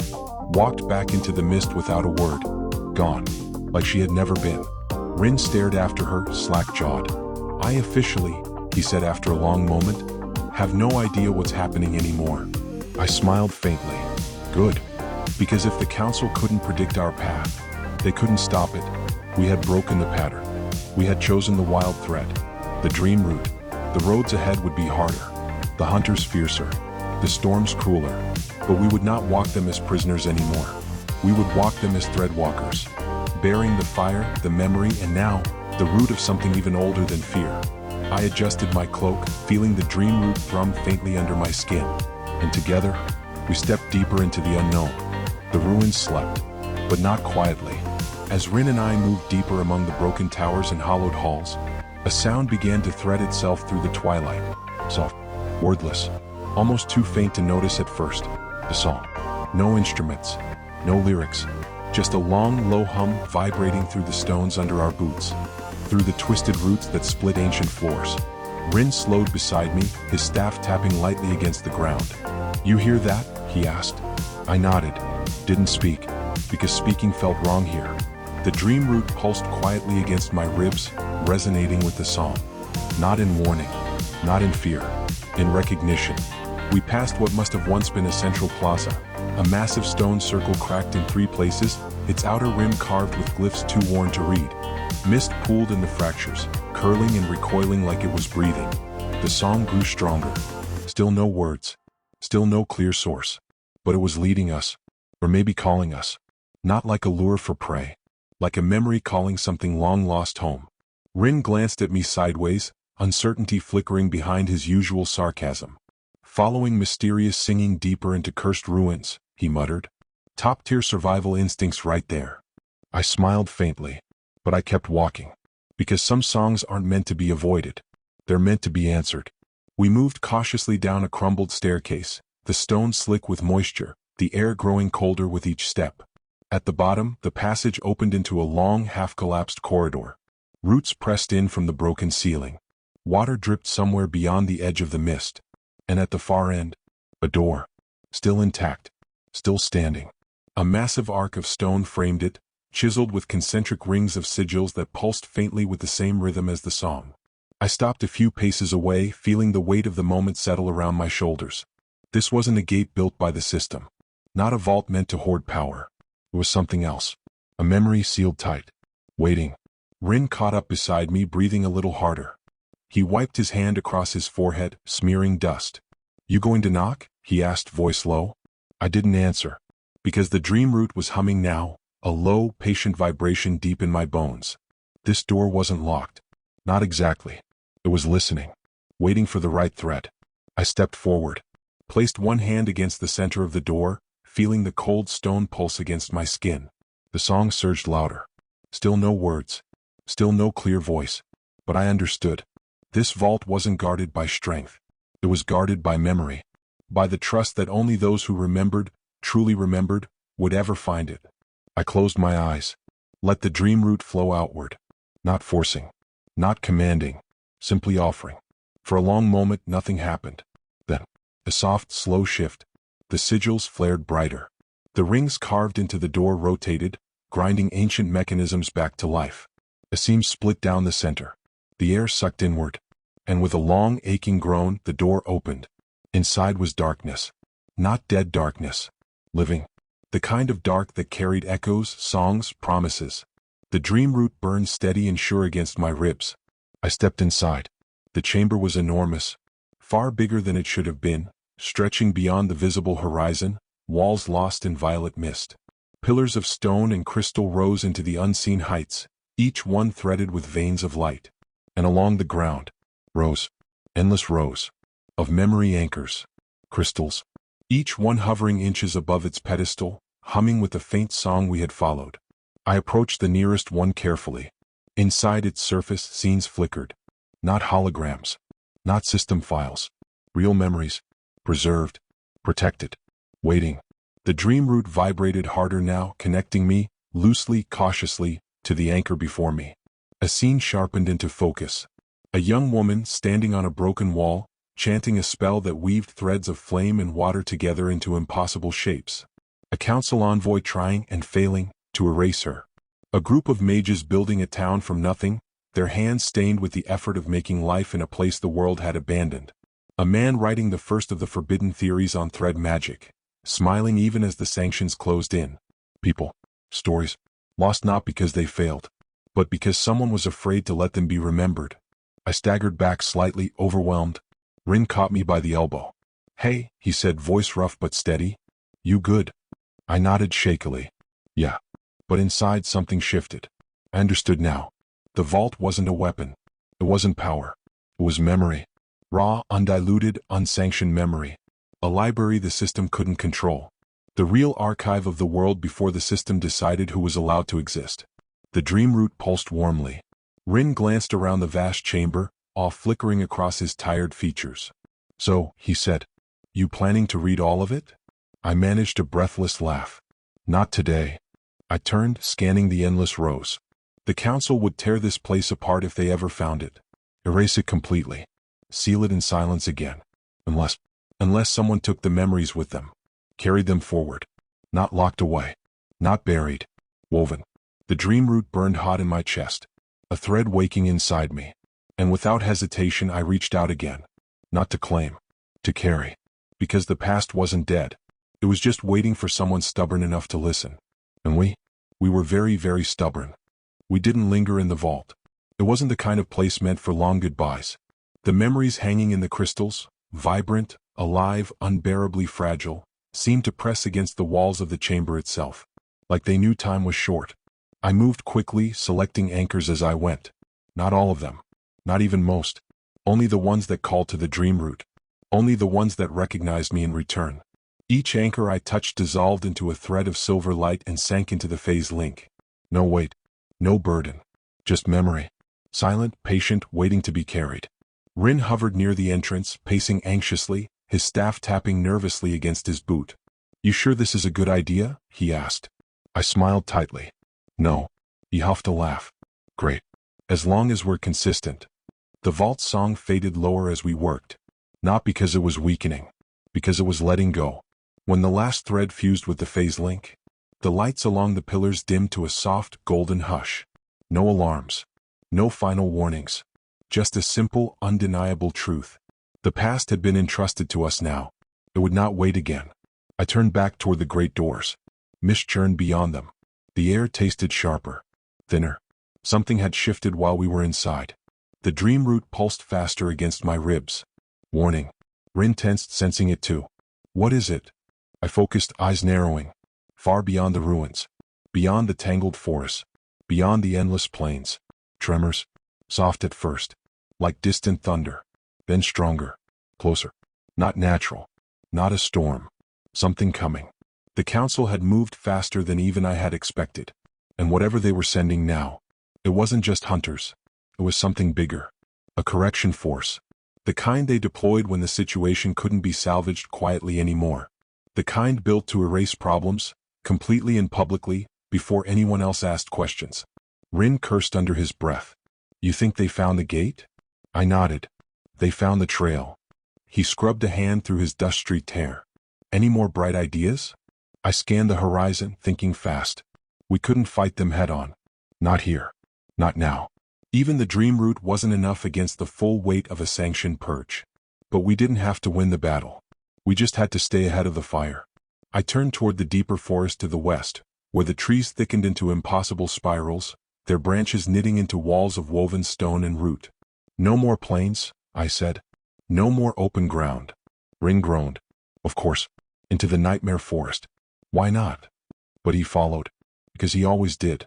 Because loyalty wasn't about liking the choices. It was about making them anyway. We slipped through the broken arches, the vault's doors closing silently behind us. No locks. No final seals. Just trust. That memory once carried forward could survive anything. Even us. The forest swallowed us almost immediately. The trees were massive, their bark glittering faintly under the twilight sky. Their roots twisted up from the earth like ancient serpents, forcing us to climb, scramble, duck, and weave with every step. The air grew heavier, darker. But the dream root guided us. Subtle pulls. Tugs on invisible threads. Not toward safety. Toward possibility. Ahead, the tremors grew louder. Closer. The council's force wasn't bothering with subtlety anymore. Good. That meant they were scared. And fear made mistakes. We reached a clearing, a space ringed by ancient stones, half buried under moss and shattered crystal growths. Here the air hummed differently. Old magic. Abandoned long before the council tried to rewrite the world. Rin stumbled into the clearing behind me, wiping sweat from his brow. Please tell me we're not making a stand here, he panted. I smiled grimly. No stand. I knelt, pressing my hand into the earth. The dream root burned hotter, spreading outward. Not a flare. Not an attack. A call. The forest responded. Roots shifted. Branches curled. And deep beneath the clearing, something woke. Not a monster. Not a weapon. A memory. A path hidden in the bones of the land itself. The ground cracked at my feet, peeling open to reveal a narrow tunnel spiraling downward into the earth. Old glyphs flickered along its walls, worn, faint, but still alive. A gate. Another forgotten thread. Move, I said, grabbing Rin's arm. No argument, he gasped, already sliding after me. We plunged into the earth just as the first shockwave hit the edge of the clearing, a blast of sanctioned magic powerful enough to tear apart stone and root alike. The forest screamed. The sky darkened. The hunters of the council poured into the ruins above us. But we were already gone. Down a thread they had forgotten how to follow. Down into the places they had tried to erase. And somewhere far below the earth, where the old memories still ran deeper than fear, the next road waited. Unwritten. Untouched. Ours. The tunnel spiraled downward. Steeper than expected. Rougher. The walls were not carved cleanly like council vaults. They were gouged, hacked through layers of earth and ancient mana deposits by desperate hands, long before precision mattered more than survival. Each step we took echoed back strangely. Muted. Warped. Like the earth itself was remembering other footsteps. Rin kept close behind me, his breathing sharp but steady. Neither of us spoke. Because down here words felt wrong. Too loud. Too vulnerable. The dream root pulsed softly against my ribs, guiding me through the dark. No lights. No markers. Just instinct. Just memory. Ahead, the passage opened into a wider cavern. The air grew colder. Not the sharp cold of winter. The heavy cold of a place that hadn't been disturbed in centuries. Faint lines of silver-threaded moss clung to the walls, emitting just enough glow to outline jagged rock formations and deep pits scattered across the ground. A broken world beneath a broken world. Rin cursed softly under his breath. You think anyone's still alive down here? I shook my head. not alive. He didn't ask for clarification, because sometimes when you walk far enough into the forgotten places, the best you can hope for isn't life, it's memory. The tunnel behind us rumbled faintly. Distant impacts. The council was still tearing through the upper forest, still hunting, still assuming they could control the map they had drawn. But they didn't know this place. Couldn't, because you can't control what you refuse to remember. We pressed deeper into the cavern. The dream root pulled stronger now, threading itself through invisible veins in the stone. It wasn't random. It was leading us toward something. The cavern narrowed again, forcing us into single file. Ahead, I caught a glimmer of something that wasn't moss or stone. Metal. Tarnished. A gate, half sunken into the earth, its frame twisted but intact. Symbols lined its surface.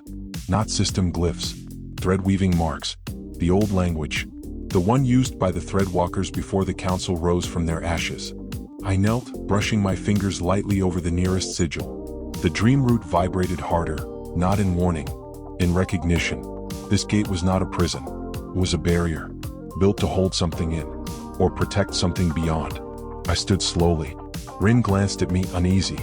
"You sure about this?" I met his gaze. "I'm sure enough," which by now was as good as certainty ever got. I pressed my palm against the gate. The sigils flared to life, briefly, then faded. And with a slow, aching groan, the gate opened. Beyond it was another cavern. But this one was different. The air was warmer, heavy with the scent of old mana, dust, and something sweeter, like rain on parched earth. Crystals jutted from the ground in chaotic spirals, their surfaces cracked in flickering faint internal lights. And at the center of the cavern, a tree, or what had once been a tree, massive, half petrified, its roots sprawling through the stone like veins. From its branches hung dozens of shapes. Not fruit, not leaves, cocoons, each one pulsing faintly with slow, steady light. Rin stopped cold beside me. "That's not ominous at all," he muttered. I didn't answer immediately, because I felt it now. The dream root burned hot against my ribs. Urgent, alive. This wasn't just a forgotten chamber. It was a sanctuary. A place where old memories had been seeded to grow, protected from the silence, shielded against the system's culling. And the cocoons? They weren't just random relics. They were threats, lives, waiting. Somewhere deep in the earth, the council's forces still hunted us. But here, in this broken heart of the forgotten deep, the real threat wasn't outside. It was waking, and it was deciding whether we were worthy to walk further. The nearest cocoon shivered. Cracks spread along its surface, shedding tiny shards of light into the cavern air. Rin stepped back instinctively, staff raised. I lifted a hand slowly, signaling him to wait, because whatever was inside, whatever was breaking free, it wasn't reaching for a weapon. It was reaching for a thread, and I had one to offer. The phase link thrummed once, bright and sharp. The cocoon split open. A figure collapsed to the stone, gasping, coughing, wrapped in torn, silver-threaded fabric. Not a construct, not a spirit, a person, alive. Eyes dazed, hands scraping against the earth as if relearning gravity. I moved forward cautiously, knelt beside them. They blinked up at me, pupils adjusting slowly to the dim light. Their voice was hoarse but clear. You carry it." I nodded once. No titles, no explanations, just the thread burning quietly between us. The newly awakened threadwalkers smiled faintly, and behind them the other cocoons began to shudder. The cavern filled with the sound of cracking shells. One after another the cocoons split apart, some slowly, cautiously, others violently, shattering into fragments of light and dust. Rin edged back, his staff lifted but not aggressive. "We're about to get very outnumbered," he muttered under his breath. I didn't answer. I stayed kneeling beside the first one who had woken. A girl, maybe 17 or 18, wrapped in torn silver-threaded fabric, her hair pale as the mist that clung to the roots. She stared at me, unblinking. "You carry it," she whispered again, voice gaining strength. The fire, the thread, the choice. More figures stirred across the cavern now. Dozens. Some rose shakily to their feet. Some dropped to their knees, hands pressed to the broken ground. Some simply stood, staring at us with wide, hollow eyes. Each one had the dreamroot's pulse flickering around them, faint threads trailing back toward the great petrified tree. I stood slowly. The girl followed my movement, unsteady but determined. Across the cavern voices rose, low, dissonant, overlapping like waves breaking over stone. Fragments of languages I barely recognized. Snatches of names that carried the weight of ages. They weren't coordinated. They weren't organized. They were remembering, waking, choosing. Rin edged closer to me, voice low and urgent. Aros, if this turns ugly? I know, I said quietly, because not all memories wake kindly. Not all threads want to be carried forward. Some want to burn everything that forgot them. A tall man stepped forward from the cluster, hair like ash, scars etched deep into his arms, his face half hidden beneath the remains of an old traveler's mask. His voice was rough, cracking from disuse. Who broke the seal? I met his gaze without flinching. I did. The cavern rippled. Tension. Expectation. The dream root in my chest hummed faster, binding threads slipping around me like invisible wires. The man considered me, then lowered himself to one knee, fist pressed to the stone. One by one the others followed. Some with reluctance. Some with relief. All with the weight of history behind them. I swallowed against the tightness in my throat. Because this wasn't victory. This wasn't conquest. This was inheritance. A burden willingly carried forward. The girl beside me, the first to wake, spoke again, stronger this time. You walk the dream route. You carry the phase thread. You open the loom. Her hand pressed lightly to her chest. We are the forgotten. The lost threads. The silenced. Her eyes blazed now, silver fire flickering just beneath the surface. And we will not be silent anymore. The cavern shuddered at her words. Dust drifted from the high roots. Far above, beyond the broken ceiling of the world, I imagined the council's clean, ordered cities shivering without knowing why. Memory was waking, and it would not sleep again. Not everyone woke peacefully. Not everyone bowed. From the far side of the cavern, a ripple of darker energy stirred. A figure stepped forward, different from the others. He wore a cloak blackened by old magic, the threads fraying where time itself had tried to erase him. His face was gaunt, sharp, eyes burning gold instead of silver. He didn't kneel.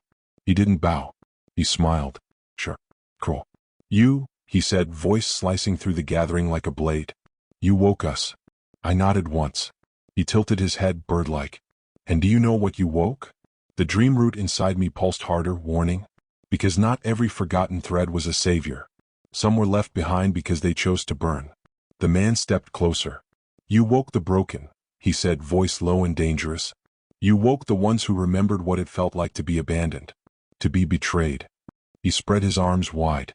And now you think you can lead us? The others stirred uneasily. Some backing away. Some stepping toward him. Divides forming already. I felt it, the fracture lines running through the cavern like fault cracks under the surface. The dream root thrummed faster. I took a slow breath. No, I said clearly. Not loud. Not shouting. Just firm. I don't lead. I met his golden gaze without blinking. I carry. The man laughed. A dry, broken sound. Carry, he spat. You think memory alone will save you? I stepped forward, closing the space between us until the edge of his mana flared sharp against my skin. No, I said again. Memory won't save us. I let the dream root burn higher, threads spiraling out around me, weaving into the air, touching each newly woken threadwalker in turn. But it will remind us why we fight. The cavern thrummed in response. Not from force. From choice. Because the dream root didn't compel. It didn't command. It invited. And one by one the silver-threaded figures chose. Some stepped back from the man in black. Some turned toward me. Some remained uncertain, wavering. But the fracture was set. The man sneered.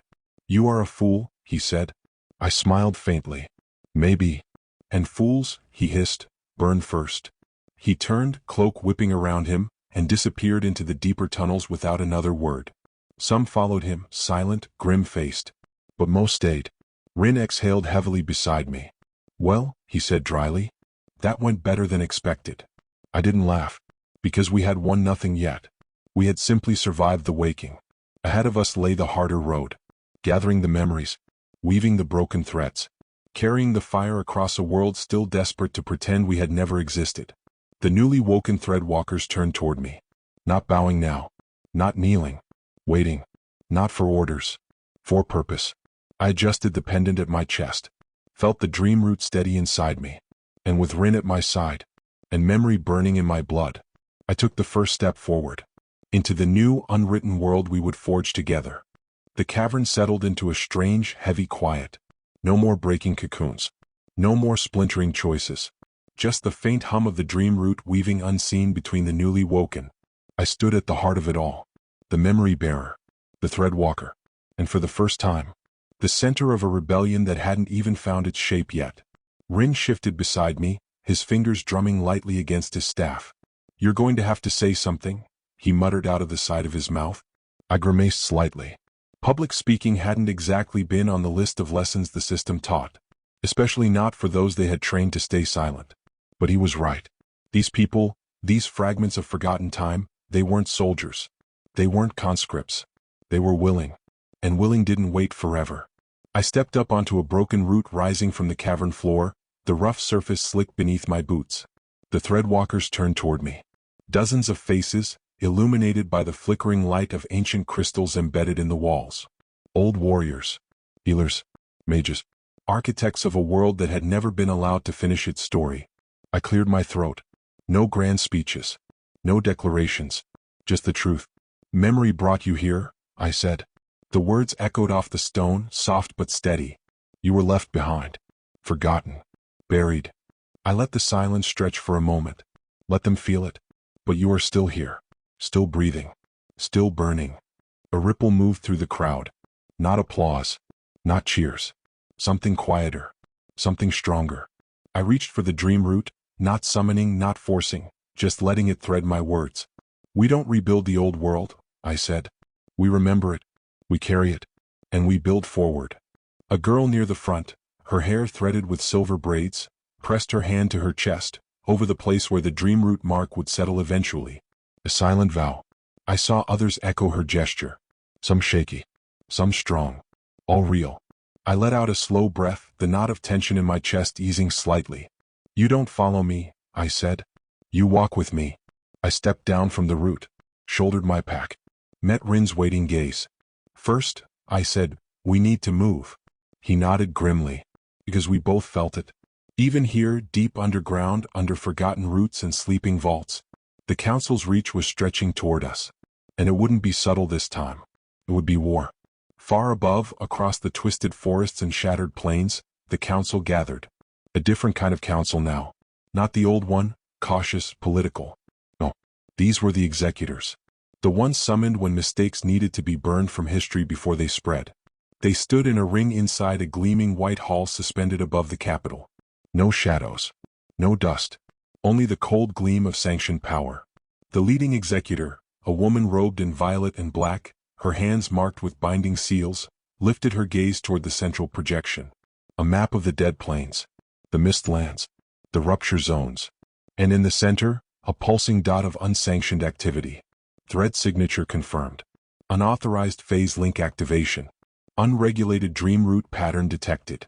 One by one, each executor touched their seal to the projection. Acceptance. Authorization. Condemnation. The woman spoke, her voice stripped of ornament. "Burn the threadwalkers. Burn the land they claim. Leave no name behind." The hall shuddered with the weight of finality. And the purge began. Back underground, the newly woken threadwalkers moved quickly. Supplies scavenged from broken storage rooms. Weapons reforged from old root iron and crystal splinters. No uniforms. No banners. Just a rising tide of determination. Rin sorted through a battered old satchel, grumbling as he pulled out cracked vials and twisted spell glyphs. "This feels a lot like preparing to die," he muttered. I tightened the strap across my shoulder. "It's preparing to be remembered," I said. He stared at me, then gave a slow, crooked smile. "Better." The silver-haired girl, the first to wake, approached with 3 others trailing behind her. "We're ready," she said. Her voice wasn't loud, wasn't boastful, just steady. The way iron rings when struck true. I nodded. "Then we move." I turned toward the far end of the cavern, where another tunnel wound upward, breaking into forgotten territories where even the council's maps frayed into guesswork. The dream root burned steady in my blood. Behind us, the great petrified tree stood silent, watching, waiting, because memory wasn't enough. It never was. Only action mattered now. Only the threads we chose to weave next. And if the council thought they could burn us into silence again, They had already forgotten what happens when you try to kill a story that still remembers itself. We walked into the darkness, not fleeing, not hiding, carrying the fire, carrying the threads of rebellion, carrying ourselves toward a horizon they would never control again. The tunnels narrowed as we moved upward. Roots tangled the ceilings, thick enough to force us into single file. Cracked stone underfoot whispered of collapses long past. No light, no markers. Only the faint glow bleeding from the dream root marks, pulsing softly on the skin of the newly woken. It wasn't a march. It wasn't an army. It was a thread pulling forward, rough, frayed, unfinished, but strong. We climbed for hours, twisting through broken corridors, clambering over fallen bridges, wading through pools where old magic still shimmered under the surface like buried stars. No one spoke much. The only sounds were breathing, boots against rock, the occasional muttered curse as someone slipped, and always the faint vibration of the dream root, threading us together even without words. Rin caught up to me as the tunnel widened briefly into a flat landing. "You think the executors know where we are yet?" he asked, wiping sweat from his forehead. "They know we're alive," I said quietly. "And that's enough." He grimaced. "Great." Ahead, the silver-haired girl, Lyra, she had finally told me her name, raised a hand. We froze. Silence fell hard across the group. Because up ahead, the tunnel split into open air. And the open air wasn't empty. Shadows moved along the broken rocks beyond the exit. Disciplined, swift. Too clean to be strays. Council scouts. Sweep units designed to strike hard and fast. They hadn't found us yet. But they were close. Rin edged toward me, staff raised loosely. "Orders?" he asked. I looked out at the broken plateau beyond the tunnel. The land stretched wide and cracked, pitted by old battles. No cover. No hiding. And if we fought here, we risked exposing everything. The Council's purge force would be close behind these scouts. This was just the knife to weaken us before the hammer fell. The dream root pulsed once, not in fear, in challenge. I stepped forward. "We move fast," I said. "Don't engage unless you have no choice. Don't break formation. Stay tied to the dream root." They nodded, all of them. No arguments. No fear. They understood. Because surviving wasn't enough now. We had to reach the next safe threat. Had to carry the fire forward before the executors boxed us in. Lyra slashed a quick glyph into the air. A simple veil spell, weaving dust and old mana into a thin, shimmering distortion. Not perfect, but better than nothing. I led the way out of the tunnel. Boots hitting broken earth. Wind cutting across my face. The scouts didn't spot us immediately. Too focused on scanning the ruins to the east. But it wouldn't last. It never did. We moved fast across the plateau, weaving between shattered stones and long-dead sigil posts. The wind shifted. And with it, the scouts reacted. One, a woman cloaked in glinting council-issue armor, snapped her head toward us. Raised a hand. Mana pulsed through the air. An alarm beacon. Too late. Lyra moved first. A burst of kinetic force knocking the woman sideways, sending the signal glyph spiraling into the dust. Rin and I followed without hesitation. Thread magic burned up my arms, weaving a barrier that deflected the first scout's attack. A slicing arc of sanctioned light magic meant to sever muscles cleanly. Our dream root, we've tangled it midair, shredding it into harmless mist. The scouts regrouped quickly. 6 of them. Blades drawn. Spells charged. Professional. Deadly. And absolutely not expecting us to be ready. Rin slammed his staff into the ground, releasing a shockwave that staggered their formation. I darted through the opening, weaving between them. Not to kill. Not yet. We needed to break their line, scatter them long enough to escape.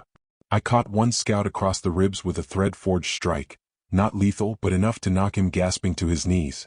Lyra downed another with a flicker of crystal shards spinning from her fingers like thrown knives. The dream root pulsed stronger, weaving between the 3 of us, not commanding, harmonizing.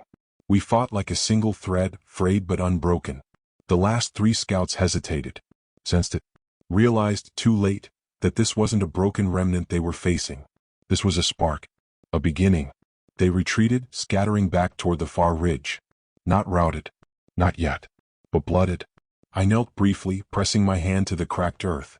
Thread magic seeped into the ground, masking our trail. Rin slumped beside me, panting. "You good?" he rasped. I nodded once. "Keep moving." Because winning a clash didn't matter. Not here. Not yet. The real fight was still gathering beyond the horizon. And every second we bought now would make the council's job harder later.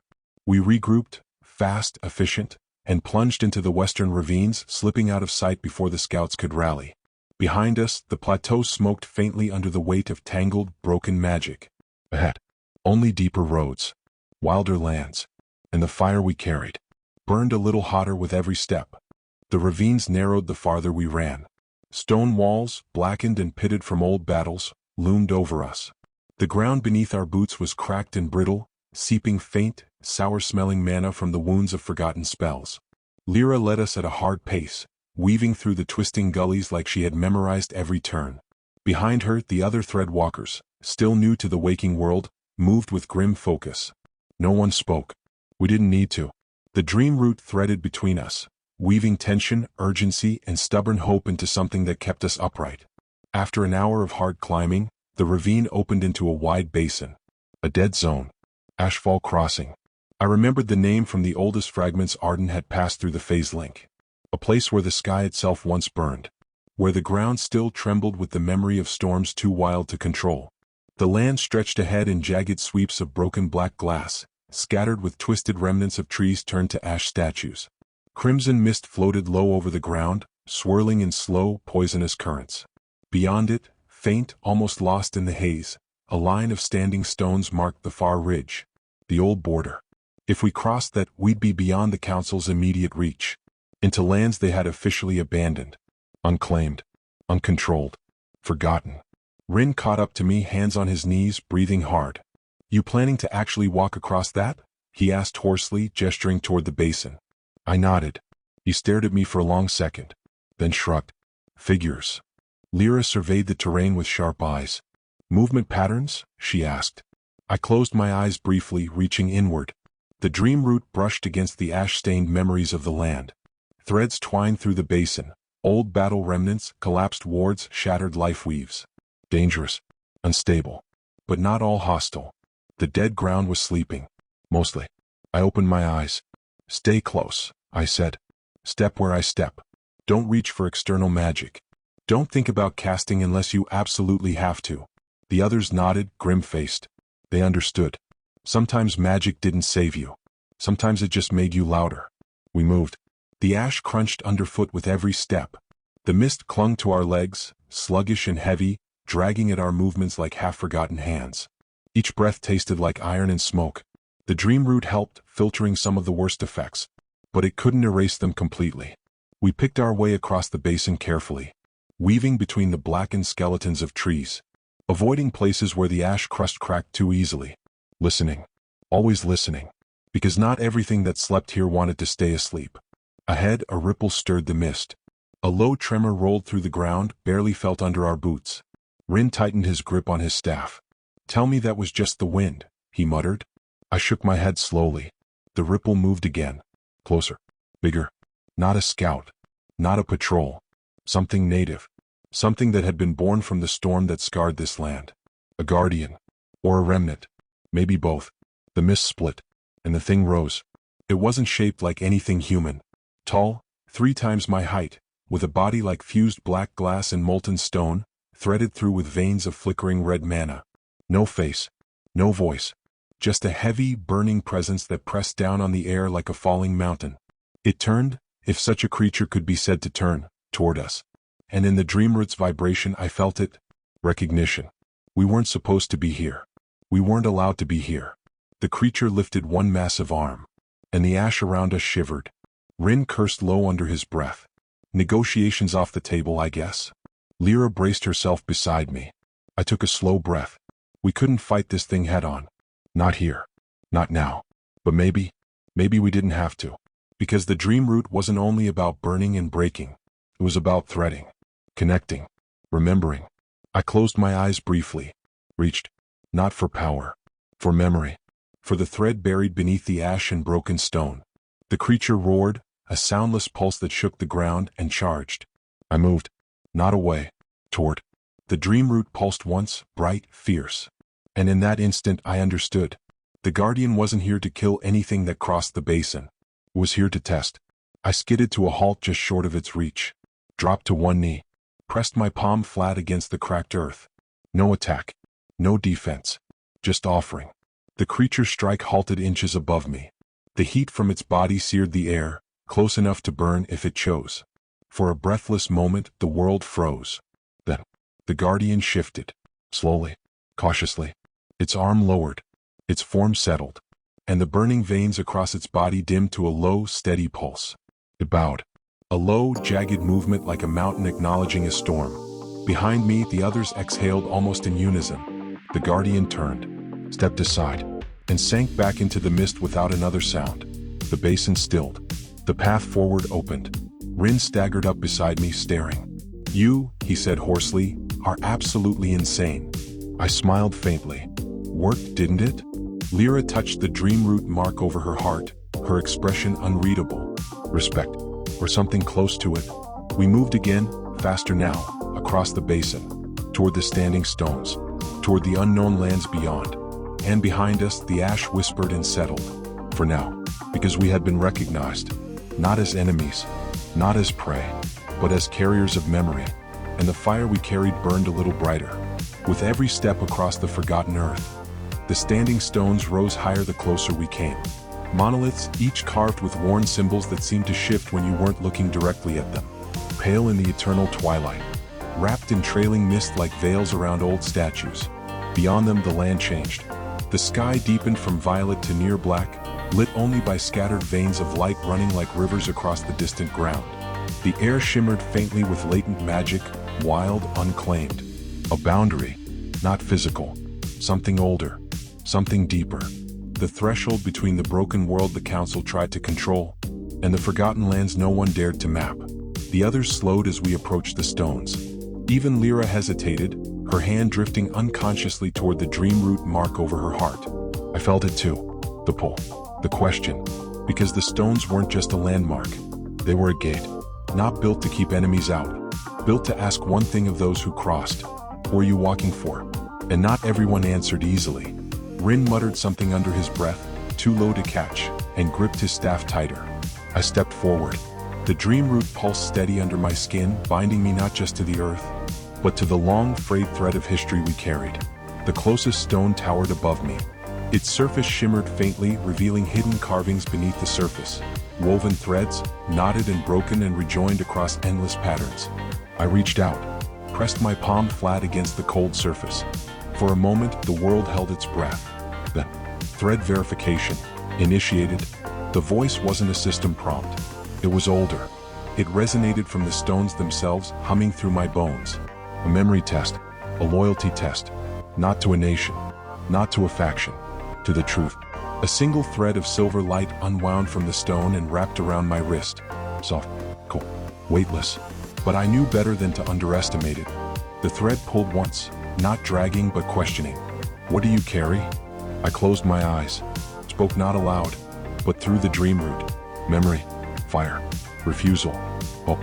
The thread tightened around my wrist, a slow spiral sinking under my skin. A mark, a binding, not a chain, a promise. The stone before me shuddered once, then split open. A seam of light carved down its center, revealing a thin, spiraling stair carved into the rock.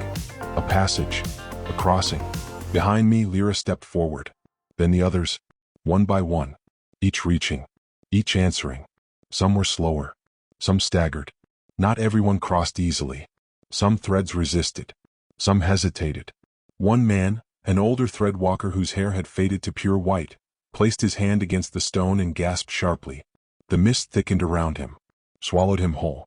When it cleared, he was gone. No body, no scream, just absence. Rin stiffened beside me. I met his eyes. No need for words. The gate wasn't cruel. It was honest. It didn't punish failure. It simply refused falsehood. We waited as the others crossed, held our breath every time another hand touched the stone. Some passed, some did not. When it was done, we were fewer, not weaker, stronger. Because those who remained carried the same truth stitched into every step they took. They remembered, and remembering was enough. The passage through the stone led into a narrow tunnel, winding and spiraling downward once more. But the air changed here, sharper, cleaner. No council glyphs, no sanctioned magic. Only the raw, unshaped pulse of a world still breathing beneath the weight of forgotten wars. The tunnel ended abruptly in an overlook, and what lay beyond took my breath away. A valley, endless and wild. Forests of shimmering crystal trees. Rivers of liquid light carving slow arcs through obsidian cliffs. Mountains crowned with storms that flashed violet and gold. A world not broken, not abandoned, still alive, still waiting. Lyra exhaled slowly beside me. The others murmured under their breath, awe, fear, wonder. Rin just let out a low, slow whistle. Okay, he said. Maybe this wasn't a terrible plan after all. I laughed quietly. It sounded strange even to my own ears, raw and real. The dream root burned steady in my chest. This valley wasn't on any map. No council archive listed it. No system tried to control it. It had been waiting. Not for saviors. Not for conquerors. For rememberers. Carriers. Threadwalkers. I tightened the strap across my shoulders. Felt the anchors of the lost vault humming faintly in the phase link. Stories. Lives. Memories. Waiting to be sewn back into the world that had tried to forget them. I turned to face the others. Not as a leader. Not as a general. As a bearer. We cross, I said simply. And we build. They nodded. Some smiling. Some crying. Some simply standing there letting the truth sink in. We had survived the purge. We had survived the forgetting. Now came the harder task. The real one. Living forward. Building a story the council couldn't erase again. One step at a time. One thread at a time. We walked down into the valley. Carrying the fire. Carrying the future. The valley welcomed us without ceremony. No guards. No wards. No tests hidden in the stones. Just wide, open land. Vast stretches of crystalwood forests, their branches humming faint notes against the slow drift of wind. Fields of blue-green moss that glittered under the dim sky like oceans frozen in time. Rivers that wound between jagged cliffs, carrying light instead of water. It was beautiful. And terrifying. Because beauty this wild never stays untouched. Rin dropped his pack heavily onto a moss patch and flopped down with a groan. First rule, he muttered into the ground. No running for at least 6 hours. Some of the others chuckled. Ragged, tired sounds, but real. I let the group spread out across the slope. Some sitting, some unpacking what little they carried, some just staring at the sky. No one asked for orders. No one waited for permission. We weren't soldiers. We were memory bearers. Threadwalkers. And here, at least for now, there were no chains waiting for us. I moved quietly through the settling camp, checking supplies, checking faces. Some of the newly woken were struggling. I could see it in the way they flinched at sudden sounds, in the way their eyes darted to the sky as if expecting sanctioned spells to fall like rain. Scars like that didn't vanish just because we crossed a border. But scars weren't weakness. Scars were proof that you survived. Lyra approached me as the mist thickened around the valley floor. She didn't speak at first. Just stood beside me, staring out over the river. Finally she said, "You should rest." I shook my head. "Not yet." She studied me for a long moment. "You're not just carrying the fire anymore," she said quietly. "You're carrying all of us." The dream root pulsed faintly at her words, a soft vibration of truth. I didn't deny it. Didn't pretend I hadn't felt the weight settling deeper on my shoulders with every step. But I wasn't afraid of it. I had chosen it. And choices, once made, deserve to be honored. I turned back toward the camp. "Let them rest," I said. "And when they wake, we start building." Lyra nodded once and drifted away. The stars overhead, what few could be seen through the mist light, pulsed in slow rhythm. Not cold. Not distant. Just patient. Waiting. Like the valley itself. Night fell without warning. The twilight deepened into a heavy, silver darkness, the ground glowing faintly where old mana veins surfaced through the moss. Small fires dotted the camp. No system wards. No sanctioned barriers. Just real flame. It felt wrong at first. Too exposed. Too vulnerable. But slowly, quietly, the tension eased. Stories murmured between huddled groups. Songs, old, half-forgotten songs, rose low and rough into the night. The dream root thrummed through it all, threading us closer together with every breath. I sat by a small fire near the river's edge. Rin sprawled out nearby using his pack as a pillow. "Feels strange," he muttered without opening his eyes. "What does?" "This. Freedom." He cracked one eye open looking at me. "Almost makes you paranoid." I smiled faintly. Because he wasn't wrong. Freedom wasn't safe. Freedom was fragile. something you had to protect, then grow. Especially when the world was built to kill it before it could take root. I stared into the fire, watching the wood crackle and split. The phase link pulsed quietly under my hand. The vault's memories, hundreds of forgotten lives, shimmered in the edges of my mind. Waiting, not demanding, just waiting, for when we were ready to weave them forward. Across the river, a flash of movement caught my eye. I stiffened instinctively, but it wasn't a threat. It was a small creature, something halfway between a fox and a shadow, darting between the crystal-rooted trees, chasing some invisible prey. Alive, unafraid. I exhaled slowly, tension bleeding out of my shoulders. Not every movement here was a threat. Not every shadow was a warning. Some were just life. Carrying on. I leaned back against the moss, letting the night settle around me. For the first time since leaving the council walls, since breaking the gates, since waking the forgotten, I let myself rest, because tomorrow would bring challenges. It always did. The executors wouldn't stop. The council wouldn't forgive. But tonight? Tonight we had carved a space outside their reach, a valley without chains, and the fire inside us was just beginning to catch. The valley slept, but far beyond the outer mist, something else was waking. A rider crossed the dead plains at dawn, silent, relentless. The creature beneath him wasn't a horse. Not exactly. It moved like shadow-given muscle, its body stitched from mana and broken laws, a remnant creation the council refused to record, built for one purpose: to hunt the unraveled. The rider wore no crest, no council badge, only a dark weave cloak stitched with thread lines of silencing runes. His face was hidden beneath a veil of shifting mist. His hands gloved in thin iron plates, marked with the brand of the executors. And on his back, slung like a blade, was something worse, a thread sever. Not a weapon in the traditional sense, a device built to snap inherited lines, to cut phase links, to erase dream roots from the soul without needing a battlefield. He rode in silence. No heralds, no banners. Because some executions weren't carried out for spectacle. Some were done because forgetting was more efficient than forgiving. And tonight his mark would burn. Back in the valley, the morning broke soft and slow. Thin mist wove between the crystal trees, catching faint shafts of golden light and scattering them like broken rainbows across the moss. It would have been easy to believe, for a little while, that we had outrun the worst of it. That we had found a place where the world couldn't touch us anymore. But the phase link in my chest stirred uneasily. Not loudly. Not urgently. Just enough. A warning. I stood at the river's edge, feeling the cool mist gather against my skin. The others stirred behind me. Small fires rekindled. Voices murmured over makeshift breakfasts. Plans whispered between newly formed groups. Lyra approached quietly, her boots muffled against the moss. She carried a rough map she and some of the others had pieced together from fragments found in the lost vault. Sketches of the valley, old threading routes, hidden sanctuaries. We found some intact shelters higher up the cliffs, she said. Places we could fortify if we needed to. If, I echoed softly. She gave me a long look.